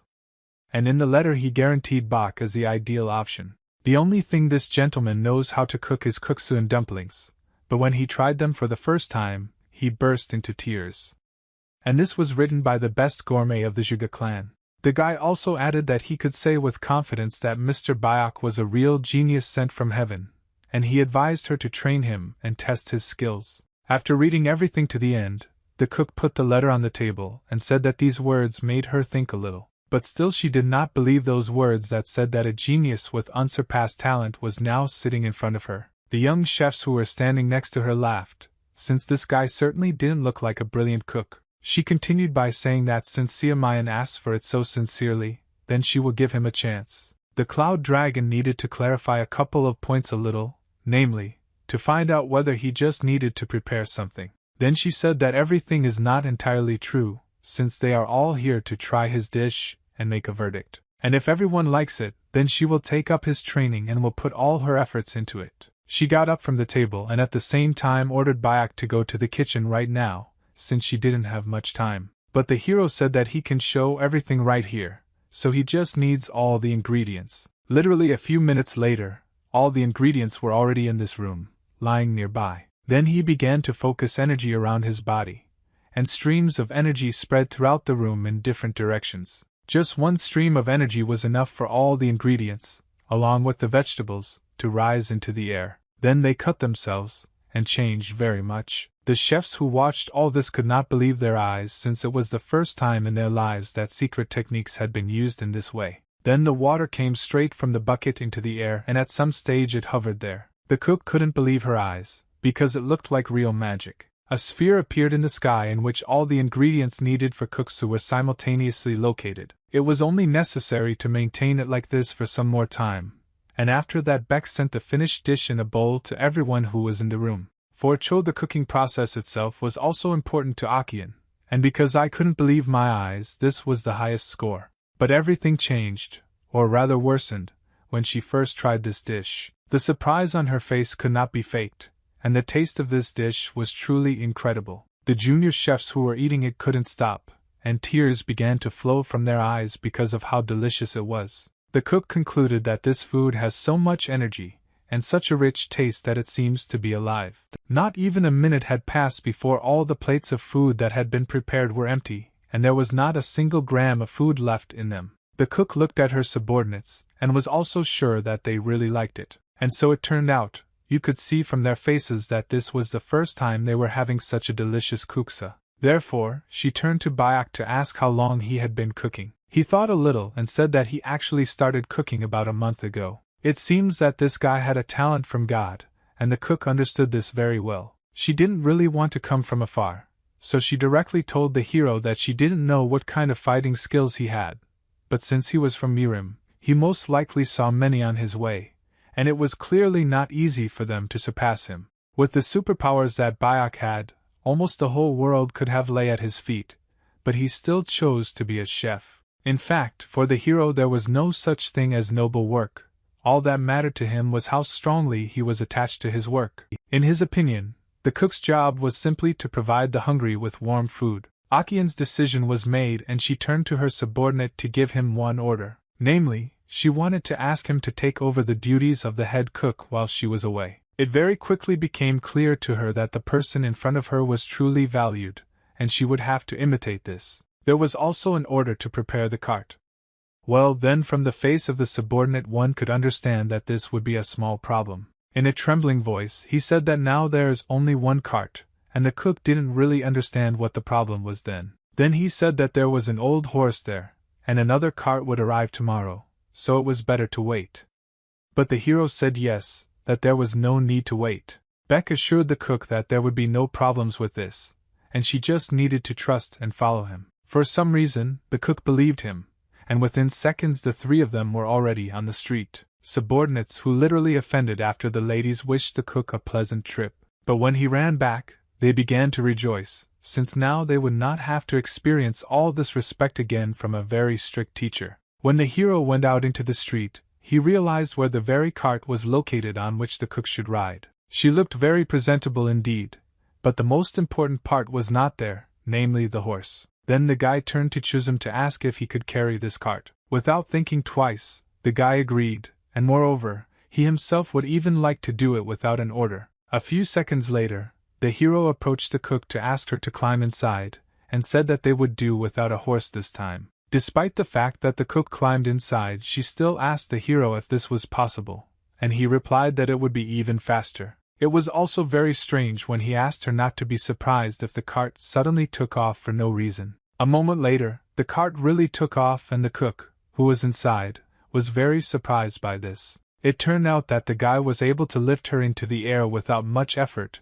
and pull her along with him at great speed. The action moved to the night mountain Kunlun, namely to the valley that was nearby. Here a small area was lit by a fire that had been burning for quite some time. A man was sitting near this fire and was very patiently waiting for someone, from time to time adding firewood to heat the meat. While he was sitting like that, after some time several warriors in the same attire as him jumped up to him. Slowly they landed, and one of them said that he was on reconnaissance in the Kunlun sect, and there was no trace of what they were looking for. These were 5 commanders of the persecution squads of the demonic cult, professionals in their field. Biting off a piece of meat, the man said that the leader is still invincible, even if all the enemies cooperate and attack him at the same time. It was the head of the pursuit squad named Penrock, and he also told his subordinates that the tracks ended in Kunlun, and he was worried about the 11 corpses demolished in one attack. There was a tavern next to all these corpses, and in fact this did not give much clues to the commander,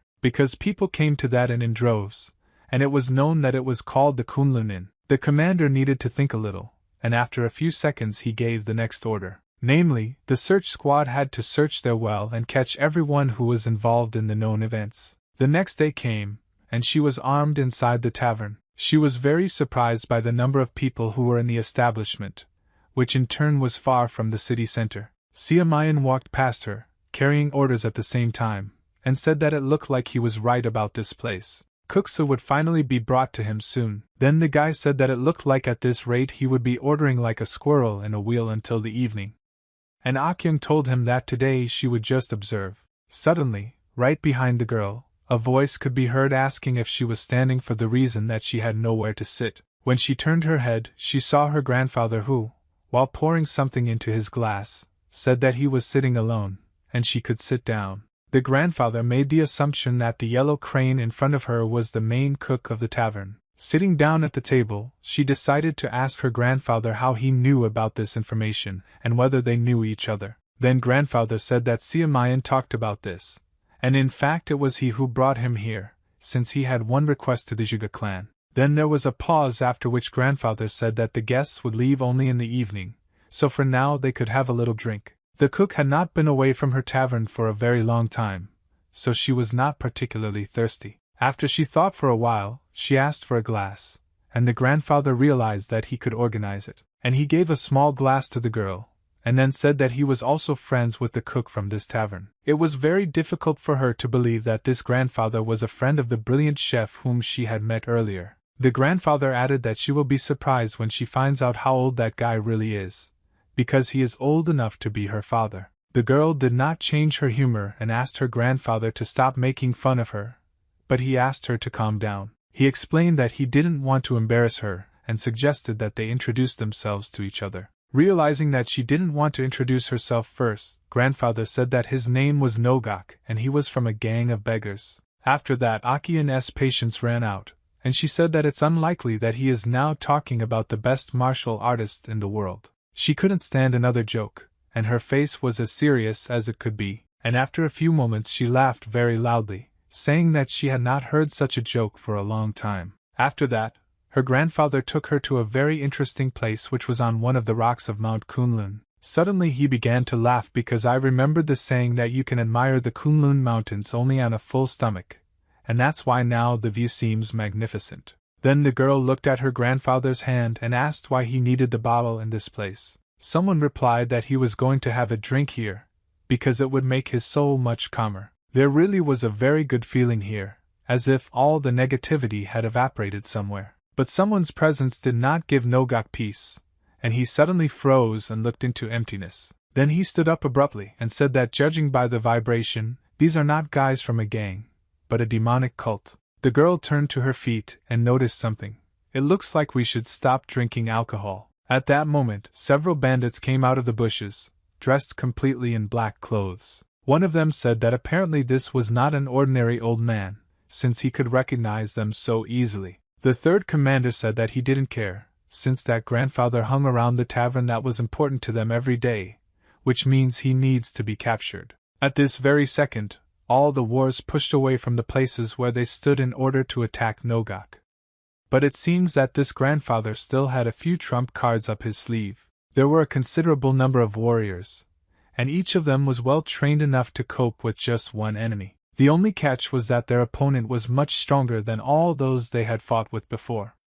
So Nogak just told Akian that it wouldn't take much time. He immediately pushed away from the place where he stood, and armed with an empty bottle of alcoholic drink, moved into battle. Didu attacked so quickly that in just a few seconds he had already dealt several blows to one of them who ran up to him closest to all the others. His attacks were very predictable, and for this reason, the grandfather grabbed his body and threw it straight into the rest of the killers, who were grouped in a large heap.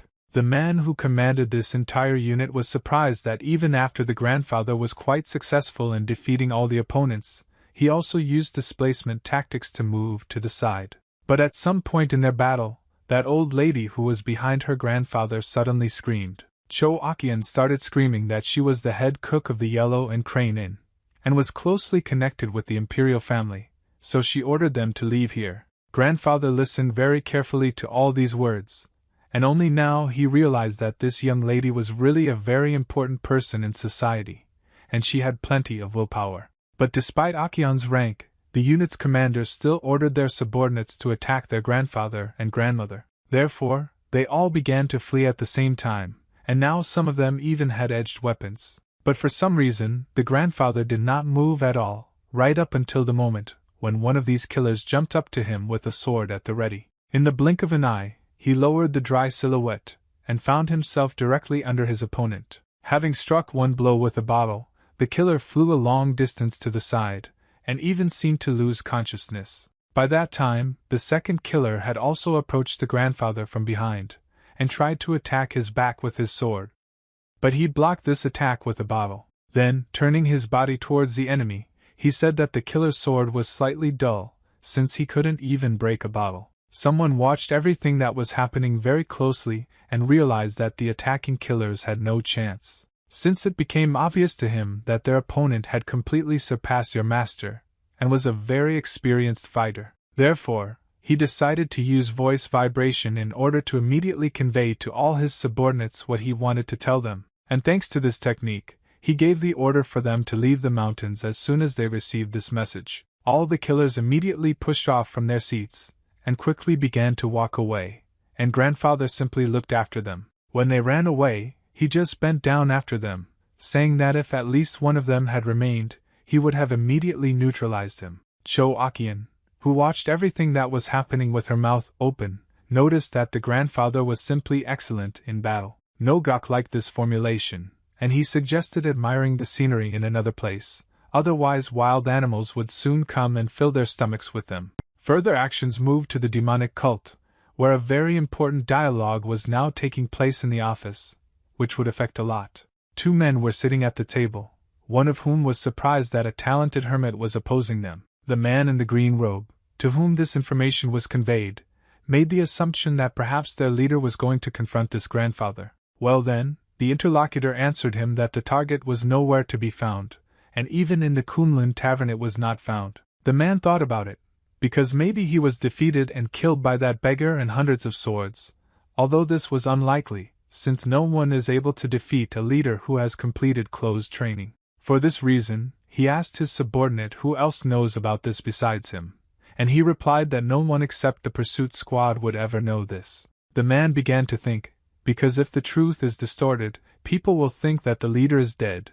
and then the struggle of influential people will get out of control. The struggle for power is becoming more and more fierce, and the question was that some kind of leader needed to be found. And within the walls of the demonic clan, this man's subordinates said that he had one thought. To do this, you need to return the pursuit squad and announce to the cult that you have found the leader. Then it will be necessary to say that he gave an order, and the order must be very grandiose and incredible. The subordinates said that the best tactic would be to order the western Murim to subjugate. Murim is not only the central plain.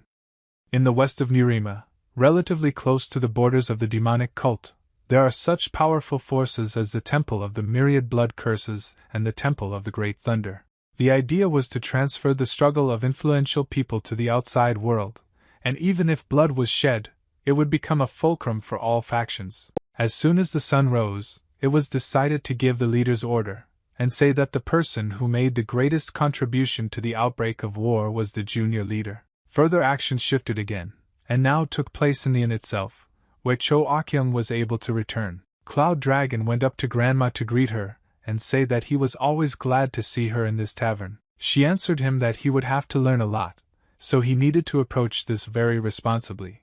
Just a few minutes passed, and the chief cook of the Yellow Crane was already standing on the street, and it was clear from her eyes that she was very surprised. All because there was an incredibly sized boar lying right there on the floor, which had lost consciousness. And right at the top of this boar sat Chung-sam, and it was clear from his face that he was pleased with his work. When he noticed his grandmother's surprised face, he asked her if one boar of that size would be enough for her. But she told the hero in a quiet voice that she had asked for some pork, and that it was the first time she had seen such a huge boar. Meanwhile, something was happening in the Namdong clan that would seem strange to many. There stood a member of the Kunlun clan who told some people that he was very grateful for such a warm welcome. One of these men said that thanks to him they were able to improve their abilities, and asked them to tell the management that they would visit them in the near future. Yumpun began to leave, and those two men directly felt that there was a smile on his face, and that he had achieved his goals. The second and third gentlemen, meanwhile, were thinking that Kunlun was clearly hiding his power, and because of this, they felt an incredibly strong shame. But at the same time they understood that thanks to this man's visit they had gained a lot of things. To understand what happened, you need to go back a week, when the same two men met Yongpun and asked if he was the only one who came from Kunlun. The two of them still did not understand what kind of assistance the clan was going to get by sending just one Taoist, who was also under 20 years old. It seemed to them that this was ridiculing the Namdun clan, but they still allowed the Yongpun to go inside. The tea was already ready there, and they gathered to discuss all the details. While at this table, those two guys asked the Yunpang to show them the Kunlun hand technique, since this clan was famous for its wushu long fist technique. They knew very well that such an inexperienced guy could not know this technique, and thanks to this phrase, they would disgrace him. But Yunpun, meanwhile, said that he does not have many skills, so he cannot show this particular skill to them now. Then the two guys said that in the letter Kunlun asked for financial support, and all he could offer was just an exchange. They wanted to offer to show Yongpun new Kunlun techniques, and then perhaps they would think about helping the clan financially. The guy understood very well that he should not refuse, because if he returns back without completing the task, then we can consider that he came here in vain. So he agreed, and the two guys informed him that their seventh would be his direct opponent. This opponent was none other than Namgung Hyunwoo, who looked like he already had a lot of combat experience. While at the training ground, Yongpun bowed and prepared for this fight. Two men were surprised that the guy was going to fight with his bare hands against a pole, and the second one noticed that he would really show them the wushu long fist technique, with a mockery. While they were talking, Hyunwoo was probably slowly approaching his target and preparing to hit him with his staff. But when Yongpun got tired of waiting, he pushed away from the place where he was standing and prepared to launch a new attack. He slightly moved his body to the side, and for this reason, Hyunwoo was unable to hit him with his staff. Of course, the warrior was very surprised when this happened, because he did not even notice the moment when Yongpun disappeared. It turned out that this guy was moving so fast that he was already behind his opponent, and just one blow to the back of the head was enough for the enemy to gradually lose consciousness. Although Hyunwoo tried to stay on his feet, his body did not obey at all and began to fall to the ground. He resisted until his forehead hit the very hard surface of the training area. Of course, the members of the Namgun clan could not believe that Yongpun managed to defeat their man in just 5 seconds. I had to think about what to do next. The enemy was defeated with just one move, and from the outside it looked incredibly impressive. Suddenly, when the fight was already over, a stranger approached Yongpun from behind and asked him to fight him. This stranger for Yongpun was a rather famous person whose name was the lightning swordsman Ho Changgun. And of course, the guy didn't even think for a second about accepting this challenge and again demonstrating his skills to the clan. So he bowed and said that he agreed to have another round. A very short amount of time passed, and it became clear to everyone who watched how this round would end. This became clear at that moment when Ho Changgun could barely hold his sword in his hands, and his entire body was trembling incredibly hard. He tried to resist the feeling of weakness, but when Yongpun kicked him a little more from the side, his body completely collapsed. The two members of the Namgun clan couldn't believe their eyes as this stranger managed to knock out the lightning-fast swordsman in 7 seconds. And now, sitting at the table, they agreed that a disaster would happen if this incident became known in society. One of them even suggested that perhaps they sent him alone on purpose to catch them. The two men were angry, and when one said that he would have to tell his brother and father about everything when they returned, the second became even angrier. He said that their clan could become an object of ridicule, and for this they need to compensate for this shame with some other action. They both agreed that the best tactic for this would be to follow Kunlun in order to somehow rectify the situation. It was not clear whether they would be able to carry out this plan, but the action had already moved to the tavern. By that time, 20 days had already passed since the first distribution of leaflets, which was quite a significant time. The girl analyzed everything and realized that after the end of the promotion, the number of guests decreased, but there were still twice as many of them as before. But the positive changes were that Beck began to practice more often, and already knew how to cook a large number of dishes. At one point, Siamayan approached the owner of the establishment to tell her that it was time to try a different method of promotion. This method was that now it would work through people, and not through paper leaflets. His idea was good because he thought that a celebrity should always come, and then the effect of attracting ordinary people would work. The method of writing an invitation to a famous person is not important, since the main thing is simply to get a celebrity, and the more famous the person is, the better the effect will be.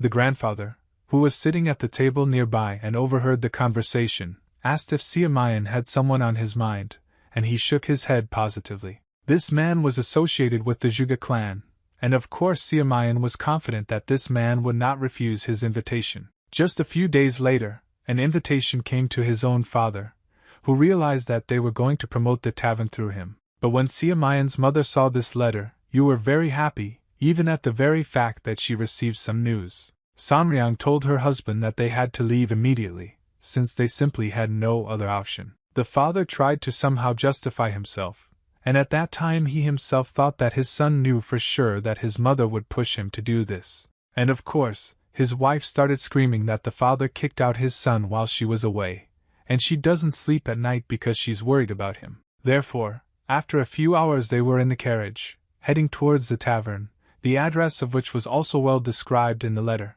At some point during their movement, one of the subordinates opened the doors to the carriage to say that they would soon arrive at the point. The woman was incredibly happy and even decided to stick her face out the window in order to see how close they were to the final goal. And looking out of this window, she saw in front of her a tavern, which looked very presentable, since it was completely made of stone. Meanwhile, Siamayan was inside this very tactier and tried to deal with the small documentation that he managed to find here. And a woman ran into the room at high speed, and the son very quickly recognized his own mother. Of course, He was incredibly happy about this meeting, since even before he left his home for a long time, he did not have time to say goodbye to her. They immediately hugged, and both were glad to meet each other, unlike the father of the family. When Sangryong asked why he left home so abruptly, the guy replied that his father simply insisted on it. She began to bombard him with questions about how well he eats here, and how many hours he sleeps a day. At one point, she even asked her son whether he often drinks alcoholic beverages, and he, after thinking a little, replied that he had almost completely stopped drinking alcohol. Suddenly Byak appeared on the horizon, which I told Siamayan's mother that he was quite conscientious and monitored his behavior well. The father had become kinder by that time, and told his son that since they had not gone such a long way, they wanted to be fed. When the family sat down at the table, Jin So-hee approached them and offered a menu for them to choose a dish for themselves. Mom was very surprised and asked the lovely girl how old she was. Of course, Siamayan decided to get into this conversation in order to tell his mother that she is the owner of the inn, and sometimes you need to speak to her respectfully. But despite all this, the girl said that she was 19 years old, and her mother noticed that she and Siamayan were only 2 years apart. And after a short pause, she asked to take care of their son, since he is a good guy, despite the fact that he often plays pranks. Just a few minutes passed, and the food was already on the table, and the family quickly destroyed it. When the father ate his dish, looking at the empty plate, he thought that he had never tried anything like this in his life. Truly, it was the best beef he had ever eaten. Mom also noticed that the kuksu she had just eaten in a few minutes had an indescribable taste, not to mention the broth. Approaching her son, she said that she was impressed by all this. They said that it was not in vain that they were invited, because after such a positive experience, they are obliged to tell so many people about this tavern. Mom was so impressed by the food here that an idea came to her mind that in a second her husband would not really like. The woman said that since the food here is so delicious, then in order to fully understand how things are, they need to stay to try the rest of the dishes too. Meanwhile, a small group that stood near the inn listened to the task for which she would soon go. Their faces were extremely focused and serious, and they listened carefully to every word of their commander. The commander said that for tomorrow's dishes a lot of wild plants are needed, and the group needs to go to the mountain and collect them. Akian laid out all the grass on a white piece of cloth, and pointed her finger at each type of grass so that they would not mix anything up. The two men could not believe that just a few days ago they were still fighters, and now they were being sent on a mission to search for some kind of herb. And when they saw Ning Sabong raise his hand to say something, they began to have hope. One of them even thought that most likely their friend now wants to say something, and clearly he will not like the layout of these matters. But instead, he asked how many herbs needed to be collected, and the commander replied that the more herbs the better. So their group went into the forest, and looked around very closely to find every type of grass. To make everything more efficient, Chung Sam approached Ning from behind and told him that no matter how hard he tried, he still wouldn't collect more than that. So Sabong told him that they should split up in different places and see who can collect the most herbs. Meanwhile, the subordinates could not understand at what point in their lives their cold-blooded Ning Sabong disappeared somewhere. In the same forest, only at the other end, there was now a member of the Kunlun clan. After successfully completing the task, he moved and tried to reach his destination. Since the road was long, by this time he had already walked most of the way. Thinking about the consequences of the mission he had successfully completed, he suddenly heard someone screaming for help. This man was screaming louder and begging for help, and of course Yongpun was not one to pass by. He jumped away from the trees from the second map, and tried to gain speed more and more in order to save the man. He understood that now some person was in danger and needed his help. But when the guy approached the place where this loud scream was coming from, he was very surprised by what he saw. At a short distance from him there was a very large insect, which was several times larger in size than a cow. And there was a person on the fangs of this insect. The scream was incredibly loud, but it seemed that the insect ignored the fact that another person had come. For some time, Yongpun couldn't even move from his place, since it was practically the first time in his life that he had seen a cross spider. Once, a long time ago, he spoke with other Kunlun members about a similar spider. Then, one of his comrades said that it was a spider that lives in a deep cave in the Western Valley, and has a head like a person's and a huge body. The spiritual energy of this mountain is so great that sometimes animals eat people and increase their inner strength, turning into monsters. But being here, in front of the enemy, Yongpun thought only that although he could not save that person, he must prevent the death of innocent people in the future. Therefore, they decided to take the fight to this monster and eliminate it here right now. He put the things he was carrying with him along with the ball, and put them in a fighting stance and prepared for battle. The thoughts of this animal at that moment only meant that it was going to kill this guy,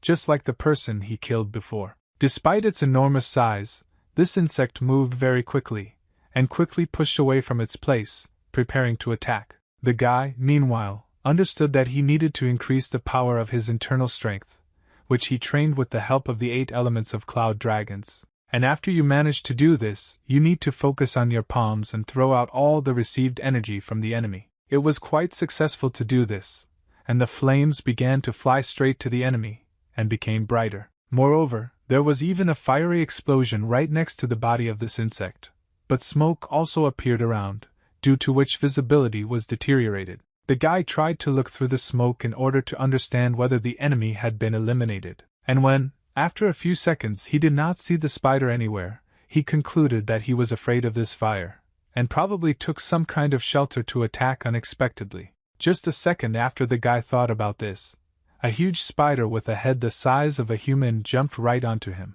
Yongpun quickly realized that the technique into which he had invested a large amount of his strength was enough to significantly harm the spider. Therefore, he ran closer to his ball and prepared to strike in order to somehow distract the enemy. But everything did not go according to plan, as the spider itself struck with one of its paws, and this blow had to be blocked with a sword. It turned out that this insect has more strength than some people, even when they are extremely focused. The guy realized that the sword could break after several similar combinations, since it is already noticeable that its strength has become less. At some point, the insect suddenly loosened its grip, and now the guy had the opportunity to attack. But it looked strange, so Yongpun did not take advantage of this opportunity, but dodged the subsequent attack. The attack from one of the paws was so strong that several trees behind the guy were cut and began to fall to the ground. When these trees touched the ground, there was a splash of dust again, and it was difficult for the insect to understand where its enemy was. It looked around and tried to figure out where the boy was, who was barely able to block one attack. And at one moment, the spider felt danger behind its back, and because of this it became very frightened. There were reasons for this, since now Yongpun was behind him, and from the energy around his body, one could understand that he was determined. While still in flight, he understood that if he didn't roll with the ball, he would need to use his fist to attack. For this reason, with one movement of his hand, he created an energy output, which immediately began to spread towards the enemy. The opponent received some amount of damage, but was still able to stand on his paws, and did not seem to have received any serious damage. Yongpun, it was difficult to realize this, since he had just released all his inner energy, and this spider was still enduring. Moreover, the insect still had enough strength to remain conscious and coordinated in space. This creature thought that he had just been very unpleasant from the attack that this person had made, and so she decided to finish him off once and for all. That is why literally a second later a portion of poisonous liquid poured out of the insect's mouth and flew straight towards the guy. He bent his body a little, and the liquid flew over his head and stopped on the stone that was hitting behind his back. This liquid was bright green, and this color itself was enough to understand that it was dangerous. The guy turned his head slightly towards that stone, and this allowed him to draw several conclusions at once. He realized that jokes with this insect are bad, since the spider has a lot of stamina, as well as cutting power and poison that can melt stones. But while Yongpun was trying to analyze this, he suddenly saw that the enemy standing right in front of him began to change his shape. This could mean that he was just poisoned, and very dangerous poisons are gradually spreading through his body that could kill him. Therefore, he took a special position, and realized that he needed to splash out the true goal and get rid of the poison as soon as possible. This had to be done until the enemy realized that he had an advantage and launched an attack. But now, for some reason, the spider simply stood still and looked at the victim, trying to listen to something. Yongpun was not afraid of death, but he really wanted to kill this monster, due to the fact that a very large number of people could suffer because of him. For some reason, the insect suddenly turned around and began to walk in the opposite direction, as if it had seen a new target. Very close to us stood a man already familiar to us named Chun Sam, who, looking around, concluded that there were only weeds here, and there were no traces of useful herbs. When Yongpun saw it, he immediately started shouting for it to run away, since this insect is very dangerous. Moreover, in his cry he also said that there was a cross spider here, and therefore you need to run as quickly and far as possible. But the man did not particularly react to these words, since there was no instinct of self-preservation and, in principle, fear in him. The insect moved closer to this man and began to look at him from the side, because she thought that perhaps at least this man would not order resistance. But Chun Sam, looking at him, only said that this freak has a face like a human, and a lab even larger than that of an ordinary spider. Suddenly, the insect began its attack and tried to impale the newly arrived man with its paw. It was simply beyond words how scared Youngwon was at that moment. He really couldn't believe that another person would get hurt. It was even more scary to see that this stranger was doing absolutely nothing, but simply continued to stand still and do nothing. The paw could not penetrate his body, and the spider could not believe that there was no cut on the victim's body. Another thing for the country was to watch how this man, as if nothing had happened, raised his hand and swung at the spider. Just one movement of this hand was enough to cut off the paw that tried to harm him. Then the spider jumped into the air in order to attack from above and eliminate the enemy as quickly as possible. Despite the severe pain due to the cut-off paw, he spat out another portion of poison, which this time flew more accurately to the target. But only one kick was enough for Chunsum to turn this portion of poison into small drops that scattered to the sides. Although it was difficult for the spider to show its emotions, now from the outside it was clearly obvious that it was scared. It was incredible to hear a man speak like such a strong opponent, and ask if he was ashamed.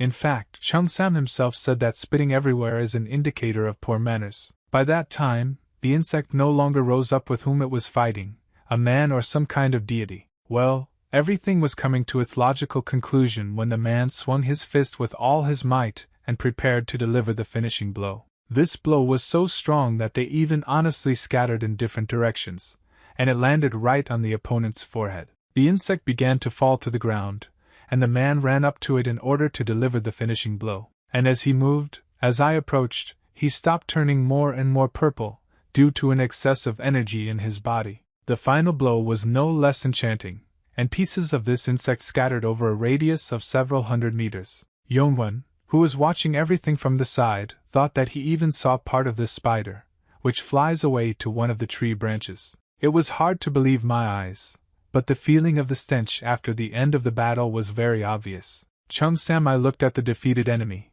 and knew that he was finally able to demonstrate his strength to himself once again. Looking around, he suddenly noticed an object that, along with everything else, remained lying on the ground after the battle. Picking it up, he asked himself what it was and why it looked so interesting. Yongpun came closer to him and said that most likely it was Nedin.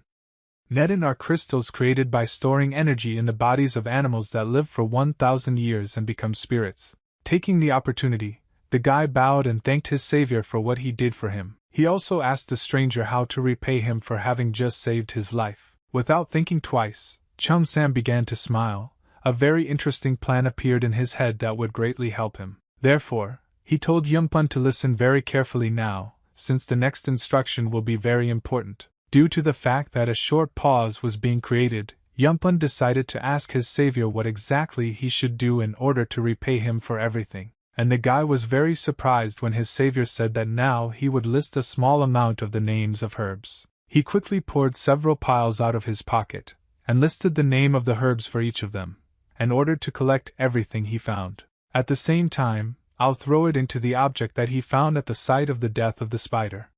He said that a little knowledge about plants would be enough to find it. The guy caught this artifact in flight, before it even touched the earth, and when Chung Sam was already leaving, he asked him if it was possible to throw away Naden just like that, to which he replied that let him deal with this artifact himself. After that, he took a few steps and began to look intently at everything that was left of the spider, and thought that the spider's meat looked slightly appetizing. Some time passed, and all the action had already moved straight to the tavern, where a small competition was now taking place. The first of the men, who was a member of the Nin team, laid out all the grass that he managed to collect on a special cloth, and then the second man did this. Their captain approached them and said that they were great, and they had indeed collected quite a large amount of herbs. But then he began to pour out all the grass that was in his bag, and the guys noticed that this was quite a large amount. A smile appeared on their faces, and they, like children, were truly sincerely glad that they managed to get such a large amount of grass.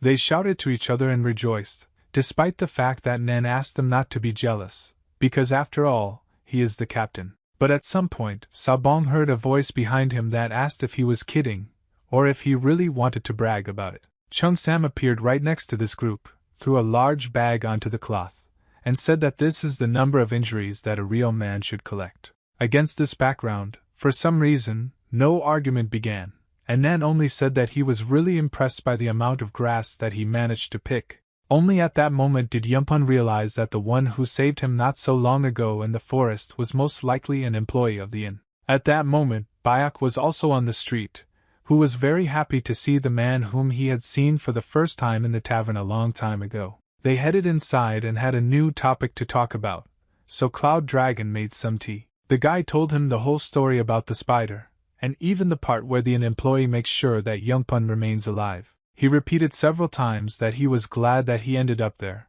but still decided to ask where his master and mentor was now. The hero replied that they were entrusted with a task, and therefore they left, and after returning he would let them go back. Now that Youngpun had all his questions answered, he wanted to ask the hero for one permission. All he wanted now was to ask the hero if he could tell his brothers about the 8 elements of the Cloud Dragon. It took Bok some time to think about this proposal, and in order not to solve new problems if something happened, well, just a few seconds later, he told the guy that he still received this knowledge from Kunlun, so he wouldn't mind returning it. The guy was very happy that he received permission, so he bowed and said that in that case it was time for him to go. When this guy left, Beck felt that he had not done everything he should, looking at this guy's back, and he thought that perhaps he should make up for lost time. In a short time, Yumpun was already right on the road to his goal, smiling constantly due to the fact that he had finally received permission. He thought that if he told about this, then their clan could easily revive Kunlun.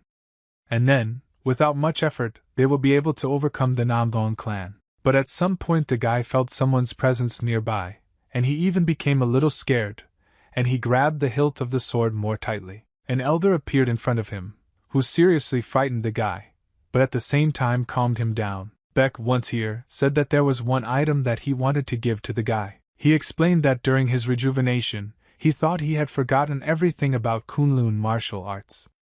But over time, memories of the master slowly returned to him. In order to show that he remembered, he asked the guy to give him his sword to demonstrate everything. Heavenly Spirit Mastery, 24-Hand Fallen Flower Mastery, Cloud Mastery, Plum Blossom Sword, all of these arts contain the essence of fencing. He needs to be saved and returned to Kunlun in order to return the former glory to the clan, which once helped the guy a lot. The guy understood that now he needed to listen very carefully to what would happen next, since this knowledge is really worth its weight in gold. Meanwhile, Beck began training and said that the beginning of the world is a cherished desire. There is a meaning, and an image, a way to understand each other's thoughts and feel each other without words. Well, everything important exists in the invisible, and this is called deep meaning, and the path of any weapon follows it. The air follows the sword of the elder, and obeys all the actions that the elder does, for everything that is in this world must be subject to it. It was incredible,